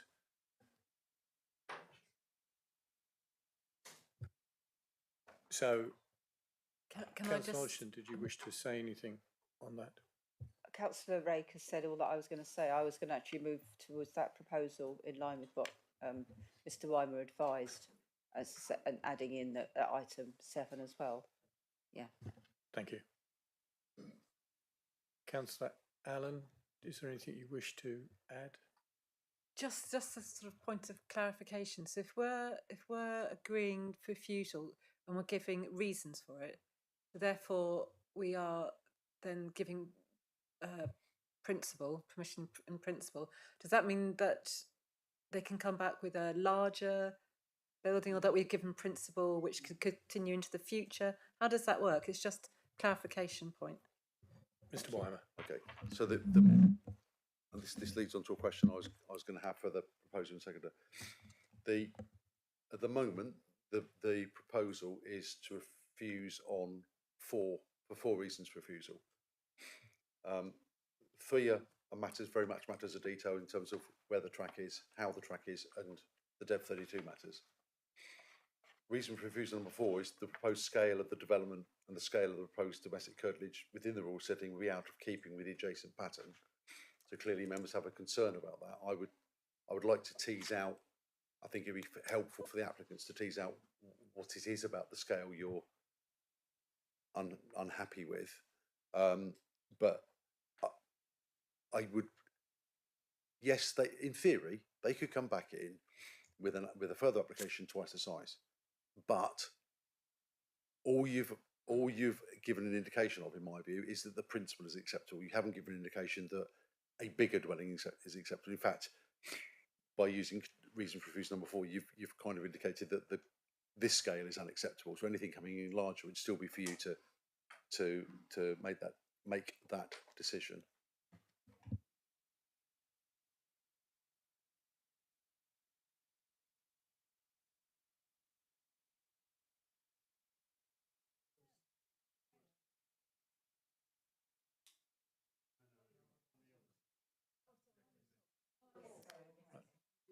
Any members? Any other? Councillor Rake. I mean, as the proposer of the motion, I must admit I was perhaps slightly hasty in including reason number 4. Especially, I mean, I think it was because Mr. Weimer was saying 4, 5, and 6, and I thought that missed out 7, which is important as far as I'm concerned. So can I amend my motion to say that we're refusing on in accordance with reasons 5, 6, and 7? Chairman, I probably owe committee an apology. I got my numbers muddled up. I thought I was meaning to refer to the last 3 reasons, and I inadvertently said 4, 5, 6. I accept that. Apologies. I was meaning to refer to 5, 6, 7 as the details. That's entirely my fault. Apologies, Councillor Rake. No, it's my fault for not being sufficiently rigorous in double checking you. I accept that. I was actually looking at the detailed report on the headings of 5, 6, and 7. So that's, or 4, 5, and 6 there. So yeah, that was... We're all squared away on that. Councillor Abbott. Councillor Abbott.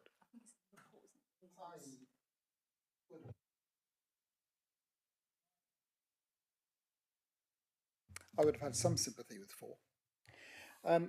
My main question is on the tie, which I'm afraid to be brutal about this. I'm sorry to be brutal about this, but what happens to the tie if the business isn't there anymore? What does it all just fall apart?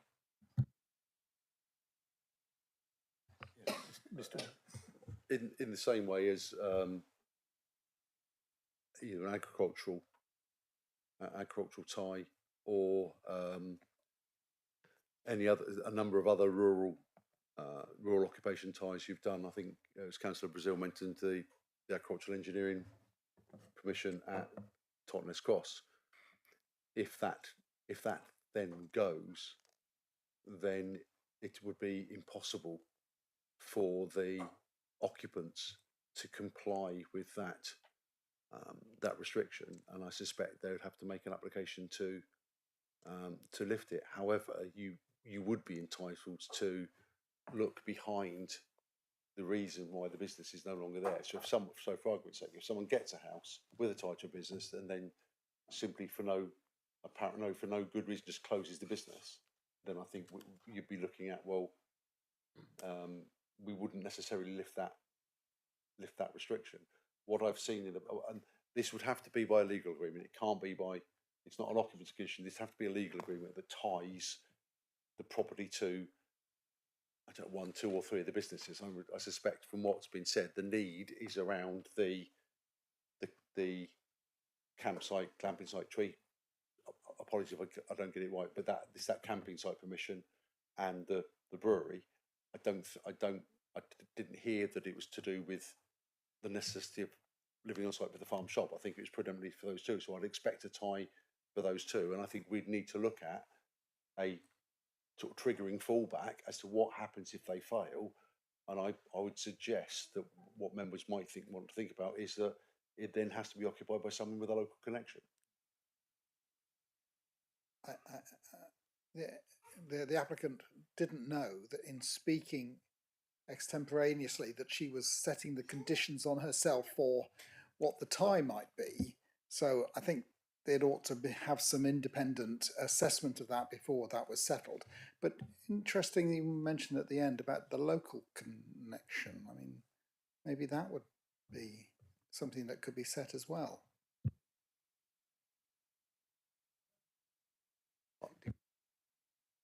I mean, to be fair, Councillor, yes, this is probably a debate for the subsequent application. I think the applicant has heard the concerns of members that it can't be, and I don't think you'd support an unfettered, unrestricted dwelling. So they need to come in with a mechanism to tie it to the identified need. And I think, to be fair, I think it was Councillor Brazil who mentioned tying it to the business rather than the applicant.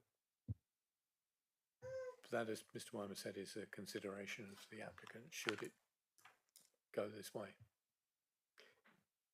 Any other comments to be made from members? Councillor Steele. Yeah, I'd still, think about item 4. The size of the building, it does look a bit like a bond layer. It's rather large for a family. So are we saying if we don't include number 4 that we kind of approve of the size of the building in a future plan? I think if the application is refused without any reason for refusal relating to scale, then I think by default you are accepting that the scale of the development that's in front of us is acceptable. I have to say, Mr. Weimer and members, that I was comfortable with 4 sort of giving an indication of scale and mass of the building, as at least giving, if it was moving down the supporting principle, at least it gives a steer as to what is sort of acceptable.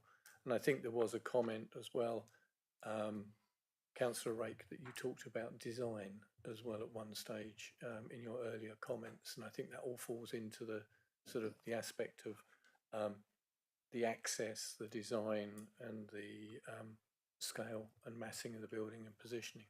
So I would actually feel more comfortable if there were, an indication of consideration of scale and massing within it. But that's your, as proposer and seconder, that's your wish. Thank you, Chair. I'm not both, but yes. I'm pointing in the general direction. Right. Okay. I think. Well, obviously, I'd like to have a motion that can garner as much support as possible. So, I mean,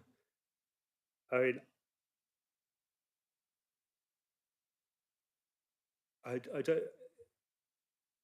I think that the size and scale, I don't have a problem with. I just think it could do with another look in terms of actually working out how those things relate to the site and the overall design. So I wonder, and perhaps Mr. Weimer will help me out here, about to what extent are we completely binding our hands on this by omitting the reasons for refusal that I'm proposing to omit. If they came back and the committee said, in fact, we still don't like the size of this, has that horse bolted? I think if I'm always going to talk generally rather than this specific application. If you have an application in front of you for a building of a certain size and you refuse it for a number of technical matters, but those reasons don't relate to the size, and they come back in and deal with all the technical matters you refused it on, I can't see how it's be a reasonable decision to then refuse it if it's the same size as what you didn't refuse it on before, if that makes sense. So I think if you've got concerns about the scale, they need to form part of a reason for refusal now. You're not tied to the reason for refusal I said in the officer's report. If you want to amend a reason for refusal, that is within your gift. But no, I think if this was refused simply on reasons 5, 6 and 7 as put out, and the applicant came back in with the details to deal with those in exactly the same size and design building, I think it would be an unreasonable decision to then refuse it on something you hadn't refused it on today. Councillor Rake, I've cogitated, but I'm willing to. if you can allow Councillor Abbott to come in. Then Councillor Hodgson. I was wondering if we could use the phrase, will the honourable member give way, but who knows. Anyway, one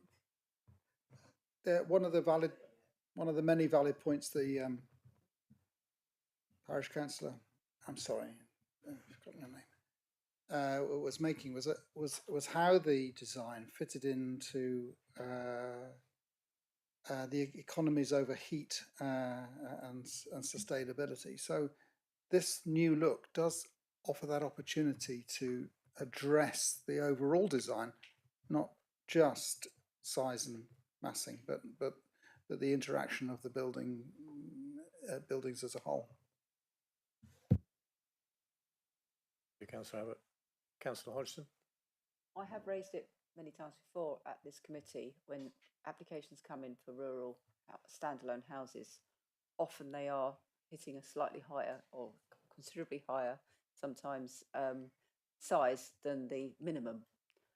And I think there's justification for that, as I've said before. I mean, if you're living in a rural area, if you've got little ones who are often at this age are known as little mud eaters and they get covered in mud, you need space to deal with all the muddy clothes. And if you're working in agricultural means, I know at the moment they're working in their businesses around brewing, but I mean they've got unused at the moment polytunnels, etc. It may well be that they've got the space there to do that again. I don't think this is an unreasonably large house. If you look at many of the houses that are in the rural environment, they're often a lot bigger than this. The basic ones that often had the big thick walls. This is going back on, at the moment, with including the climate emergency provision, which presumably will mean even if they stick to the same external size, they could be smaller on the inside because they might put a lot more insulation in. So if they're going to try and meet those, I don't think there's any particular point in pushing number 4, which is about scale, because personally I don't think it's exceptional. I think it's reasonable, and it's a family home. It's not just couple of old loves, living in their last few couple of decades. It's a family home, and family homes look at a bigger home, and I think it's not unreasonable. It's not huge. It's potentially 12 by 10 as a floor plan. So I would not be wanting to include a refusal on the basis of number 4. Thank you, Councillor Hodgson. Councillor Rake. Well, it seems moot if I've lost my seconder. I mean, I presume that if we included 4 and they came back, I suppose I'm flipping what Mr. Wyman just said on its head. If we included 4 in our reasons for refusal, and the applicant or another applicant came back with an application that addressed 5, 6 and 7, it would still be within our gift to say, well, with all those addressed on balance, even though if they came back with the same house, but 5, 6 and 7 addressed, it would be within our gift to say our objection to 4 melts away.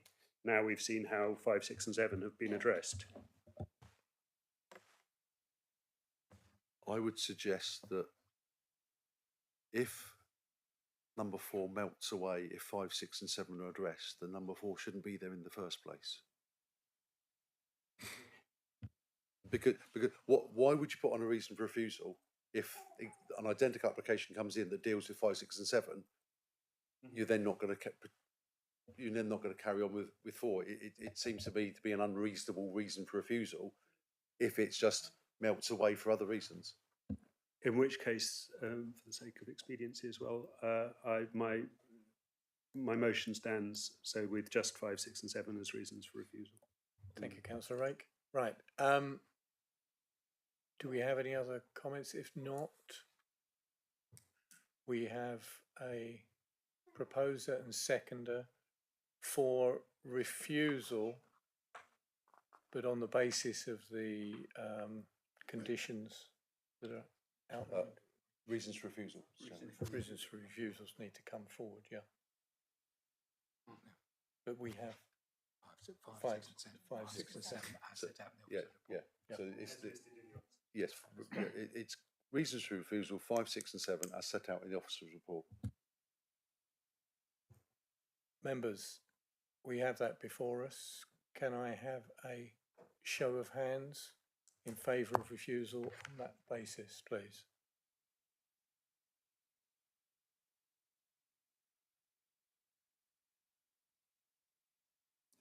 Those against? Abstention? Pardon?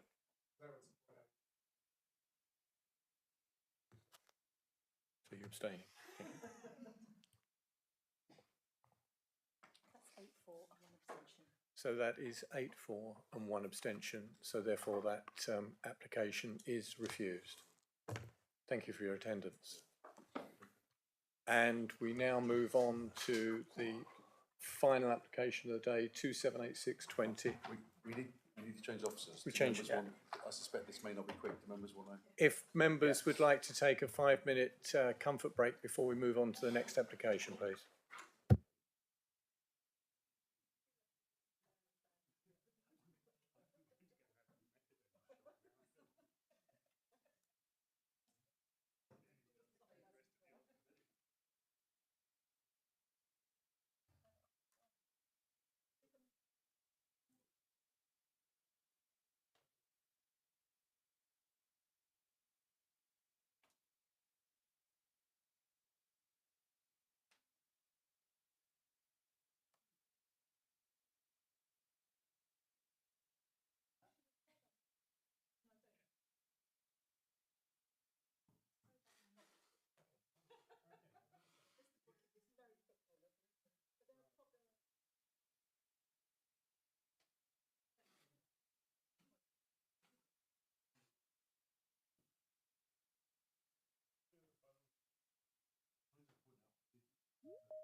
I'll start again.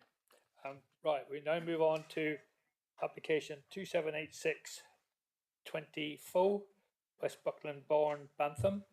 And we have online Seamus, the agricultural advisor, and Stephen Martin. Stephen Reid. What's his name? Stephen Reid. Stephen Reid, who is the archaeologist report. So I'm sure that we'll get some questions. And who's that? Oh, that's Seamus.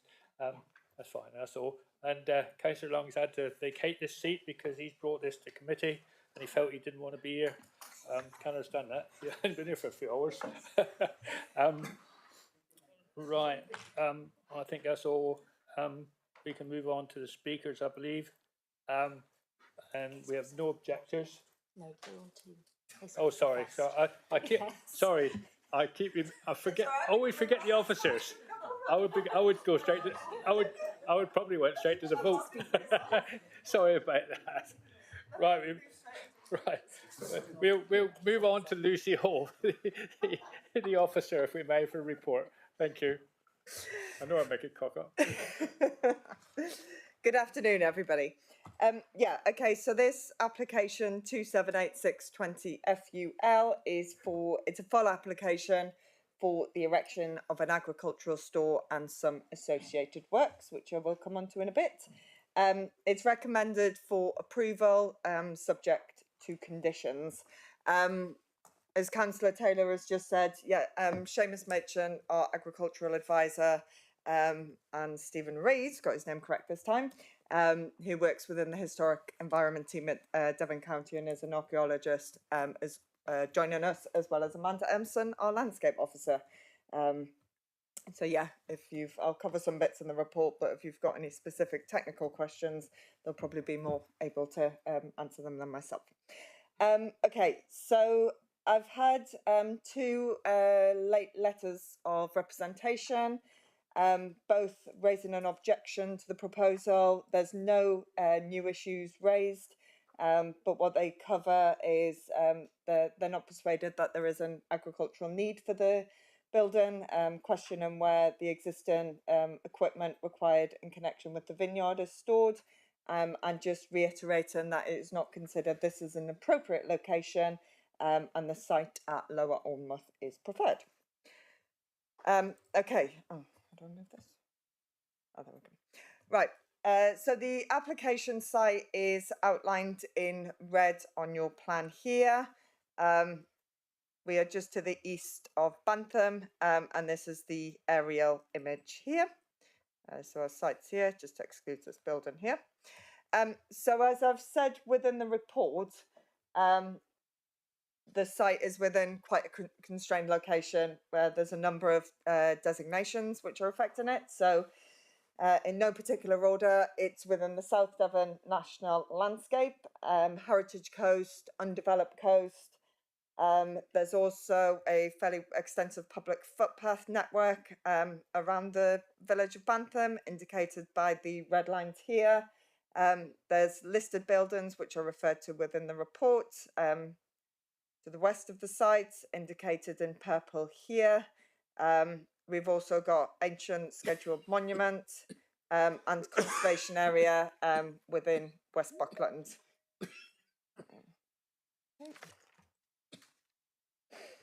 The site is also within an area of fairly extensive historic interest, and I'll come back onto this in a bit more detail later, but our site is just located about here.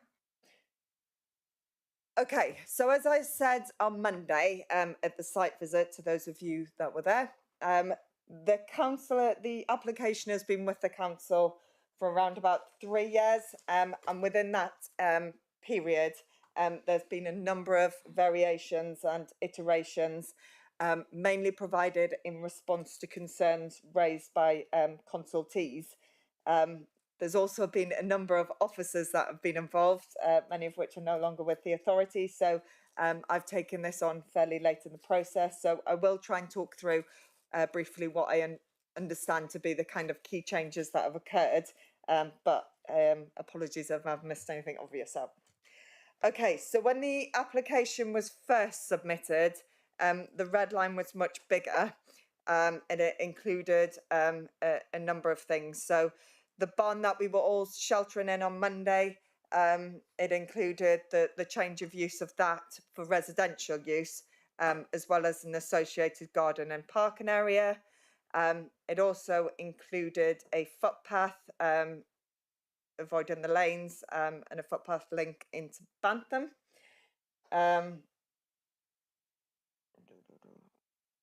And yeah, obviously the proposal that we've got as well. Although just to point out, obviously what we're considering today is just an application for an agricultural store. When it was originally submitted, the building was to be used for an agricultural store as well as general storage for Bantham Estate, which doesn't fall within the definition of agriculture. And I've just brought up some plans of when the scheme was first submitted. So extensions and alterations to the bond that we were studying, garden area, and the kind of very early landscape plan that has evolved quite considerably with the application that was submitted as well.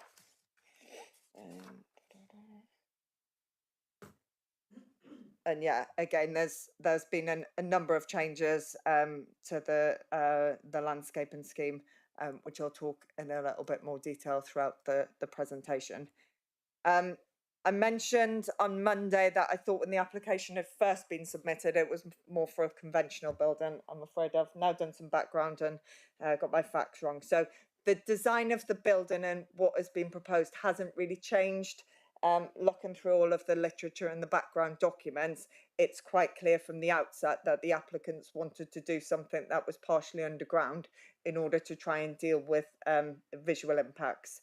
So my understanding is that the building as proposed hasn't really changed. It's just quite a lot of the other associated works as well. So turning to the proposed scheme. So what we have now is just an application for the erection of an agricultural building. There's no other uses proposed as well. It's just an agricultural store and an associated yard area as well. I've included some measurements on the plan. This area here, just to the right, is where there was a Middle Bronze Age settlement that was identified, and I'll talk about that in the report. I'll come on to talk about that a little bit later. But as part of the evolution of the scheme, a buffer has been introduced around that. Yeah, so what we've got proposed now is the building here on the northern side of the site, a fairly extensive landscaping scheme. And also there's been, as a result of comments received from the Highway Authority, there's been there's proposal for a wider visibility display. There is a number of trees indicated on the plan to be removed. For those of us that were there on Monday, as you would have seen, they have been removed.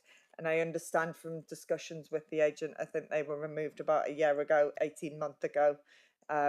They were diseased and dead and needed to be removed. And our tree officer was fairly happy that they were going anyway.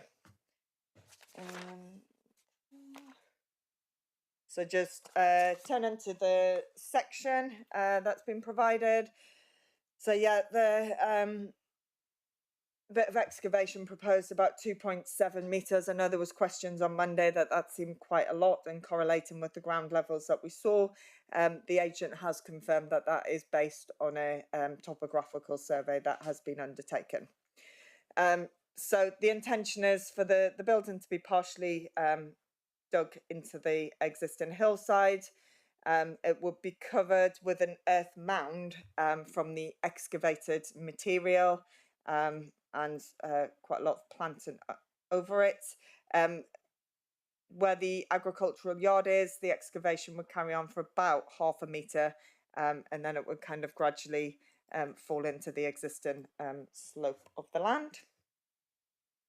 So what we've got proposed from the southern elevation, the elevation that would face onto the agricultural storage yard, is a single-storey building.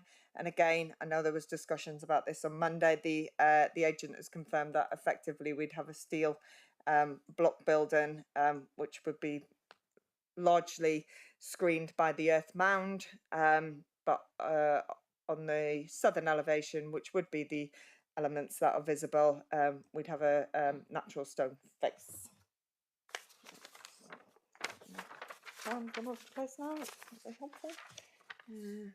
Right.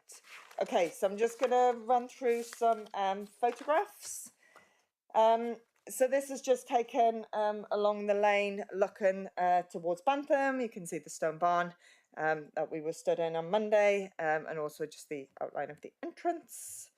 And similar from the other direction, looking towards West Buckland, you can see the entrance.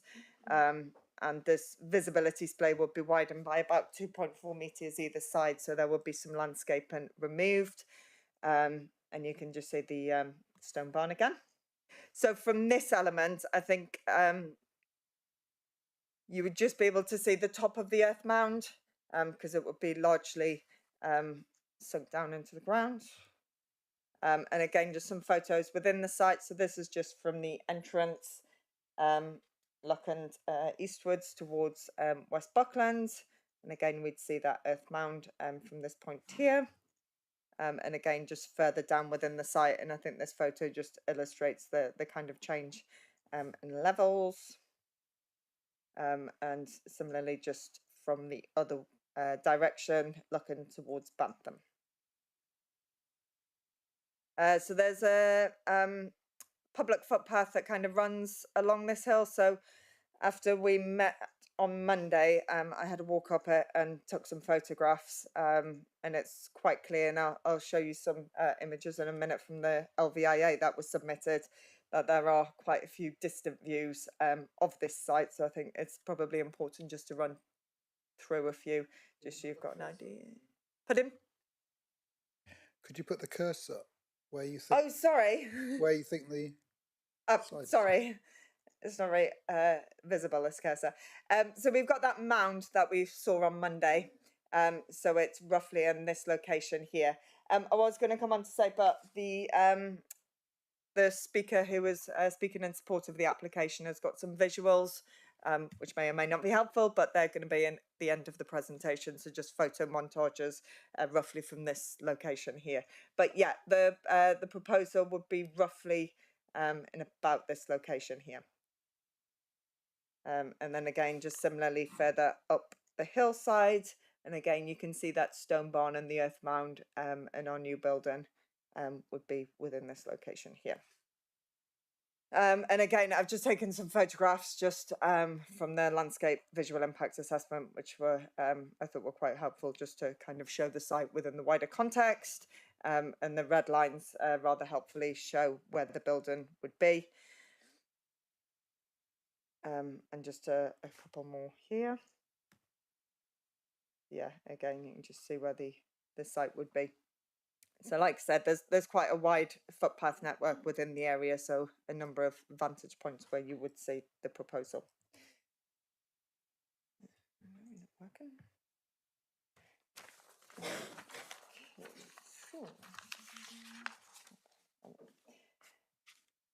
So you would have seen from my report that there have been quite a number of letters of representations, lots of objections, including from the parish council, and a number of material issues which have been raised. I've picked out what I consider to be the main issues, which I think I've summarised up here. Is there an agricultural need for the building within this location? Impact on landscape and heritage/ecology. So I'm just going to run through them. Okay, so firstly, looking at the agricultural justification. So as I've said within the report, the application is in a fairly constrained location where our policies kind of seek to prevent development. However, they do recognise that within the countryside, providing there is a proven need, there is support for agricultural development. The application has been reviewed by the council's agricultural advisor, who has visited the site a number of times, provided various comments throughout the various iterations of the proposal and various re-advertisements that have occurred. they have been consistent throughout that, you know, there is a need for this building. Bantham Estate, you know, covers around 740 acres with 600 acres of farmland. He's looked in detail at the existing buildings and what the needs are, and has come to the conclusion that he is satisfied that there is a further need for an agricultural building. He's also satisfied in terms of the location, that it is proposed in a location where it is going to meet the agricultural needs of the business. And I know I've touched on it within the reports, but what's in front of us today is not a fairly conventional, typical agricultural building. It's fairly clear from reading the documentation that the applicants from the outset wanted to do something which would kind of sit in a little bit more comfortably into the landscape rather than your typical agricultural building. The advice that we've had from our agricultural consultant is advisor is that whilst it's not typical design, it is functional and it does serve that purpose.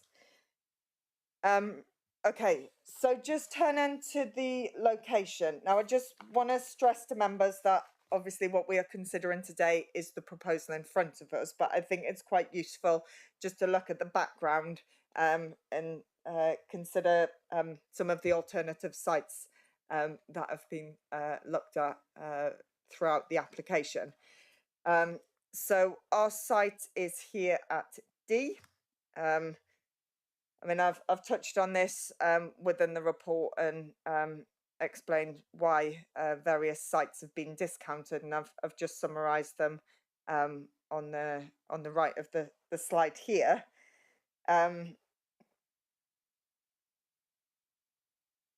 mean, there's been some of them, you know, the highways officer who has commented throughout the application has raised concerns about the standard of various accesses. I know Lower Ormouth, the site there has come up fairly repeatedly within the comments that have been received. The comments from the agricultural advisor is that, you know, the topographical and physical constraints of the site is probably going to be quite tricky to get in an additional building. The Highways Authority have also made it clear that, you know, the existing access isn't considered to be suitable. So from an access perspective, they welcome the site that has been proposed, and there's the other sites that have been proposed as well. I mean, you know, based on the comments that we've had from our agricultural advisor,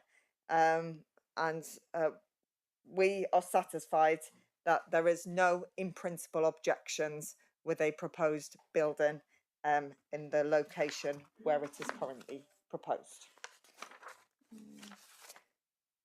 So just want to turn to landscape, if I may. So as I've said within the report, the site is within a very protected location within the national landscape, the undeveloped coast and heritage coast, where the policies are all about conserving and enhancing the natural beauty. So the scheme has evolved quite considerably, and one of the main changes has been the change to the landscaping scheme. So the image on the left is the one, oh, not that one, the one that was submitted originally, which did raise an objection from our landscape specialist as well as the AOMB unit. They weren't persuaded, you know, in terms of the detail that had been provided, that justification for the layout had been provided, and wanted a lot more detail on planting, etc. And whilst there's been various iterations, we've now got to a scheme where they have, we feel, addressed a lot of our concerns that we had raised regarding landscape. Obviously, there, you know, in order to try and make the building as recessive as possible, there is going to be excavation, and that material will be used to create the earth mound. And we talked on Monday about, you know, how there is building a block and steel frame within the ground. You know, is that the best approach?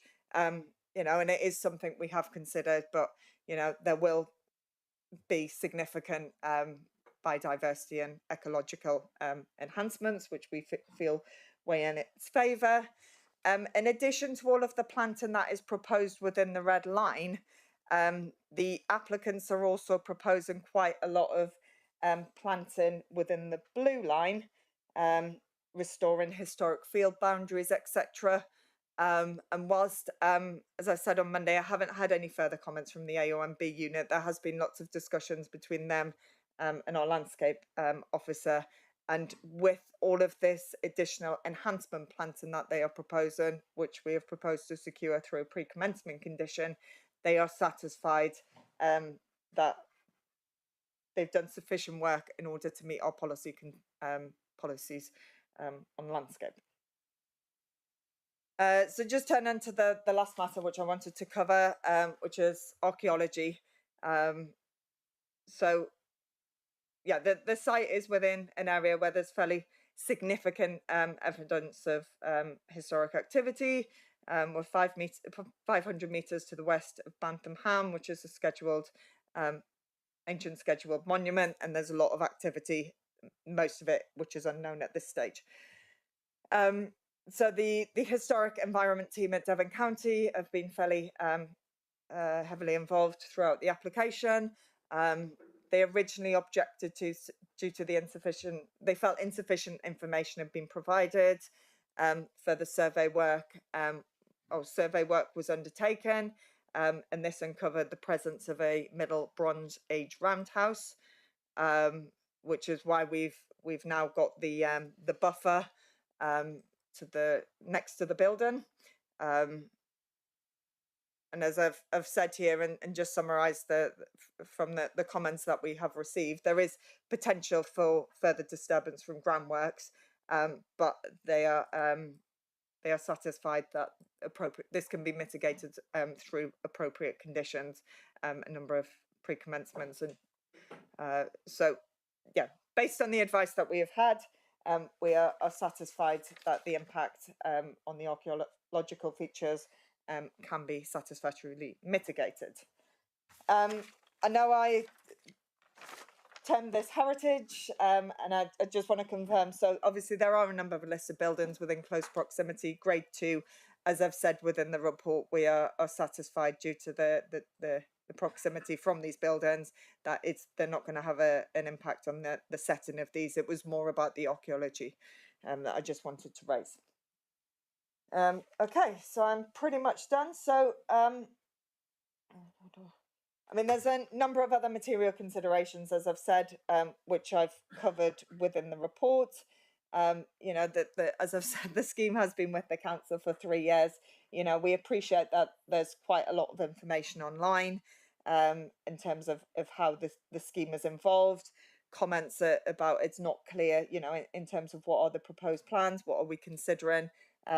The plans that I consider to be relevant and the ones that we should be considering today, I've gone through and they're listed within condition 2 of my conditions. So on the basis that, you know, we feel that the applicants have done significant amount of work in order to address all of the comments that have been raised throughout the process, officers are recommending approval subject to conditions. Thank you very much, Lucy. A couple of things from me, really. First of all, I got to apologise for not introducing Amanda, who's the landscape specialist.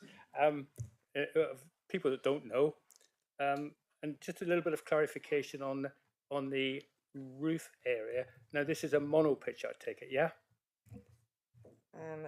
Just to make sure everybody knows that, rather than a gable. Yes. Yeah. So it's pretty much a flat roof. There's a very slight slope. You can see from the section here. Yeah, but it's going to be covered with an earth mound, and yeah, there'll be a grass roof over it. Thank you very much. Thank you. Questions, please. Councillor Abbott and Councillor Hodgson. Thank you. Good one to start with, that slide. Please, I'd like to ask about visibility from over that side, whichever, that'll be the east, will it? South. Anyway, the trees there would appear to block a view of the doorways.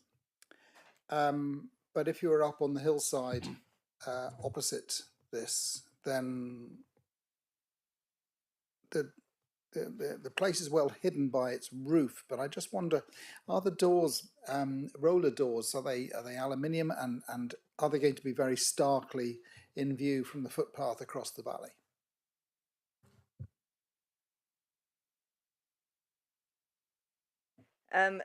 So can I zoom in here?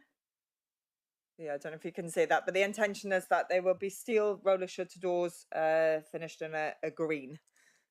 I mean, the intention with all of this planting that is proposed is that, yeah, you know, once the building is first constructed, it'll be in its raw state, and there will be some, you know, you will be able to see it. But, you know, as the planting establishes over time, the intention is, you know, it will kind of longer distance views will be more difficult because you will be focused on the planting.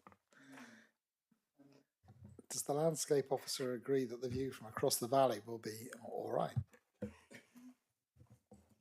I think it's fair to say it's unlikely that it will be completely screened. But there's a balance to be had about recognising that the agricultural consultant supports the agricultural need and its agricultural building, and a lot of effort's gone into trying to minimise its visual impacts as a result of the design approach they've taken and the rather comprehensive landscape scheme. So in that balance, the adverse visual effects that will probably be residual, because you will from time to time with deciduous broadleaf planting be able to see some things at times when there's no leaves on the trees, but on balance it was felt to be within an acceptable parameter. Might there be an improvement if the doors were of wood or wood facing?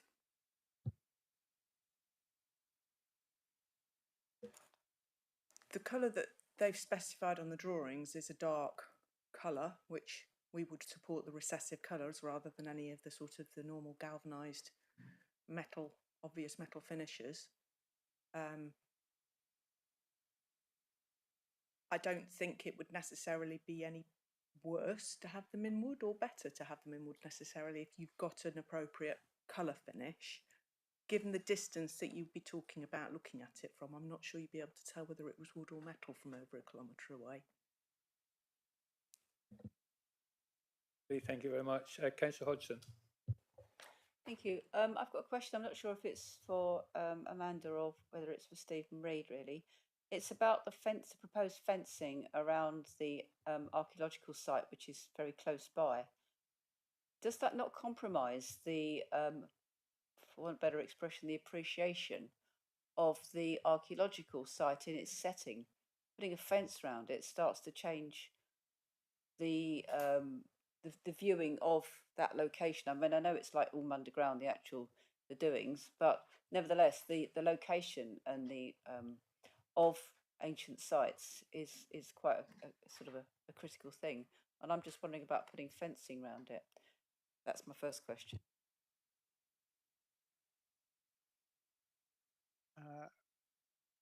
Hello, can you hear me?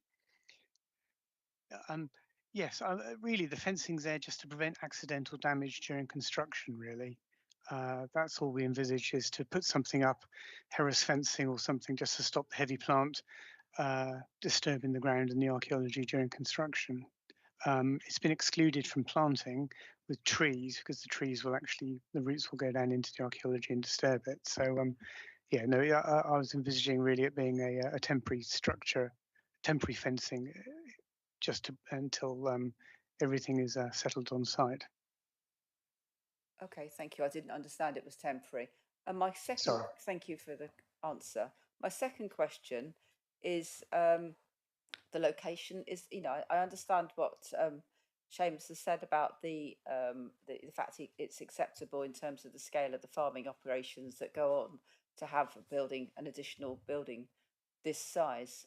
But if it's meant to be serving a lot of the real agricultural activity, surely it should be more closely located to the vineyards, which are a little bit of a distance away, and therefore it would minimise the amount of traffic that's going to be going up and down the road. And if it has to be in this location, then again, I mean, one of the questions that arose at the site meeting was, well, what about the barn we were standing in?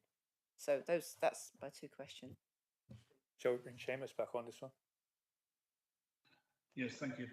Chair, can you hear me? Yeah, hopefully you can. Yeah, I just looking at the plan of the estate, which was provided in the agent's supplemental details that were supplied to me after I made my initial visit, which I think was early 2001. I mean, it looks central to me to where the requirements are. I mean, it's always tricky citing. You know, most farmers' estates cite them where they need them, and you know, they've obviously identified the need there, and I think that's correct in terms of, you know, the land that they farm, 600 acres, accepted they let, well, at the time, I don't think it's changed, they let some of it on a grazing license and some of it on a cropping license, although they've got 2 stewardship schemes which they need to manage themselves as owners, tenants, licensors, whichever they are. So I was happy with the location of it in terms of where they've chosen. I mean, the biggest issue to me was whether it should be in the general mass of the buildings at Lower Ormouth. And when I went to site, and I've been to site now 3 times, I think, over the last 3 and a bit years, you know, the question I asked about need, I know you were talking about siting, but the need was, you know, the buildings there, are they adequate? Are they sufficient for what you need? Are they the right size and design? And again, the agent provided an update on the storage requirements of what they got and what they needed to sort of, when I put them to proof, and I was happy with that. I think topographically and physical constraints are a problem there, which I think Lucy has highlighted. So again, you know, I was satisfied and happy with the siting and the need element of it. In terms of design, which I'll touch on, which I know I get questioned about, I think I said before in my initial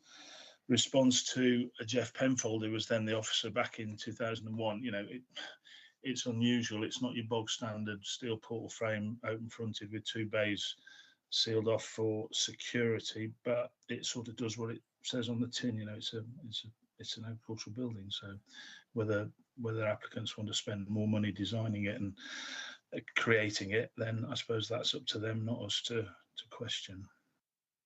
Can I just ask a further question of Seamus? Seamus, in your report, you mentioned that it's sort of up to the committee. I think it was the final paragraph suggested that, well, whether or not this is all for agricultural purposes or some of the other purposes of the estates, that's for us to decide. Was your report based on an assessment of the estate's agricultural activities business plan? That's my original letter, I think you're referring to, Councillor, isn't it? Possibly, yes. Yeah, sorry.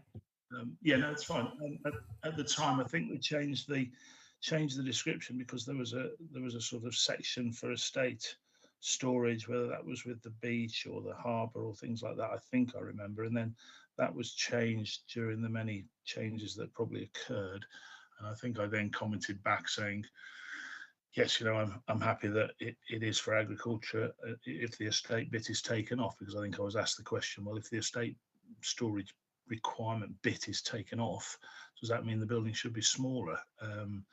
And I looked at it and said, no, I'm happy with the size of it for what they need it for. You know, I think it says, what is it, 300 and just over 300 square metres, which in 309. Sorry? 309. Yeah.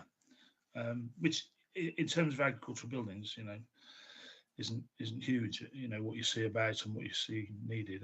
So it's pretty modest in size for a sort of agricultural building, whether that's on a small farm or a farm of the size, or the estate of the size of a total of 700 odd acres and 600 acres that's probably farmable. And was that based on a business plan, is my question?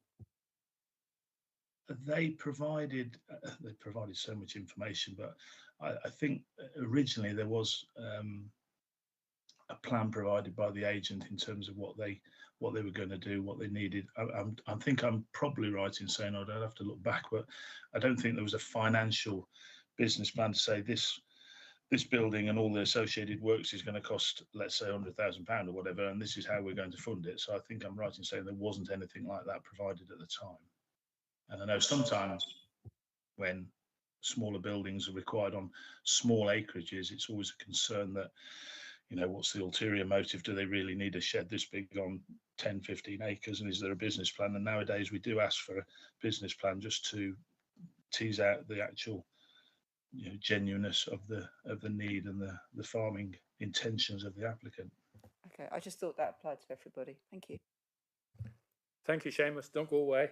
Mr. Weimer. Oh, sorry. Lucy first and then Yeah, okay. Lucy. Yeah, I just want to clarify a couple of points. Councillor Hodgson, I know you raised the question about the fence around the middle Bronze Age roundhouse. I've just reviewed condition 13 and I can totally understand why you raised that question. So depending how the debate goes, I'd like to amend that condition to make sure that the fence is only there for a temporary period during construction. In terms of the comment that you asked Seamus about the what's it going to be used for, yes, I'd also picked up on that as well when I was looking through the comments. One of the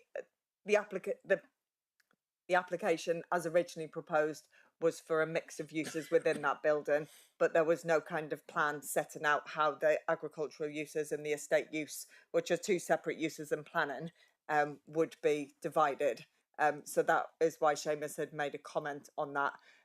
We then went back to him when the proposal was amended, when it was just for agricultural purposes. And as Seamus has explained, he did provide a supplementary letter saying, yep, I'm happy, I'm still satisfied, even, if the general storage is removed, that there is a need for the building of this size, which I think he's just explained. Seamus, just for clarification, I know the application's been in quite a while, but you said you first went there in 2001. I think you probably meant 2021. Sorry, did I say? I feel old, but I'm not quite that old. Yes, it was. I replied to Jeff Penfold in March 2021. Sorry. Yeah. Okay. Right, Councillor Allen. Thank you. Just looking at the type of machinery that they intend to store in this barn, we've got tractors, pesticide sprayers, herbicide sprayers, weeders, flail movers, vine trimmers, picking traders, leaf defoliators, roller hackers, power harrows, headland rollers, seed drill. I mean, a lot. In terms of pollution of that very protected site, and also potentially this is a question for the archaeologists, the impact of all those vehicles moving in and out in terms of spillage and pollution. What are the concerns and what thought has been put into that? Thank you.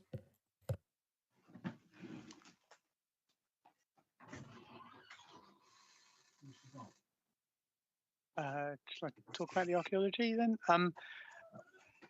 What we're proposing is an archaeological condition, so that any areas outside the protected area and that are going to be affected by groundworks are going to be excavated or exposed, and any archaeology that's exposed by the removal of topsoil and subsoil will be recorded before it's destroyed. So there will be no archaeology within the footprint of the building and the yard or anywhere there's groundwork. So the archaeology will be gone. It'll be what we call preservation by record rather than preservation in situ. And with regard to the roundhouse site that's protected, I suppose since machinery is not going to be over the top of that, then that's not really a concern for that any more than it would be in an agricultural situation in a field. Thank you. Can I just follow that up by saying, has anything been recorded there? You said the archaeology there will be destroyed. Is there anything that we know about which will be there? Yes. So what happened? They did a geophysical survey, and then they followed it up with doing some trial trenching to test the geophysical survey and have a look at the anomalies that were found. The roundhouse is the main concentration of archaeology, but there are a few bits and pieces outside that look like they might be associated with prehistoric activity there. They could be natural features, and the problem is with digging trenches, narrow trenches, is it's quite hard to characterize something if it doesn't quite fit wholly in that trench. But we don't think there is anything significant outside of the roundhouse footprint, but there may be things like post holes, pits, gullies, that sort of thing associated with settlement, the sort of peripheral edges of settlement in that area. If it's possible that something larger and more interesting was found, are there any conditions on the building would stop, and that that would necessitate a change of planning permission. By doing the geophysical survey and by doing the field evaluation, you largely you remove all of those variables. So we're down to the point where we know generally that there is nothing significant there spreading across the entire site. There's nothing there that we think in all reasonableness that would stop the development, which is why we've asked for a condition to record anything that is disturbed. There is always the possibility you've got a small feature that's got something fabulous in it, but that is rare and far few between. So unlikely in my experience. The only times you really sort of hit those problems are when you haven't done geophysical survey, you haven't done your trial trenching to understand what's on the site and what the impact of the development is. Right, sense? yes, thank you. Will there be an archaeologist on site throughout the build out? Yes, if consent's granted and the archaeological conditions applied, the usual wording of the condition means that they produce a method statement for the archaeology, and then that is implemented during construction. And in this case, it will really be probably the removal of topsoil, subsoil, see if there's any archaeology there. If there is, it will be investigated, recorded, and then once that's done, their foundations and the main dig can carry on regardless then. Right, thank you very much. Appreciate that. Can I also, I sort of rolled my questions too much into one. The other questions was actually for Seamus. So unless pollution from the tractors and things will affect the archaeology, but I can't imagine they would do. But could I ask Seamus then the question about the potential for pollution from the large number of vehicles, particularly the ones spraying pesticide and herbicide and the rest of it, and what potential there is for pollution of that very protected site? Thank you. Councillor Allen, I think this is environmental agency rather than planning. What do you mean by that? Do we have the environmental, that was... Sorry. There is protection on all buildings, and they're enforced to do that. They put little sumps in to make sure that nothing escapes. No, this is particularly because in their statement they've said what vehicles they're going to be using. So is there any mitigation in terms of planning to prevent pollution from those vehicles? For future, what when you say pollution, that's quite a wide range in.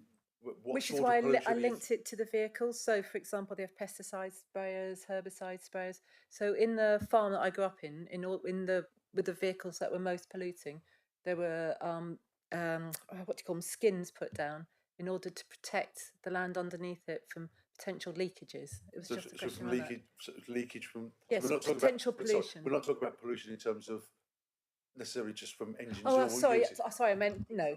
Sorry, Bernard. Yeah, no, I'm talking about diesel spills, pesticide spills, those kind of things from the vehicles there. So, in order to prevent pollution seeping into the ground, is there any mitigation in terms of planning around that?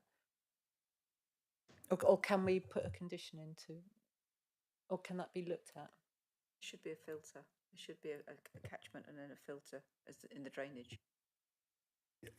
Yes, in the drainage, I absolutely accept, but I'm not aware that under the normal planning regime we want sort of special.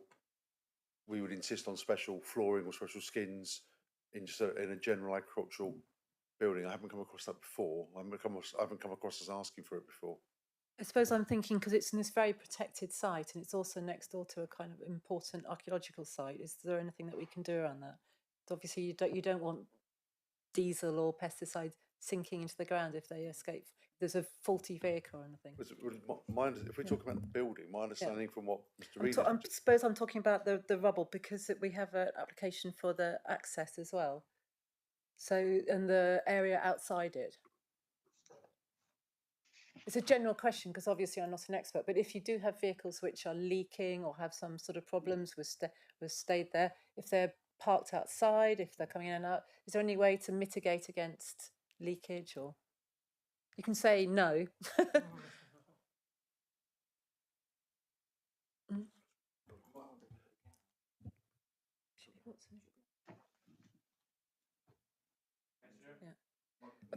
Sorry. My feeling is that that's covered by other environmental legislation and wouldn't be covered necessarily by planning. I think that if there's any pollution incidents on, well, anyway, not just on agricultural land, it's normally covered by the Environment Agency.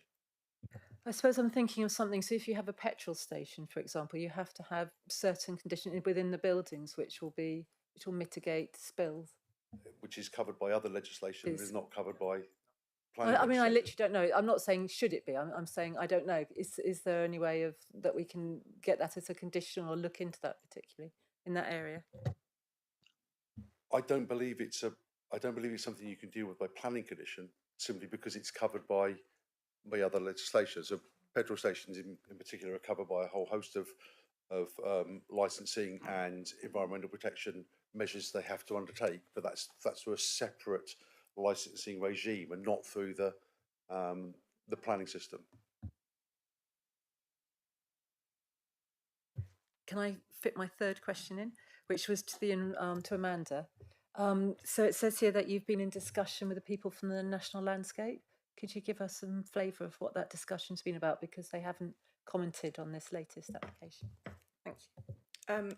Yeah, well, it's to go through the application amendments at the point where I took over as landscape officer on this, which was about halfway through the lifespan of the application, knowing that there had previously been an objection from the South Devon AONB unit, as it was at the time, which was quite a detailed objection, listing a lot of things that they were concerned about.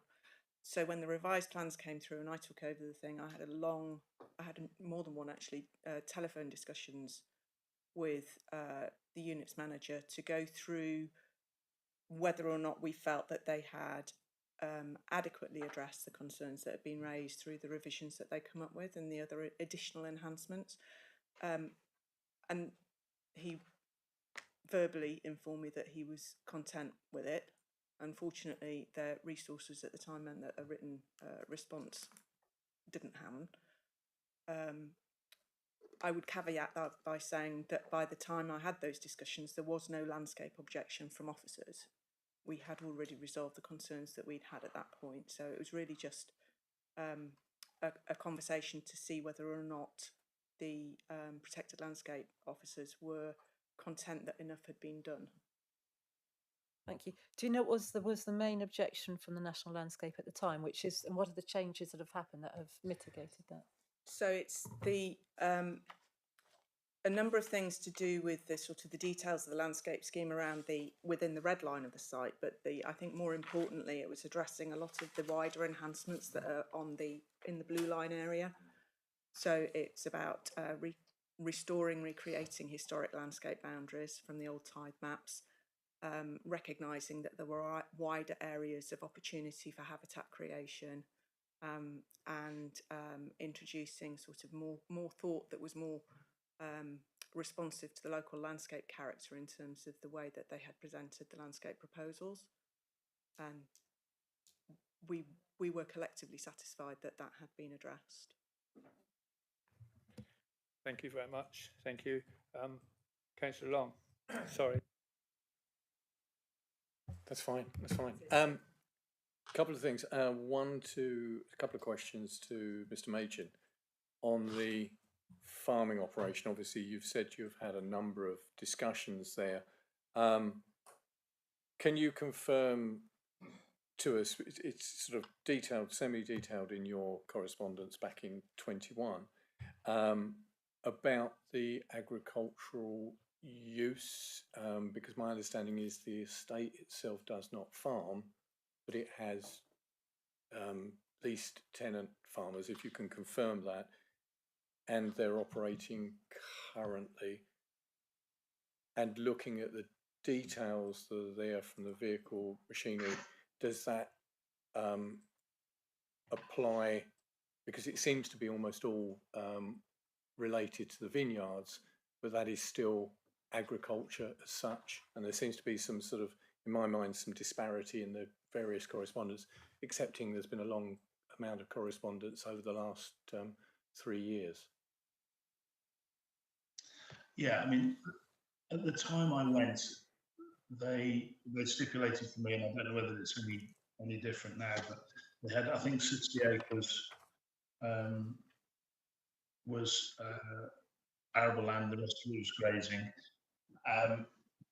And they were heading into Little England stewardship scheme. So there would be a lot of things that we would still do apart from graze grass and grow the crop.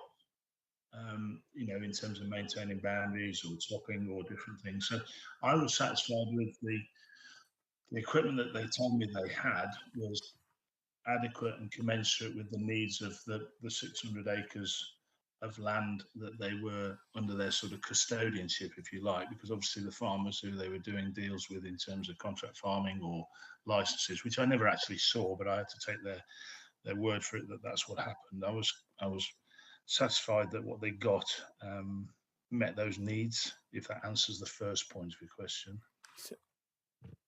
So just to clarify, so really what you're looking at is, rather than the way I look at it, normal farm work management, ploughing, moving cattle, maintaining fencing, things like that. You're saying the estate, you considered that the estate were doing the estate management and the contracted leased farmers were just bringing in either cattle or just cropping. Yes, that's probably a decent summary of it. Thank you. Another question just on the vineyards and the siting. Obviously, can you clarify the siting you consider is the most appropriate? I don't think you said it, the most appropriate, even though the bulk of the machinery seems to be for the vineyard. And isn't that a balanced? Can you just confirm that your view is that it's a reasonable position given the bulk of the work that is carried out on the estate? Yes, I think that's fair. That's fair comment. Yes, I do. Thank you. My other question is landscape. I know you've covered it. One of my questions is, we've seen lots of descriptions. We've seen some of the sort of illustrations showing fairly substantial mature trees blocking it out. How long do you consider that the landscaping would take to mature or reach a stage where it will reduce the impact? Because obviously they're putting in whips and hedge plants and small. It's going to be quite considerable time in particularly that very exposed location. They're proposing a variety of different sizes of stock to go in, which is helpful. The majority of it will be quite small, but because it's quite small, if it's well looked after as it should be, because there will be various conditions requiring lamps and management plans if this is approved, the chances are that the smaller stock will probably establish quite successfully fairly quickly and will put on some growth. I would say there will be a discernible difference within 5 years, but realistically 10 years probably before there is significant level of screening. So yes, there will be a level of visual impact for some time, but that is balanced against the fact that they've chosen a design that is partially concealing the structure that they're putting in, albeit with a different form of landform. So there's a bit of a balance there. Just a question to come back on it. Looking at it, it's a fairly, and I think from the officer's sort of photographs, it's a fairly exposed site. The topography runs down. Do you consider, because we saw this sort of illustration of sort of what it would be like, do you consider that's acceptable because it does appear to change the landscape from when you view it across, so it becomes more obvious because of the landscaping that goes in? That's how I viewed it, that you've almost got like a copse developing up in that position with activity. There's change, it will change. You'll have to excuse me because I wasn't the officer that originally dealt with it. And concern was expressed originally about whether the earth mounding was introducing anomalous features, which was why such a substantial planting scheme was subsequently put forward. there will be a change, but in terms of copses in the wider landscape, they're not unusual.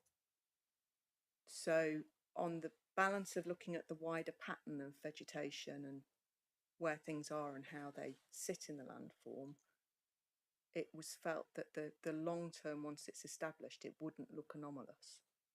But it is accepted that there will be a shorter term impact while that is establishing. Okay, Councillor Rake. Thank you, Chair. Two questions, one for Amanda and one for Seamus, if I may. Let's do Seamus first, because that's been how it's been happening. If we could give the applicant a magic highways wand and sort out the access problems at Lower Ormouth, a number of the representations in objection have made reference to the existing agricultural barns on that site being underused / even kind of partially demolished in recent times. If access were not an issue, would those barns, as far as you could tell, offer sufficient storage and housing for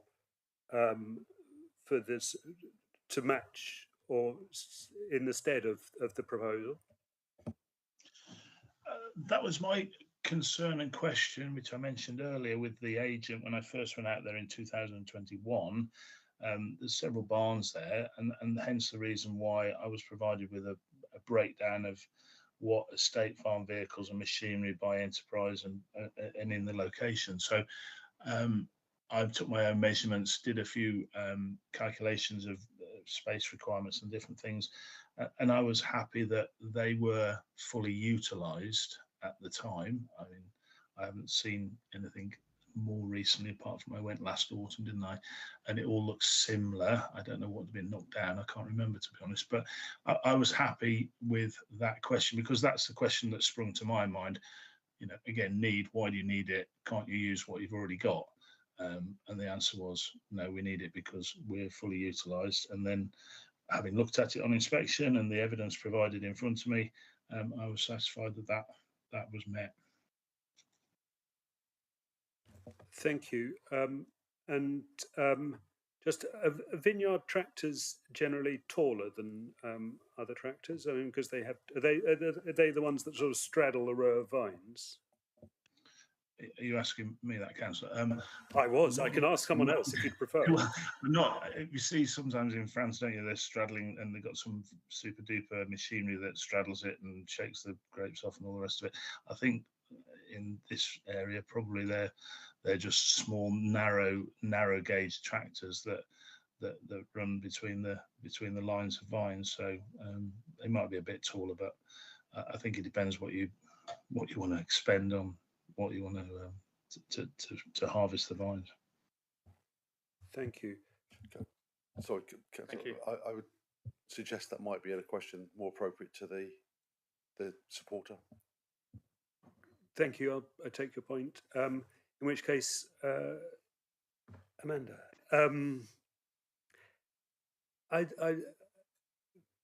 is it always? I mean, I appreciate the screening, but I'd have a concern that the planting of the copse around the proposed barn will actually sort of draw the eye towards it rather than, and that given the existing mitigations from setting it into the hillside, I mean, what I think needs to be, what I might think needs to be screened would be the forecourt rather than the barn itself. I mean, and especially because the copse is a rather sort of, perhaps one could say, artificial rectangle shape. I'm just worried that it actually makes everything more visible rather than less. Do you have a view on that? I quite like looking at trees, I suppose. There isn't a copse there now. There is no tree planting there now, and the only hedge is the roadside hedge, so it will look different. In looking at the landscape character of the wider area and of the landscape around the site, the officer's view was that it wouldn't be out of character once it was established, because there are copses around the landscape. On the plan there, that's up on the screen at the moment, the bright green circles, of which there are quite a few, are labelled as standard trees to go in, small standards. The duller green beneath those circles and around are the whip planting. The hedge planting will be whip planting. So there is quite a substantial amount of tree planting that will go in, so it will look very different from the open corner of the field that you've got at the moment. But we took the view, and I agree with my colleague who made the original, withdrew the original objection, that it wouldn't be out of character once it was established. Okay, thank you. And just if I could, Chair, just for the record, I quite like looking at trees as well. We're pleased about that. Councillor Allen, don't forget we're looking at the application as it stands and not alternative sites. Okay, well, in terms of us, stop reading my mind, Councillor Taylor. It's quite impressive. It was like a bit alarming, actually, to be fair. Yes, you mentioned, well, I mean, it's talking about establishing agricultural need, and it just seems a little strange to me that some of the barns that could potentially be used to house this equipment have been knocked down. And I understand others have been turned into holiday lets. I don't know anything about that, but I'm looking at some of the objections. That seems to be what had occurred. Do you have any understanding of why some of the barns that could have been used alternatively have been knocked down? Because obviously that does affect the need for agricultural exceptional site. Thank you. But that was a follow up to Councillor Rake's question to Seamus. Sorry, Councillor. So, do I know why they've been knocked down? Did you ask? You mentioned that some of the barns had been knocked down that could have been used for alternative storage. So I was just wondering if we knew why that had happened.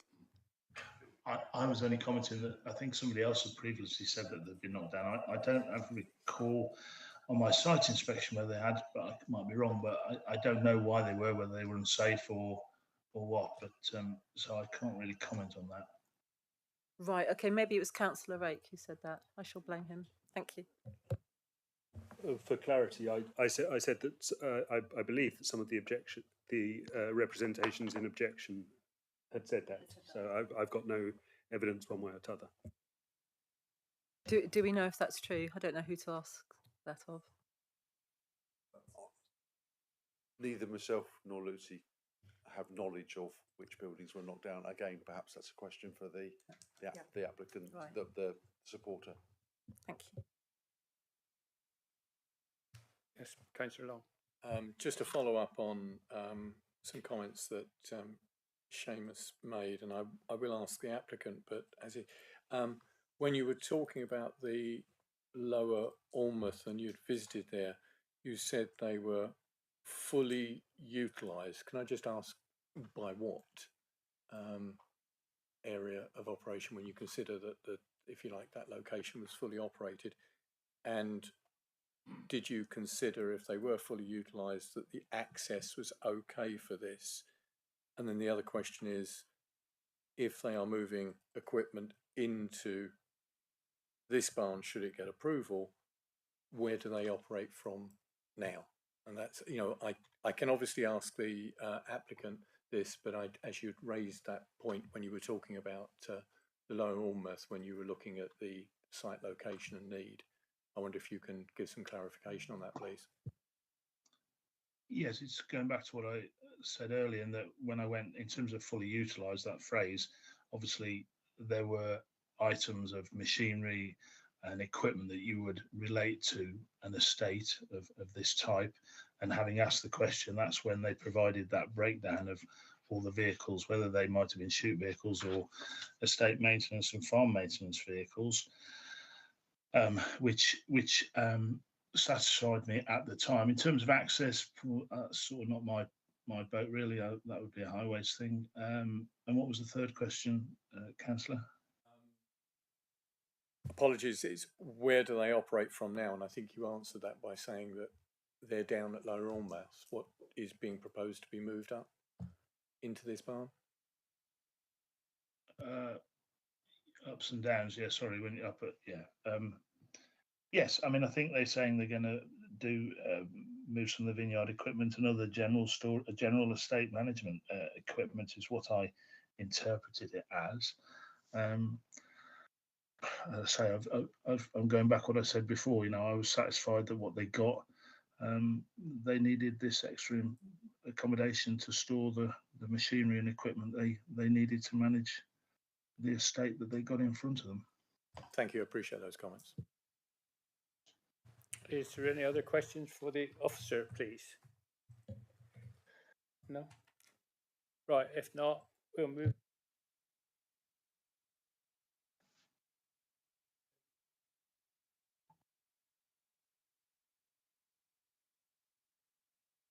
Need a microphone. Yeah, sorry. There's no other questions, so we'll move on now to the speakers. There's no objectors. Then we'll move on to the supporter, which is Manon Osborough. Thank you.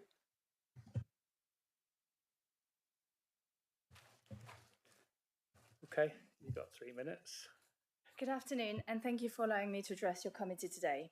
My name is Manon Fosberg. I am the vineyard and estate manager for Bantham Estate. I'm also the tractor driver, full-time for the vineyard, and I've worked on the estate and with the estate team since 2021.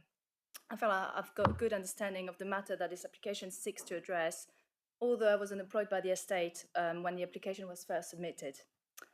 The application before you address a key practical problem for me and my team on the estate, as we have a real shortage, and I'm going to insist on this, is good, safe storage for our agricultural building. This issue has become even more pronounced for us over the last 3 years since we planted a vineyard in May 2021. The vineyard is planted across 2 sites, Lower and West Buckland, but the majority of the vine are actually at West Buckland site, just above the proposed building. Since then, we have had to acquire a variety of very specialist, expensive vineyard equipment necessary for various tasks. We've got sprayers, weed control, things for soil management, and all this is equipment to which we would have at the point of the initial application, and the genuine need for this additional agricultural building space was confirmed by the officer advisor, Seamus McKine, and I apologize if I don't pronounce this properly, in March 21. Throughout the extensive period of during this application, we have addressed various questions from your officer concerning the landscaping mitigation for the building, resulting in a building that is semi-submerged, cloaked with grass, shrubs and trees, so it'll be almost invisible within the landscape within a few years, which I think there is photo coming through, hopefully, as we can see in year 5 and year 10 as well. The traffic and the movement of vehicles around the estate, the building benefit from a suitable and safe direct access to the field track, which wasn't pointed, but the building is right below the vineyard, which are accessed directly by field track. The location of the building, which we were guided by previous use of the site by an agricultural smallholding, as photographed previously circulated to you indicate, this is not a completely greenfield building. This site was previously a house, agricultural building before. For me and my team, having a safe and secure storage for agricultural equipment is very important. We now employed about 15 people on the estate, part-time and full-time, and also 16 local people in the vineyard seasonally. Your support to enable us to have the facility we need to optimize our efficiency and to successfully look after their health and safety is key to maintain this employment. Finally, after a long period of consultation with stakeholders and professional consultees, your planning officer recommends this application for your approval, with none of the statutory consultees raising an objection to the application. In this instance, I ask that you support your planning officer today and vote to approve this application. I'm super happy to answer a question, as I think it's important for me to describe more about where the building is and actually what the vineyard equipment is. I think there's been some confusion as well about the spraying, which I have to say officially we don't spray pesticide, we don't spray insecticide. We've got very specific sprayers on site. You were referring, I think, to a biobed. Thank you. Sorry. They will ask Thank questions. you. They will probably ask you the questions. Thank you. So if you sit tight for a minute, it's questions, please, for... On Monday, when we attended Yes. the site meeting, because of the weather, we took shelter in the other barn that's Yes. there. Will that barn become surplus to requirements if this one's built? And if so, what purpose will it then have? No that I know of. Obviously, I'm concentrating on storage for the vineyard. That building, as it stands, doesn't fit even the sprayer. I think I wouldn't have been fit to be able to fit in. So nothing that I know of. I'm just probably looking for safe storage for the vineyard equipment.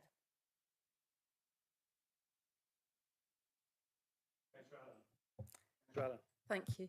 We were looking at a map of the sites here. So Yes. when we did our site visit, Yes. we didn't see any evidence of the vineyard behind. Are they planted already, or is that? So I don't know if this view, so Yeah. where D is, literally as you come out, the only road I would have to cross is 4 meters of the road, and then I can access the field track, and the vineyard is another field away. Oh no, sorry. If we go back onto the Sorry, photo, I thought it might be on the aerial. we can just about see on this one. Is On the it right-hand up that side, track? So where the blue line is? So there if is you- a track straight away coming out of the entrance of the building. Right. So most of the vines is located on that right-hand side. Right. With plans potentially to expand. So most of the time I spend in the vineyard is at West Buckland.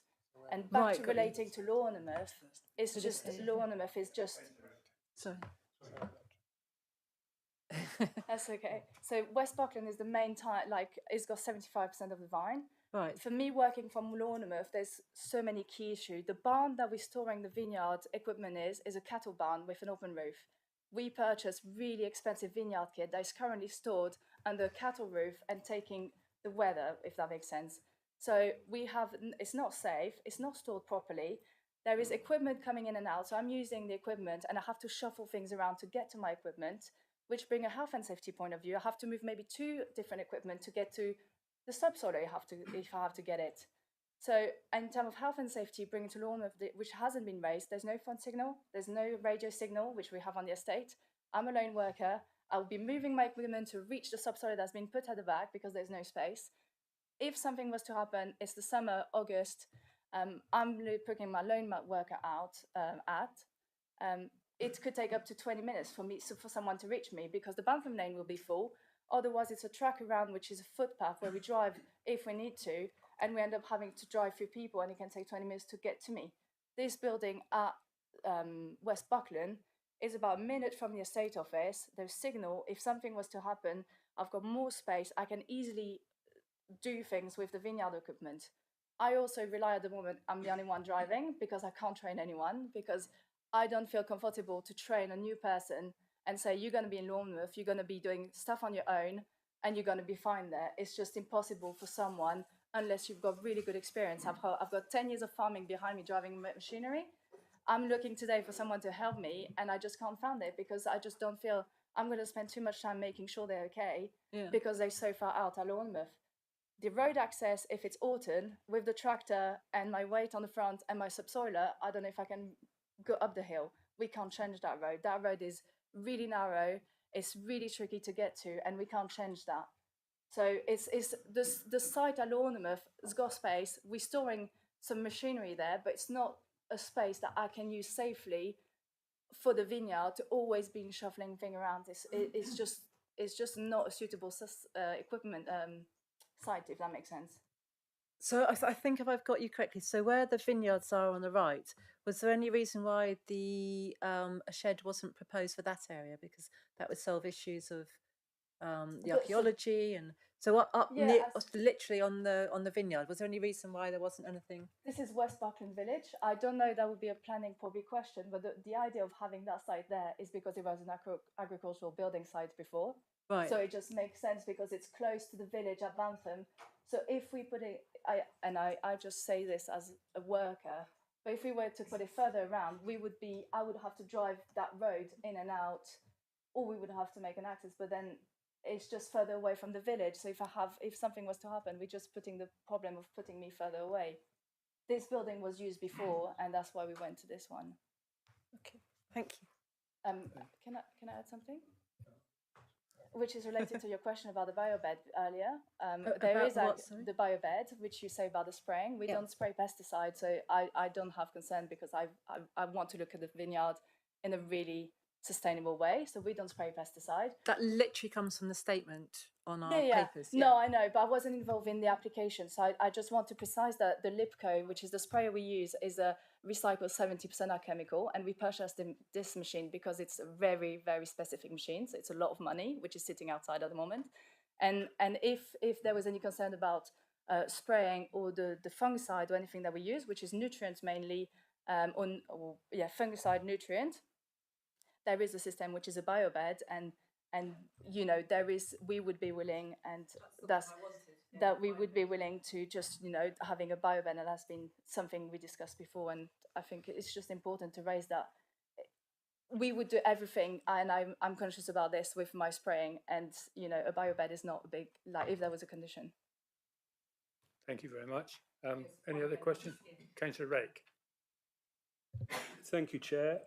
Just to come back on a couple of questions that I was advised I'd be better off asking you rather than our officers.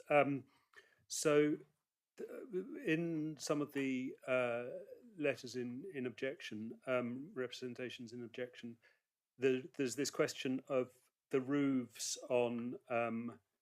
I've now found the objection in question. The roofs on barns at Lower Ormouth having been removed.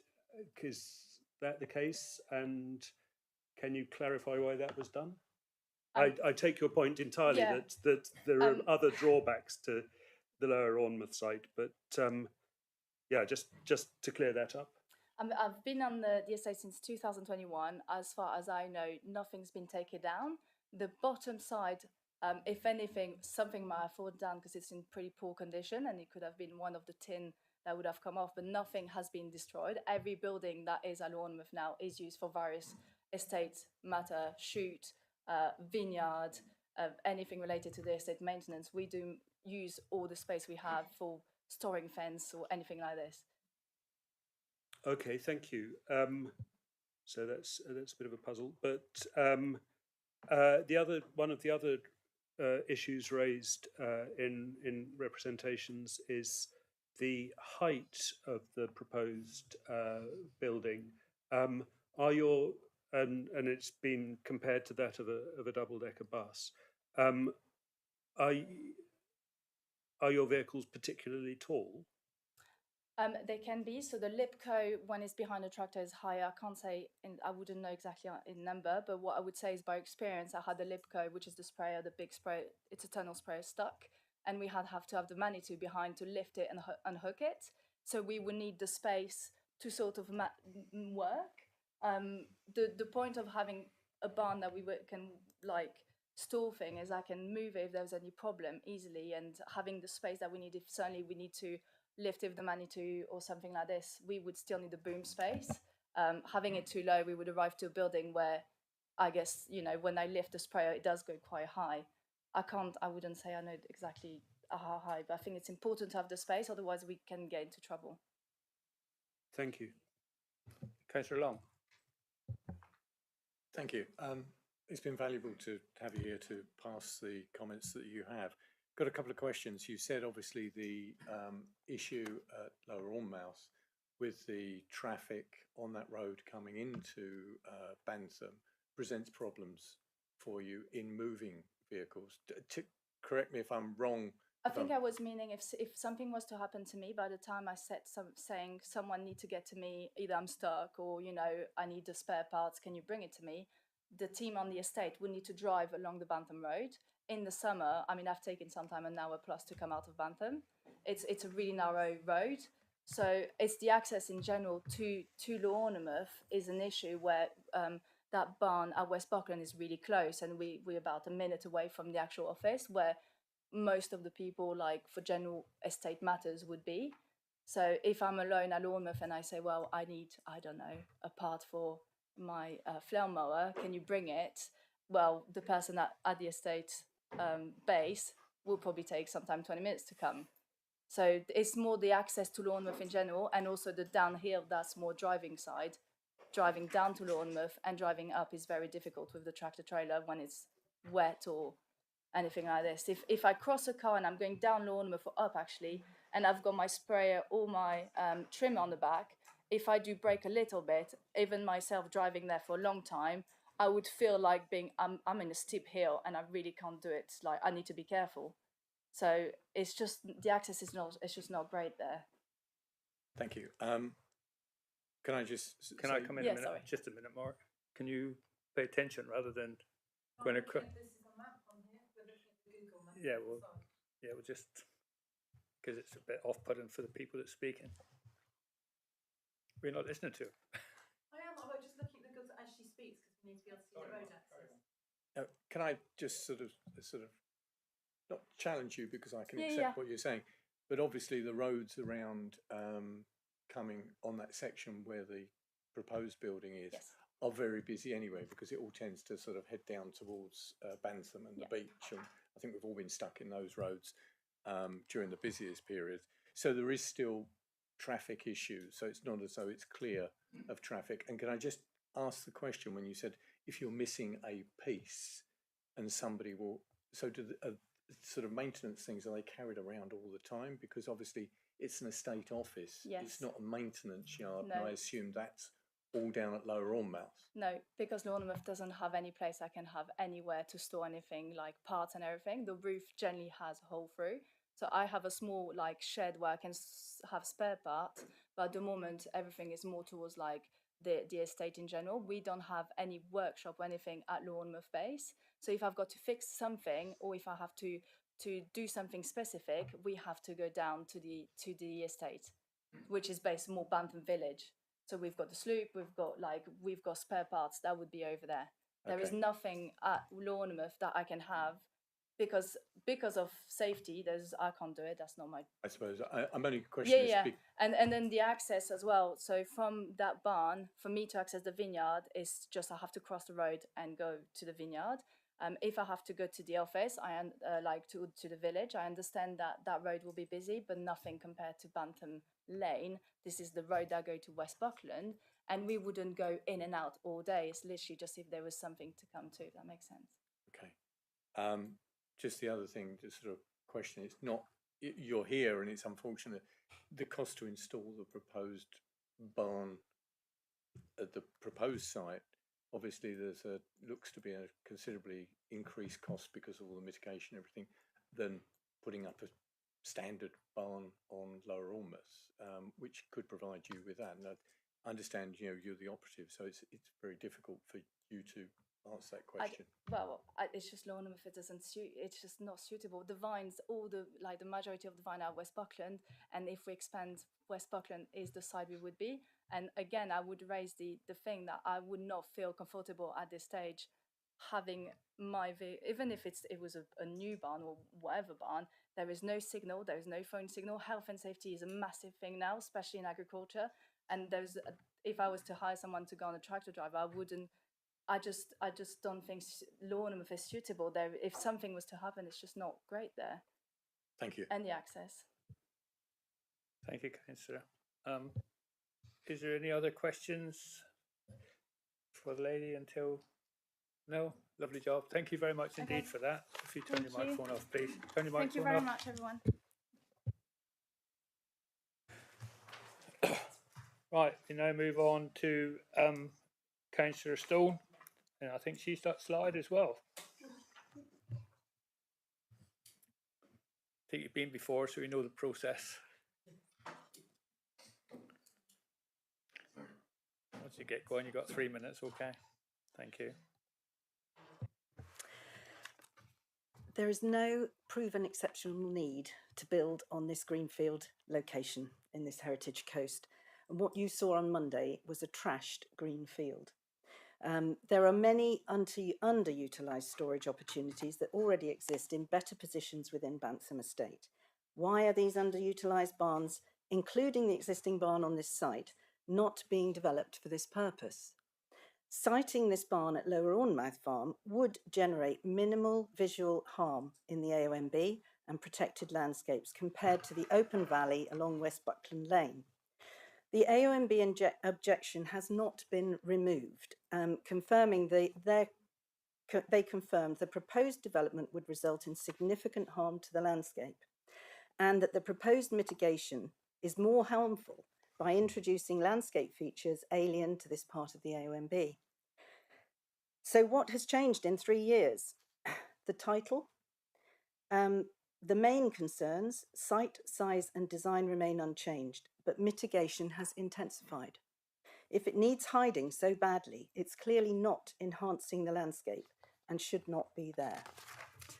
The application has no supporting comments and 80 objections, but it does also contain some misleading claims. That the site is central to the vineyards, which it is not. Lower Ormouth Farm is sited between both vineyards. The lane to Lower Ormouth is unsuitable for larger vehicles. Not true. Tenant farmers have used it for years without issue. However, it omits to state this is the only way to access Vineyard 1 from the proposed site, increasing its traffic usage by 50%. Lower Ormouth Farm is adjacent to Vineyard 1, and so no road access is needed, reducing the road usage by 50%. West Buckland Lane is a busy, often congested route to Bantham Beach for cars and pedestrians, and this development will create more, not less, problems. That digging down 2.7 metres will make this disappear. A building the height of a double-decker bus, it will still be visible from the lane, and from houses and footpaths on Thurleston side, its full height will always be visible. Planting will not reduce the impact of this huge building for at least 15 years. On an archaeological site is a 5-metre radius around a Bronze Age roundhouse, sufficient protection for what might be under the ground.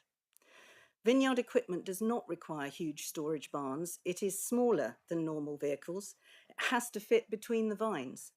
At 33 metres by 12 metres, plus the same size yard with 5 galvanised steel roller shutter doors and stone cladding, the equivalent length of half of the tenanted cottages in Bantham High Street, or 5 commercial units on a trading estate, this is not small scale. Should it be needed for Vineyard 2, the existing barn on this site is perfectly usable. For all these reasons and more, we urge you to refuse this application. Thank you very much. Is there any questions, please, for Councillor? Councillor Long. I've got one. You didn't make any reference to farming, which is obviously part of the agricultural need, which the agricultural need is reflected in the vineyards, which is agriculture.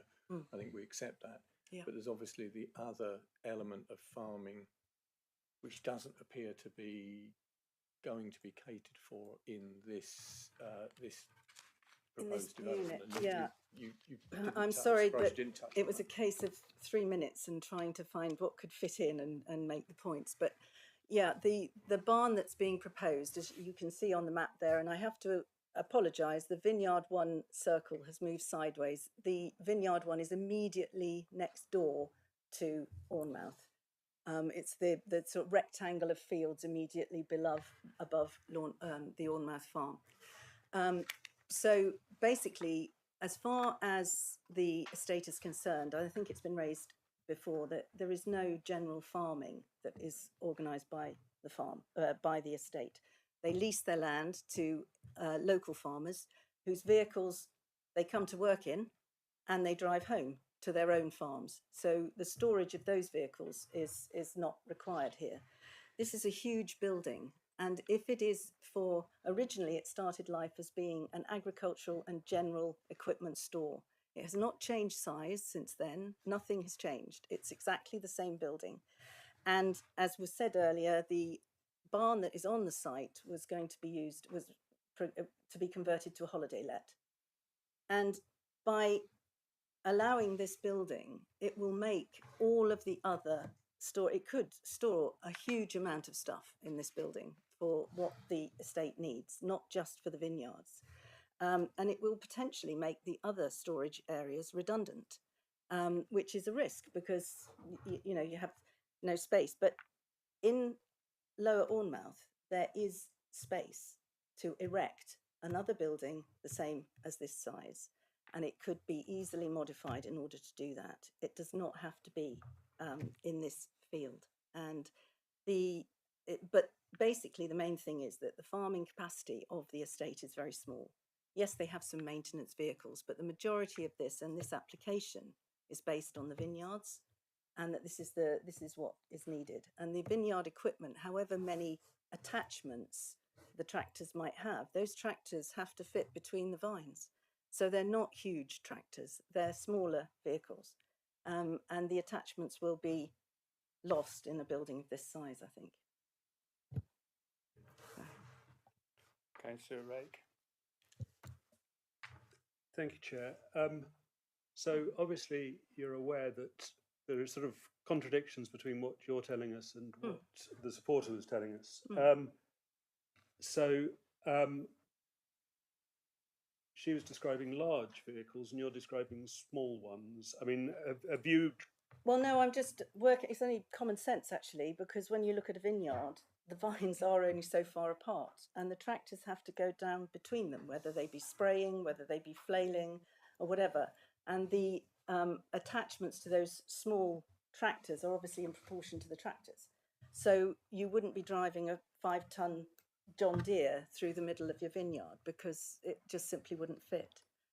So, you know, it's just a bit of common sense really, in that the size of the vehicles that this building is for are smaller than normal. And it is hugely tall. I mean, it's a building that literally is the height of a double-decker bus. That's very, very large. Thank you. And the supporters' comments were that the majority of the vines are at the West Buckland site. I mean, I presume, seeing as she's the vineyard manager, no. you can accept that. No, I accept that, but there is still a vineyard on the other side. There is, and obviously, you know, the access to it would not cause any traffic problems at all from Lower Ormouth Farm. But the fact is that to get to Vineyard 1, if all your vineyard vehicles are in the proposed barn, you still have to use that road. It's the only way to get there. And to get, just so I understand, to get to Vineyard 2, yeah, if all your vehicles are at Lower Ormouth, yeah, you still have to use that road. You still have to use the road that is apparently a problem because it's the only way to access Lower Ormouth Farm. So the little yellow squiggle. Sorry to interrupt. Yeah. But my question, what I'm trying to get to, is if were the barn to be sited at Lower Ormouth, with the majority of the vines being at West Buckland, that road is still in use. Just as much. I mean, it's the thing. You're going from A to B and B to A. Yeah.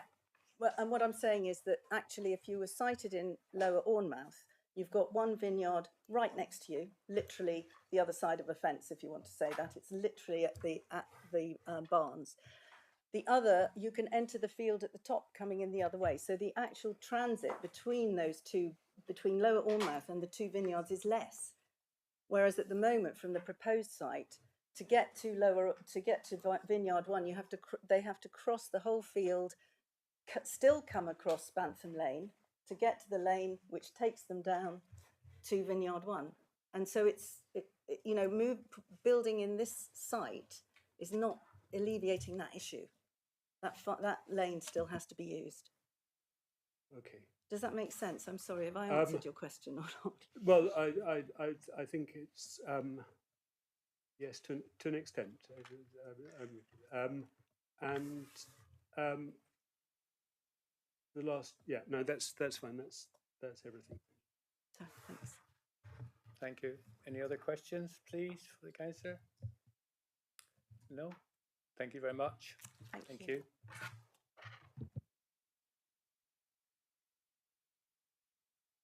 Right, we'll move on now to the board member, Councillor Long.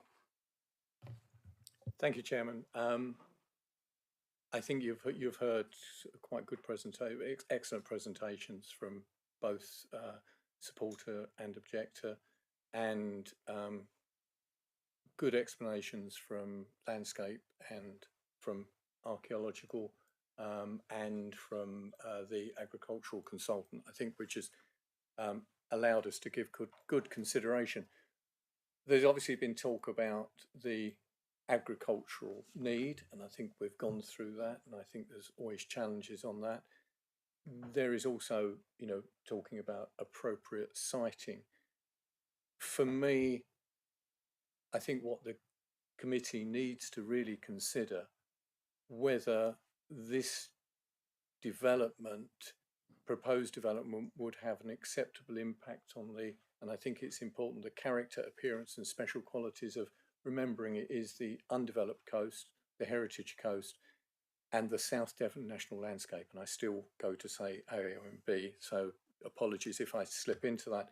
And I think the one thing that's interesting on the timing of this is that and again, I hate to say it, the Levelling Up and Regeneration Act 2023, and I had to write it down to sort of remember it, actually strengthened this requirement within the South Devon National Landscape.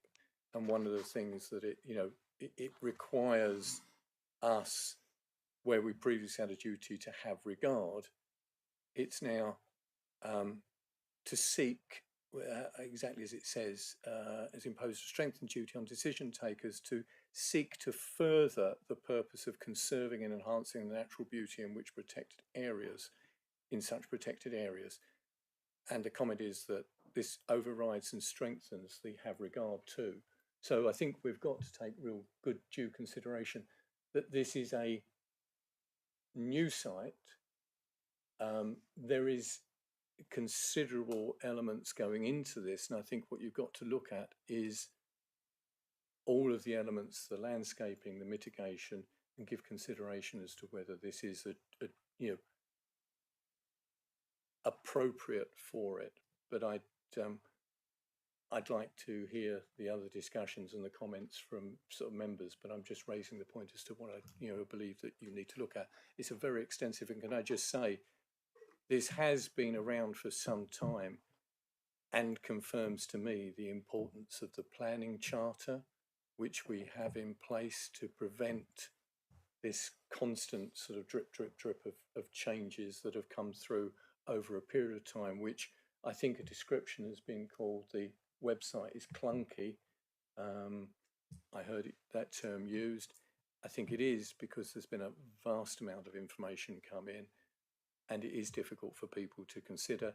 But what we are today is looking at what is before us. And I think I'd just ask the sort of members to really give consideration about the South Devon National Landscape, the undeveloped coast and heritage coast, and the need, the siting, and whether it's an exceptional need that we have here for it. Thank you. Thank you, Councillor. Anybody got any questions for Councillor Long? No? Right, we move into the debate. Anyone like to open this one up? No, everybody's quiet. Thank you. Well, taking Councillor Long's last, and I think I'm not his very last, because that was moaning about commenting on the nature of the process and the website. But the one before that said we should consider the impact on the national landscape. Thank you, as well as the undeveloped coast and the heritage coast. I mean, I think it's instructive that this is next to a Bronze Age settlement, which shows just the extent that over time, the national landscape is a man-made construct, and to a large extent, obviously, the hand of God, or whichever creative force you want to believe in, did the basic shaping, but we've taken over since then. I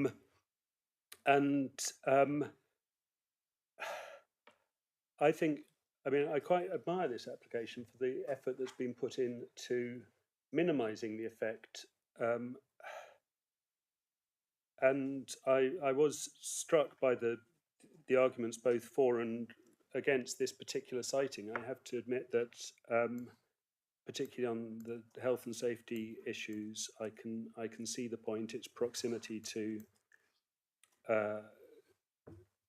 sources of support in urgent times and sources of assistance in less urgent times So it's a balance at the moment. I think it's tilting in one direction, but I'm keen to hear my colleagues' thoughts. Thank you. Anyone else like to? Councillor Allen? Okay.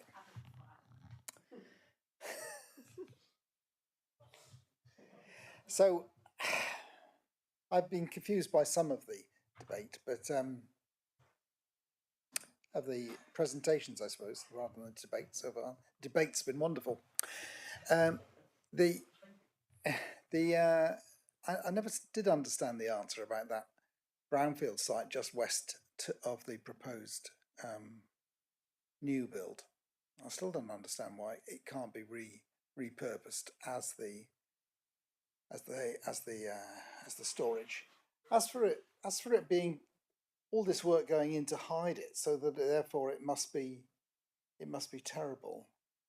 I think that's, you know, we all have individual perspectives on life, and I just think they're doing really well to put up a grass roof. We wanted the grass roof in Totnes, didn't we? Sedum or something, or have no building at all, perhaps.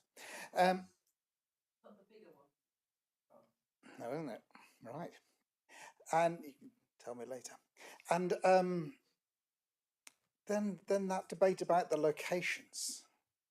Crumbs, we've had an agricultural officer say that this is okay, and I'm going to have to side with the professional, really, because the other representations are lovely, but I've got to choose some way. So at the moment, I'm going to go with this storage that's on offer. I'll be glad to hear more. Thank you, Victor. Councillor Allen? Thank you.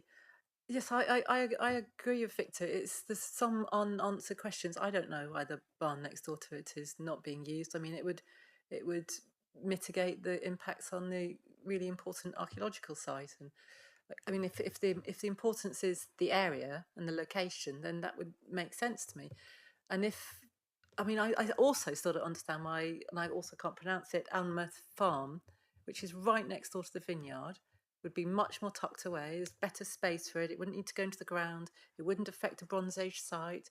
It wouldn't have upset so many people. I sort of understand why the problems with that one can't be mitigated. I mean, if it's a question of no Wi-Fi in the building, put Wi-Fi in. I mean, there's some issues like that which don't really make any sense. And because we've had such very differing presentations from the council and from the supporter, it's a little tricky to sort of find your way through that.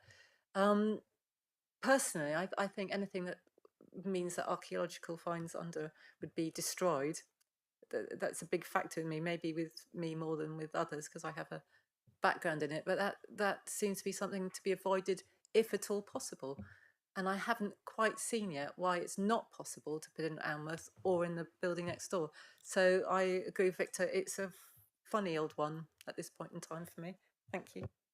Councillor Allen, I don't think it's up to us to decide which other site would be available or suitable. I think it's this one we're looking at, and this is one we got to vote Yeah, on. no, I understand, but it comes back to that need aspect of it for me. Yeah.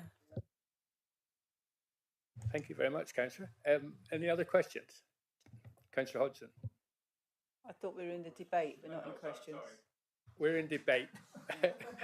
Comments? Yeah. Dartington Parish Council beckons. Yeah, I'm just.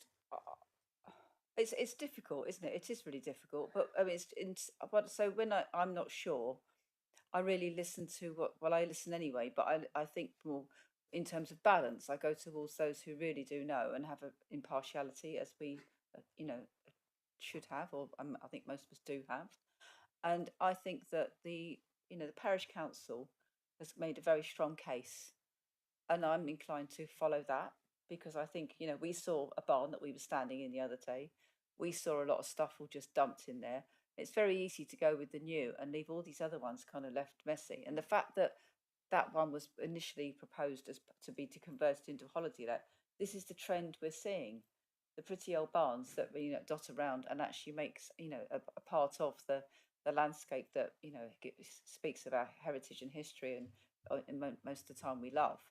That is a really strong case to try and have those as currently used as well, not just dumping grounds. And then as soon as the new place is in and got the planning permission, suddenly their next application will be for holiday let. And as I was saying earlier, they are having a big impact on everywhere around us. The holiday suddenly turning in this holiday destination rather than where people live and work. And I wouldn't want to compromise any agricultural development. But it does seem to me that listed out there is a number of alternative places that have accommodation. Is it taking away all the sort of ugly vehicles away from where they do the shoot, for example? Again, focusing on supporting holiday destination rather than what people might need to live and work around. So I actually think that I'm very strongly considering what the parish council have said, and I shall listen to other people's representations. Thank you, Councillor. I mean, standing in that barn, I mean, I was obviously in agriculture, and I wouldn't have liked to have had to move all the machinery to get one at the back, because it's not that convenient, to be perfectly honest, but that's my view. But there was, excuse me though, there was other area around, not just in that barn, but there was other places around there that were being used for vehicles coming in. So with that big hump of soil, for example, and then there was concrete areas that areas could be used to come in too. Right, Councillor. Chairman, it's been interesting to listen to and it is complex. We have to understand and accept that this is, however you look at a rural business, it does employ people. And I think we've seen agricultural buildings go up elsewhere to improve, to have better access to future-proof businesses. And we have supported that. And I think I would support that.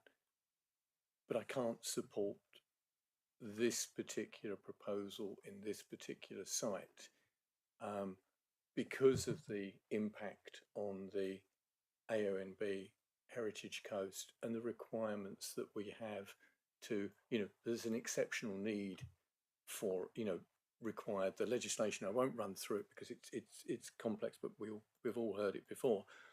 I don't think there's an exceptional need for this to be in this position.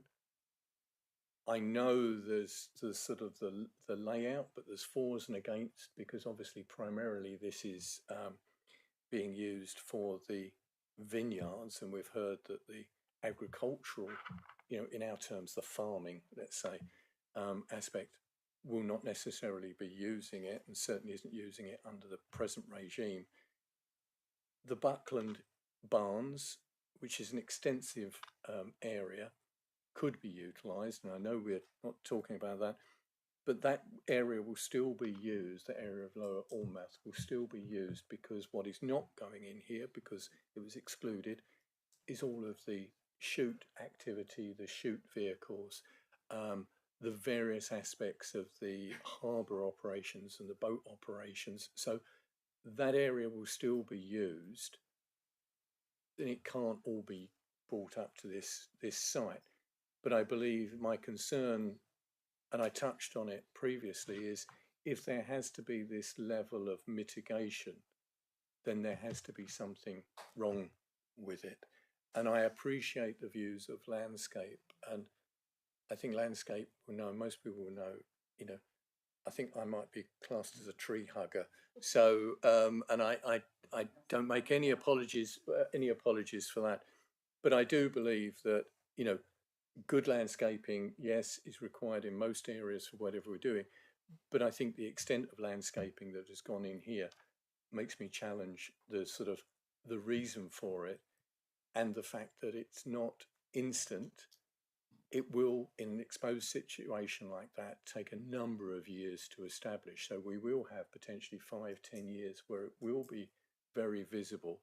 And I come back to the point that we need to protect the South Devon National Landscape. We need to protect the heritage coast and the undeveloped coast from development. development of this style could take place elsewhere without that harm, without that impact. So I know we're told we've got to look at that. I'm looking at it from the point of view that I don't see that it's necessary to go in this position. I accept, and I was really pleased to hear the comments about the from the operator point of view and the loan operator and the health and safety. There are ways round that, I'm sure, because there's a lot of loan working goes on in these areas. I can't, because what this does is move the balance of the estate operation closer to a very busy and congested area. We already have the estate office developed close by. If we bring this here, the volume of traffic going through that area will increase. I just find it very uncomfortable that we are allowing further development in the undeveloped coast, the heritage coast, and the South Devon National Landscape when there are other areas where it could take place. And I'll leave it like that. I can't support this this proposal, I'm afraid. Thank you. Any other questions? Councillor Rake. It's not a question, Chair. It's still part of the. Still, I mean, I obviously have the greatest respect for Councillor Long, but I think I'd need to nip in the bud this idea that if it needs mitigation, it must be because it's wrong. I mean, when I used to wear makeup, it wasn't because I felt ugly, it was because I wanted to look even more fabulous. And I think that, I think it's not, it needs mitigation because it's bad. It's, if it was unmitigated, obviously, I mean, I don't see how we say, this is the bad thing and this is the mitigation. It's of a piece, and it's the net effect that we need to look at. And I actually find, after listening to people, I have to say I find the net effect acceptable. So there we are. We disagree, but I just think, as a philosophical thing to say, the fact that it needs mitigation means it must be rubbish is, I think, is just seems to make no sense to me. Councillor Long, I think you want to come back. I can understand what you're saying, but I didn't say it was rubbish. For me, it's development. I'm looking at the barn and the development. For me, it's development in the South Devon National Landscape, in the undeveloped coast, heritage coast. If that was standing on its own, yes, you're right, it would be more impactful, but it will still be impactful because the mitigation that they're putting in, and that's the term mitigation, they're not just putting in new hedge banks, new lines, they are in the blue ownership areas, but around it, it's fairly extensive, and that will not mitigate for at least 10 and potentially 15 years. So for me, there is harm, and I don't think there's an exceptional need for this building here. And I'm looking at it from the point of view of the heritage coast, the undeveloped coast, and the South Devon National Landscape. And I think as I go back to Levelling Up and Regeneration Act 23, strengthen the duty on decision takers to seek to further the purpose of conserving and enhancing the natural beauty in such protected areas. This does not do it in my terms. It may in yours. It's my view. Thank you. Thank you. I'll take one more comment and then I think we should move on. It's going up towards 6 o'clock. Okay, no, I think it's interesting. We seem to be on the other side of the coin from many cases where officers are saying that you can't build in the undeveloped coast, and we're trying to find ways that you can in different cases. So it's interesting. This is the other way around, that there aren't objections from officers about building in this area, and ultimately it's a bunker in the side of a valley, which you can see from the other side of the valley. So it's it's a conflict. I would agree that it's not essential to be in this undeveloped field, it seems. And with all other points, yes, I would go with Councillor Long and the parish. Is that a proposal? It can be a proposal, yes. So propose to refuse the application. Yeah. Oh, what grounds would that be? It's unnecessary development within the undeveloped coast area. Thank you. Have we got a seconder for that? Councillor Hodgson? You just, oh, you seconded it?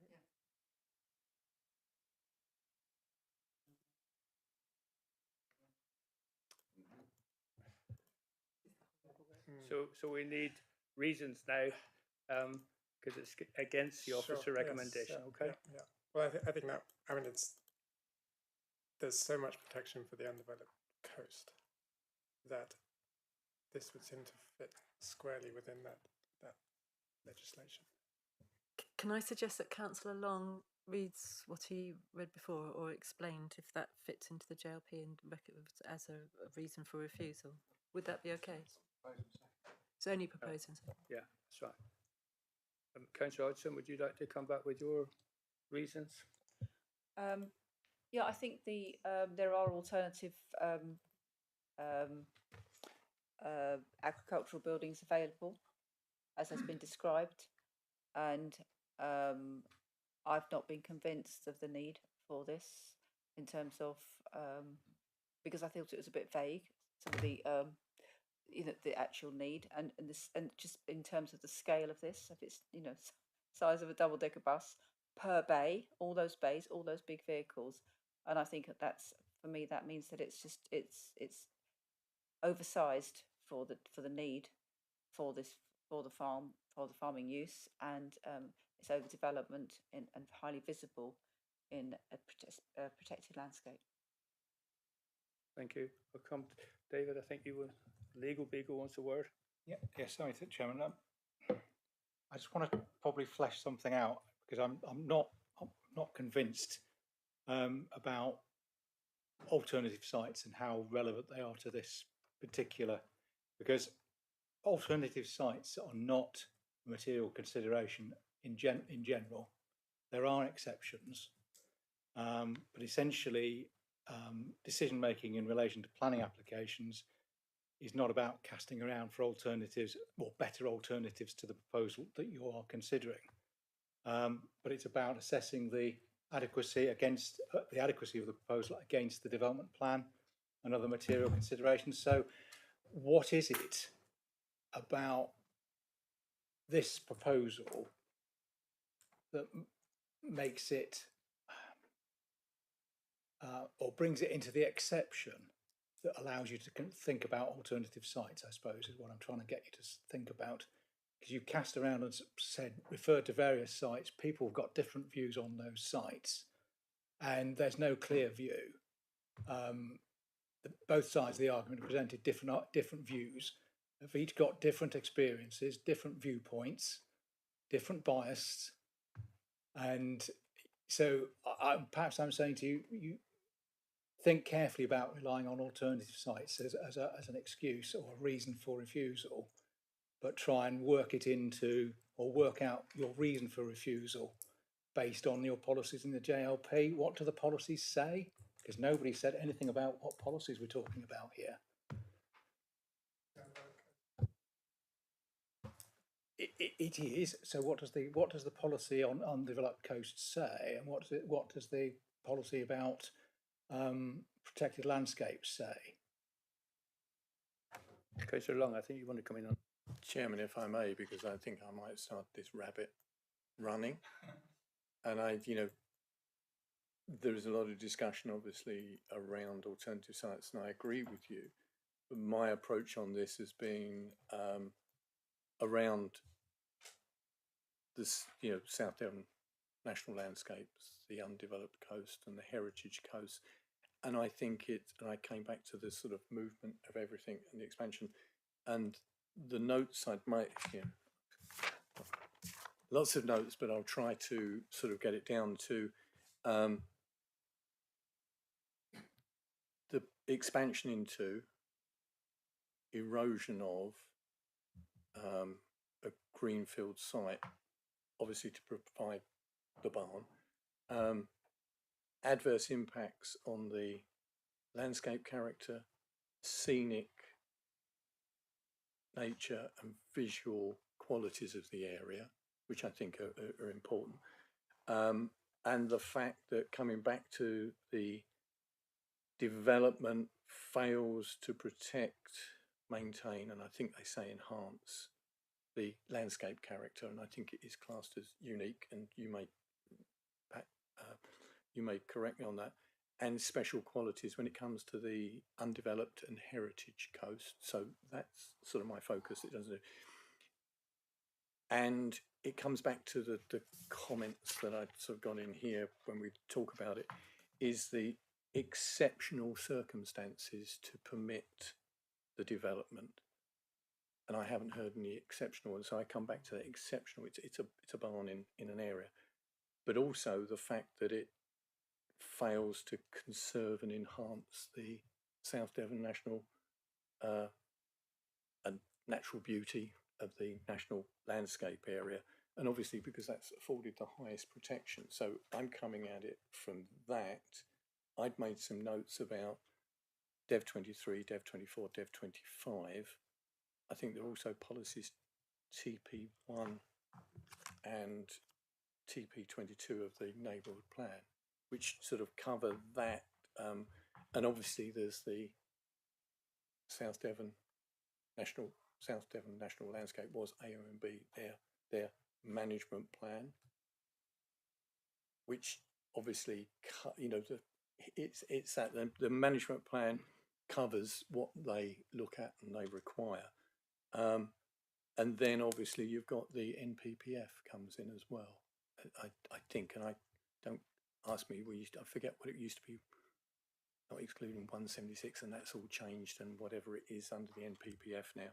So I think it's that, and I come back to that reason as to whether the proposed development would have an acceptable impact on the character, appearance and special qualities of the undeveloped heritage coast and the South Devon national landscape.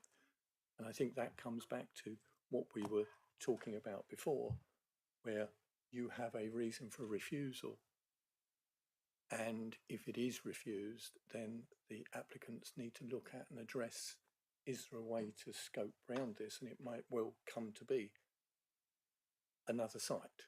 And I'm not saying, you know, for me, it's the damage that is being done there by this proposal. Sorry, that's a long way round, complex. I think I've covered everything. I'll leave it at that.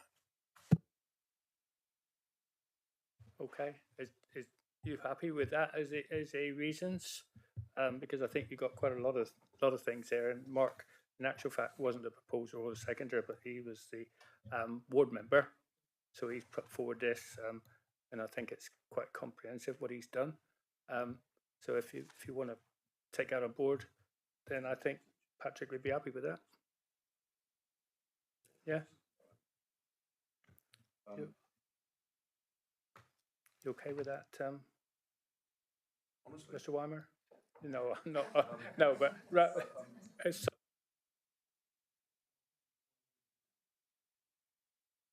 what I've written down, which would be, again, the skeleton, and we'd want to thresh that out when it'd be a delegated decision in conjunction with members. So expansion into an erosion of a greenfield site causing adverse impact on landscape character and scenic quality of the South Devon national landscape, and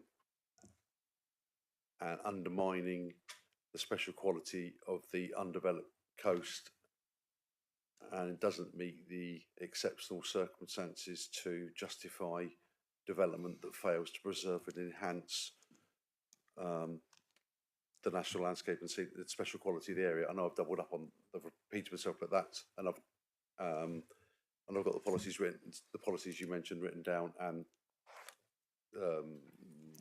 South Devon management plan. I'm comfortable that that's the reason for refusal you're putting forward. I feel obliged to say that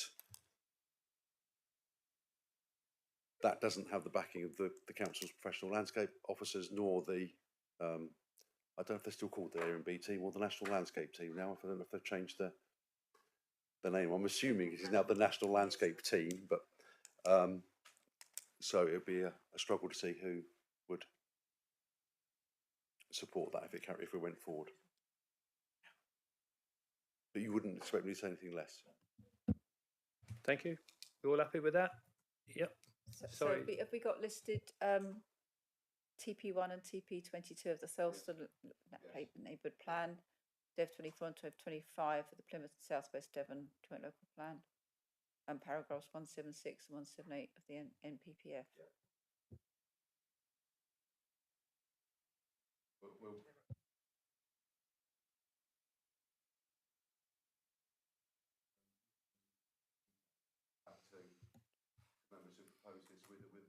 Sorry.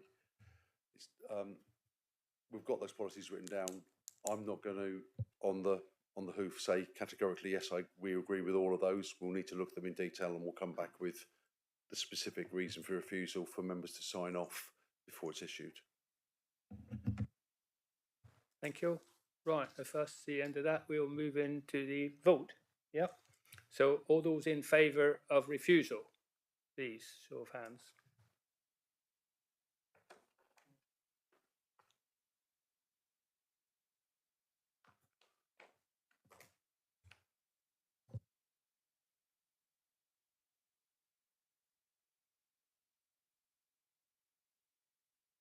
All those for it? Against refusal. Against refusal, sorry. It's the second thing.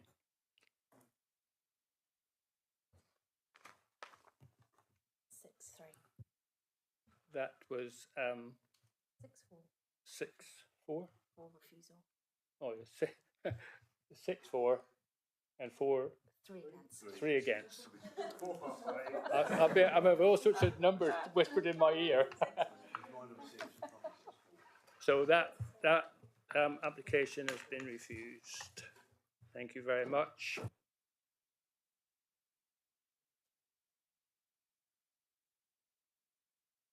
Seamus, just to thank you very much for your attendance. He looks as if he's gone already. No, not yet, Bernard. Oh, well done. Well done. And Stephen Reed, Chair. And Stephen, thank you very much, because that was obviously worth your wait, was it? But it's fine. Thank you very much indeed. Thank you. Bye. Yeah, he is. Oh yes, and Amanda, sorry. Amanda, I don't forget you on purpose. I can assure you that. Just twice. Just twice in one day.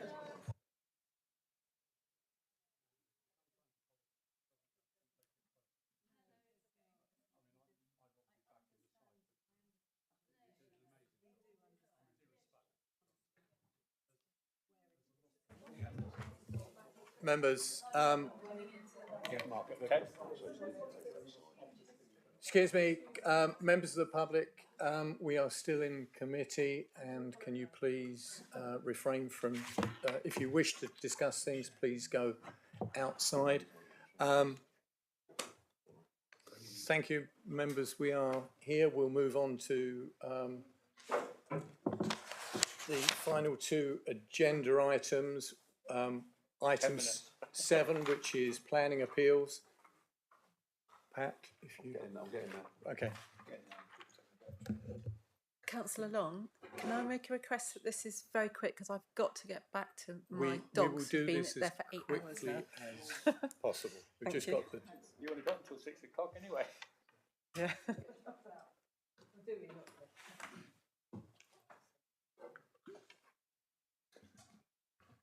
The mischievous part of me would say it is not officers' fault that we're still here at 10 to 6. And perhaps if...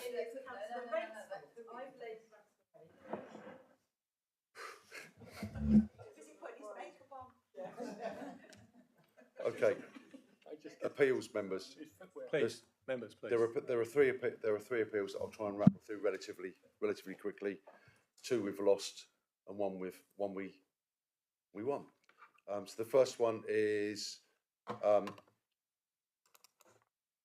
haven't got the report open, so it's 3780. It's the one in Malden. So it's there was a permission granted. Help if I have my notes.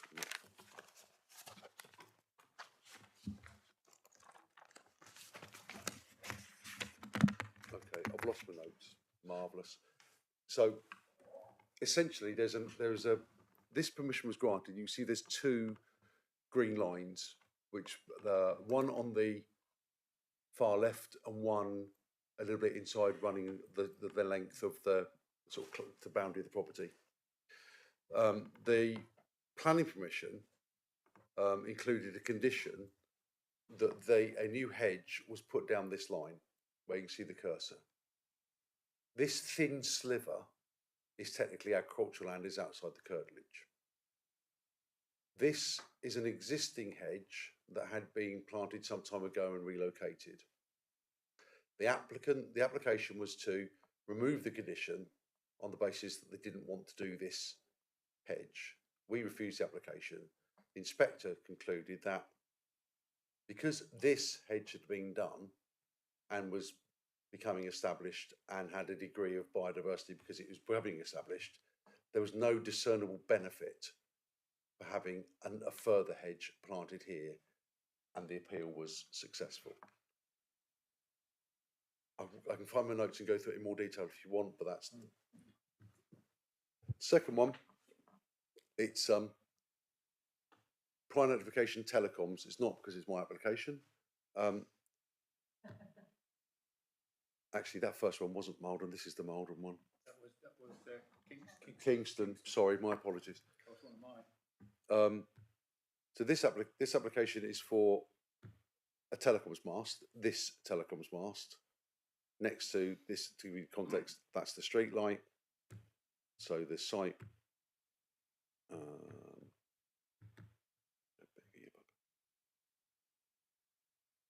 If you can.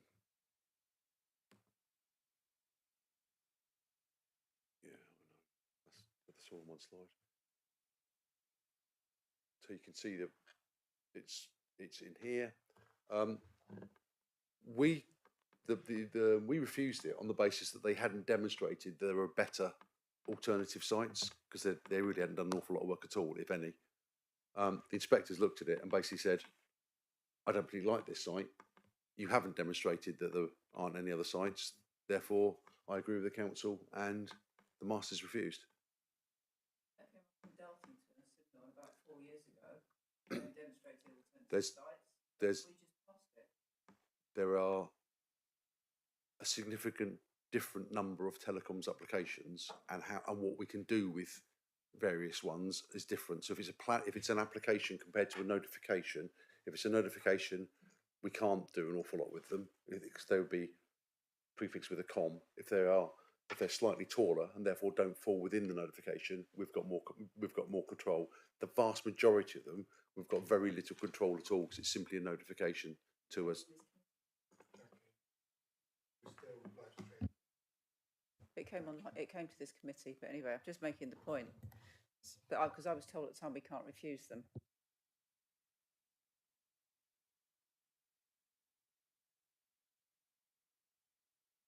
The final application is Brixton. So it's an application to utilise existing accommodation above the garage in this back corner as a holiday unit. So the existing plans were as they are. There are lessons. There's lessons to learn from officers to hear on this one, to be perfectly honest. Previously, just put this into context, the council had approved, if you can see this purple line here, the use of this annex as a separate holiday unit. And then when the application came in to use the accommodation of the garage holiday unit, we then said it was an unsustainable location. When the officer report for the previous one we approved said it was a sustainable location. The inspector took the view that actually it's a relatively easy, flat walking distance to facilities, and therefore it was a sustainable location. And because the authority were inconsistent in how they dealt with, is this a sustainable location, yes or no, there was a costs application, costs were awarded, but only insofar as one of the reasons. There are 3 reasons for refusal, and costs were awarded in respect of the first reason for refusal on sustainability, and not for the other 2. As it happens, the cost claim has now come in, which will be batted back straight away, because the cost claim has come in for this is the entirety of my fees, and you didn't get a full award of costs, you got a partial award of costs, so you need to come back in and work out what the proportion was, and it's probably going to be about half, I would suspect. So that's a very, I'm mindful of the time, so it's a very swift run through. If members want me to discuss any of these in more detail next time, let me know and I'll bring them back, because I'm conscious that we've gone through it relatively swiftly.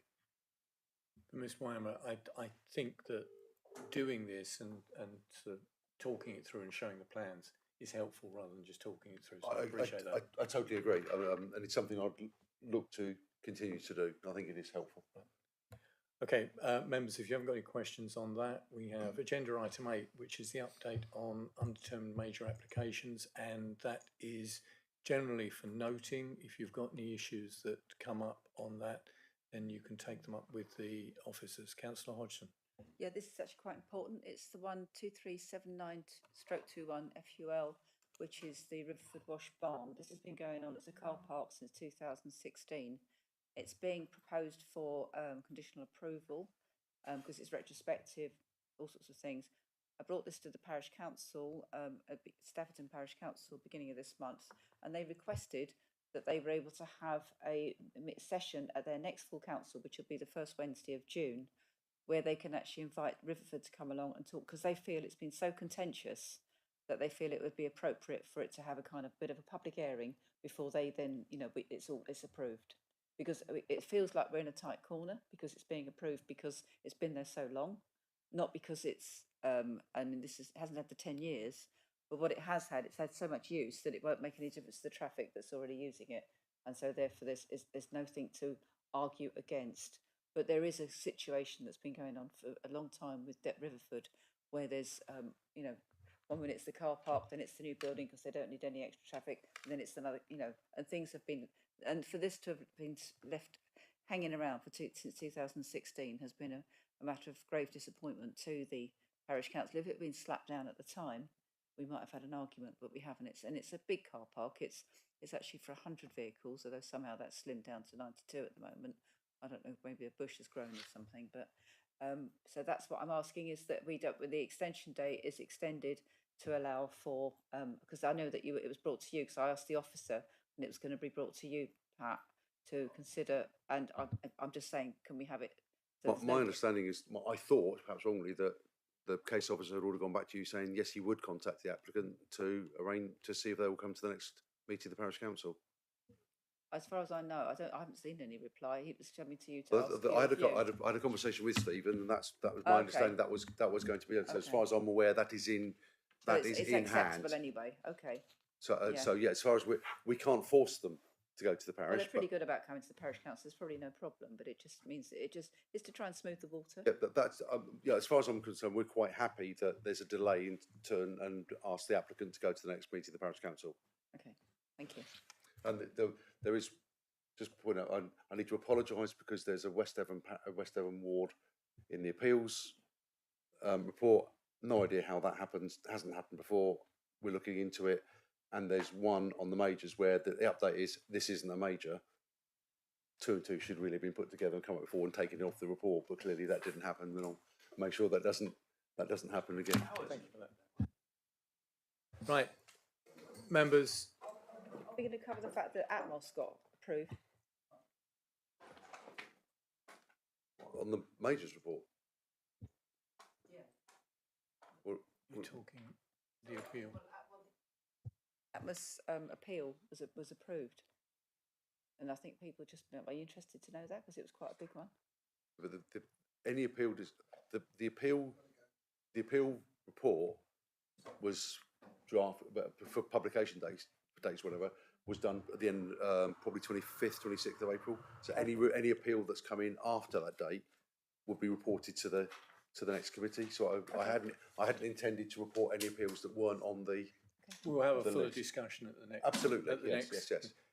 Members, it's been a long day. Thank you for your forbearance and your input in all of this, and those who have perhaps watched us all day. But thank you, and I will formally close.